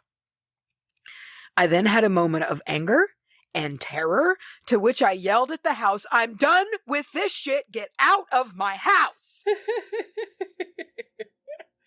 The day after this, everyone was at work. When my husband got off work, he went home and changed clothes and then left to go start a shift at job number 2, and everything at the house was fine. About 10 minutes after he left, my roommate showed up at the house and walked in and called me saying, "I need to get home right away." I left work and drove home, which was only a 2-minute drive, pulled into the driveway, and as I did, my best friend pulled up as well to see my roommate standing outside saying, "Something is really wrong in this house." Ew. We all walked in to find every light in the entire house was on, every door was open, and the rocking chair, which had gotten put back in the bedroom after my husband's son had left, was rocking back and forth at the very top of the stairs with the teddy bear looking down at us all. No, fuck you. No. See, now I'm not fucking scared anymore. I'm fucking pissed off. I'm burning you, is what's happening. Yeah. I'm gonna shit's going put you in a box full of salt and full of everything, and then I'm gonna light it on fire. Yeah, I'm gonna fucking dissipate you, dude. Yeah, you're done. Molecularly blast you. Yeah. Out of existence. Yeah, you could have kept existing, but you did too much. Yeah. Nope. Okay. At this point, I grabbed my phone to take a picture. I sent the picture to my husband to show him what was going on, and when he received the photo, you could only see half of the picture. You could see the entire bottom floor of the house, but halfway up the stairs, all the way to the ceiling in the picture, it was completely whited out. It wasn't until he stopped back by the house that he saw what was going on. Later that day, we started asking around the neighborhood and doing some online research on the neighborhood we lived in. We then found out that our house was not the only one that was getting messed with. Every house on our street that had boys under the age of 3 had strange things happening. We then found out that 4 boys had died on this same street, all under the age of 3 from SIDS or mysterious circumstances. One boy had died while we were living at this house. Shortly after this day, my husband retired from the Marine Corps and we left the state and have not gone back since. To this day, we have no idea what was in that house or on the street. All we do know is that it loves to mess with people, with boys under the age of 3, and it's powerful enough to hurt people. We tried to warn the people around and even went to the base housing to warn them, and everyone thought we were crazy. We have multiple people, civilians and Marines, who have seen and heard the stuff going on in this area. I understand skeptics not believing what I say happened, but trust me when I say this was very real and very terrifying to experience. I only hope someone is smart, brave, and strong and powerful enough to rid this area of the terrible entity that inhabits that street. That might be one of the more fucked up ones I think we have ever gotten. Yeah, for sure. I'm not all right. I don't have. No, I'm not. I'm actually walking away from that one kind of fucking angry. Yeah, because I don't like that it's doing that, and especially it's preying on kids. You know, kids. No, dude. You don't know. I'm not a mom, but like me as a mother, the second you look sideways at my kid, you're out. Well, it's just what I mean. It's and I say that. Yeah, what a piece of shit. Yeah, I say that knowing what to do now, but... Yeah, oh my God. Yeah, yikes. Wow. Fuck. Shit. I wish we had something funny and quippy. Let's go back to the... I'm a bit Let's go back to the funny running shoes. Oh, I remember the cute slappy shoes. Yeah, remember that? That was fun. Remember the cats? Remember Sneaker and fucking Soren? Yes! That was a good time. Okay. Okay, I've calibrated. Let's move on to our last listener story. This one says, this one is from Cadence, from Australia. Cool. The house I grew up in was a large 70s. That's another one. 70s houses, bro. 70s house with an internal courtyard. Dude, I'm so jelly. Internal courtyard. Me too. Those are badass. On one side of the courtyard is the kitchen, living room, and dining room. And on the other side is the bedrooms and bathrooms, with a hallway connecting the 2 wings of the house. The walls surrounding the courtyard are solid glass, so you can see right through them from the dining room to the hallway to the courtyard. One time, when I was about 11 years old, I was sitting in the dining room after dinner, looking out at the courtyard. Through the glass, I saw my mum walking through the hallway to go to the other wing of the house. I love it when we get a mum. A mum. I wanted to speak to her, so I got up to follow her, but after extensively searching all of the rooms on the other side of the house, I couldn't find her. I returned to the dining room to discover that she had been on that side of the house all along. She would have had to pass me to get back there if she had in fact gone to the other wing. I assumed the figure I saw moving up the hallway... I assumed the figure that I saw moving up the hallway was my mom, because who else would it be? But honestly, all I saw was a shadowy form about the same height as my mom. Was it a shadow person? Or maybe a doppelganger from another timeline? I hate Possible. that. I've had one other spooky experience in that house. A few months before I moved out of home, I was in the bathroom and noticed a pair of handprints high up on the bathroom mirror. It was one of those big mirrors that covers the entire wall above the basin, and the top edge of the mirror was probably about 7 feet from the floor at least. Nobody living in the house at that time would have been tall enough to place their hands there, nor would they have had any reason to do so. The handprints were spread far apart on either side of the mirror, as though someone had leaned against it to brace themselves while staring at their own reflection. Okay. I hate that. That's intense. I don't like that. I showed the prints to my partner and he couldn't explain it either. I think I took a photo because it was so weird, but I have no idea where this photo is now. Otherwise, I would have attached it. It's okay. It's probably cursed. That's fine. Listen, I'm fine. Last but not least, I often see shadow cats. My own cat has a way of materializing in unexpected places, like disappearing and appearing.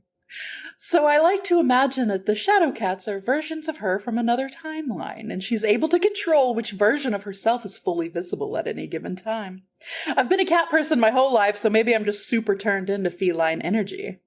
I'd love to know if any of the other listeners have shadow pets. I watched your fucking parents' cat teleport. Yes.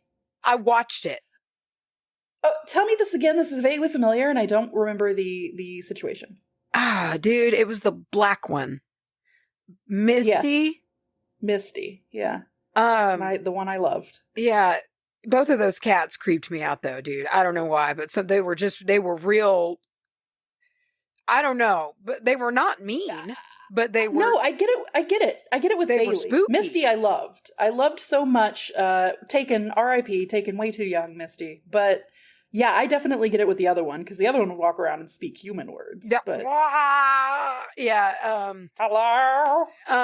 Yeah, and so this was that one, the Bailey, fucking Misty. Anyway, and so we were sleeping in the living room. And I don't know why okay, first of all, we've talked about this a lot. I loved that house, but it was also super creepy for some reason. And, I loved the Forney house so much. I loved everything about that house. I think about that house a lot. I just loved it. There was stuff there, though. There was some weirdness there, and man, it would chill me to my fucking bones sometimes. Oh yeah. Oh yeah, dude. Dude, I remember the time that we would play Lights On, Lights Off, or whatever that fucking game was, and you got to stand on and it would be I'd be standing in the empty living room, and all the adults would be outside, on the back porch, and it was just me and alone in the house, standing on the other side of the door in the living room, and it was a terror that I could not explain. But it would get me, man. Anyway, but I love that house. It felt like the get off the road scene in Lord of the Rings. Yeah, you just wanted the time to end to get back in the room with everybody else. Even though it was dark in there, you didn't give a shit. Anyway, so we were in the living room, and it was one of those middle of the night things, and I woke up probably to fucking pee. And I remember I woke up and I watched that cat. It was in the hallway, to where your room was. In the bathroom, and it walked out of that hallway, crossed through the living room, and went to sit at your parents' door. And it kind of fucked off after that. I don't think it got let in because it was late, but I watched it, I think walk off into the dining room. And I didn't doze off, and it didn't walk around again. And I just remember just kind of laying there, and the next time I looked in the hallway, that it happened again. It all happened again. And time slip. Yeah, it was so weird. And I just remember in that moment being this isn't right. This isn't normal. Something's wrong. Not right here. Yeah. It was super weird. I don't know. I think cats are just kind of inherently tied to weird shit like that. I feel like cats are how cats just kind of get into tight places and shit. I feel like they kind of just slurp around through timelines. Well, yeah, they're aloof by nature. So I feel like it makes sense that they're aloof in our own reality. Yeah. They don't really give a shit about our time and space. Yeah, you're not pinning them down. That makes sense. Wow. And also, it was those cats were I don't know. I don't know if they were just like the feline version of like a highly sensitive person or what, but I feel like they would weirdly communicate. Like my mom knew when the other one was going to go. It's like she told her that it was going to be like she was going to pass away like the next day. And she had this whole moment with her and she was just going to like, okay. Yeah, it's time. All right. Yeah. It's time. It's going to happen. I'm still fucking mad about that one story though, bro. Wow. Maybe we can get a coalition of witches together, just storm the place and blast the bitch out. Dude, yeah, that was wild. So much this was a round of really freaky listener stories. There was a lot of high creep vibes. We started out light. Oh God, I'm so glad. Light and brilliant. So Homie, if you make a shirt with Soren and Sneaker on it, I will wear it, please. Dude, that would be, we should do like a crossover, do like a design that's got Soren and Sneaker and their little, they become little characters. Oh my God. Okay. Yeah, dude. Hey, That'd listen, be cute. Have your people call our people, okay? Well, that wraps it up for this Spookysode. I love ending on a good spine-chilling couple of stories. Wow, yeah. And I think we have some moments from this one that will live on forever. And of course, as always, we've got dudes leaning over you in your sleep. That's never going anywhere. But I'm surprised we only had one. Only one this time. Not that bad, man. Yeah, it was mostly sounds and like less physical beings. Like more. Yeah. Huh. And lots of cats. Lots of cats. Radios. I'm on the radio. Oh. Yeah, there you go. You're welcome. Wow. Well, I guess we'll catch you next time. Join us for a non-spooky episode next week. Yeah, a regular ass episode.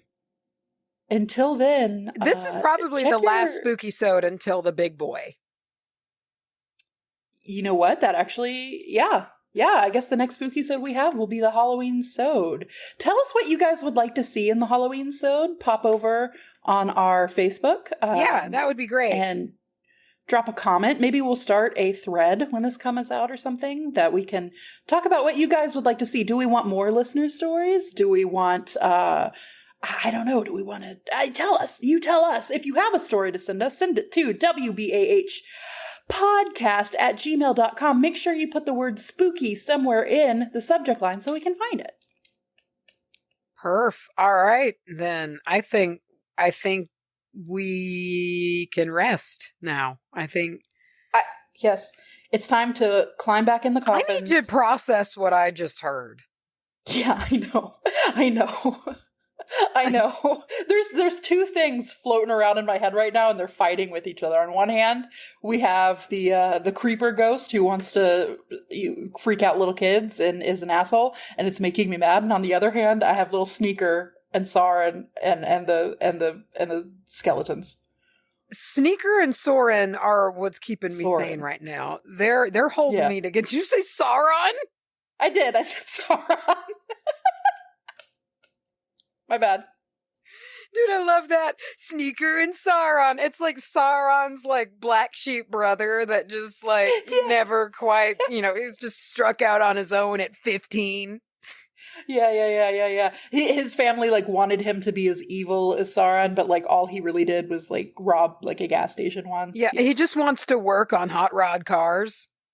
Yeah. Oh my God, he's Rocco. Oh, he's Rocco's Rocco. origin story. Oh. That's why Rocco doesn't know where he came from. That's right. He just found an empty house and squatted, and he said his mother left him there so he couldn't be arrested.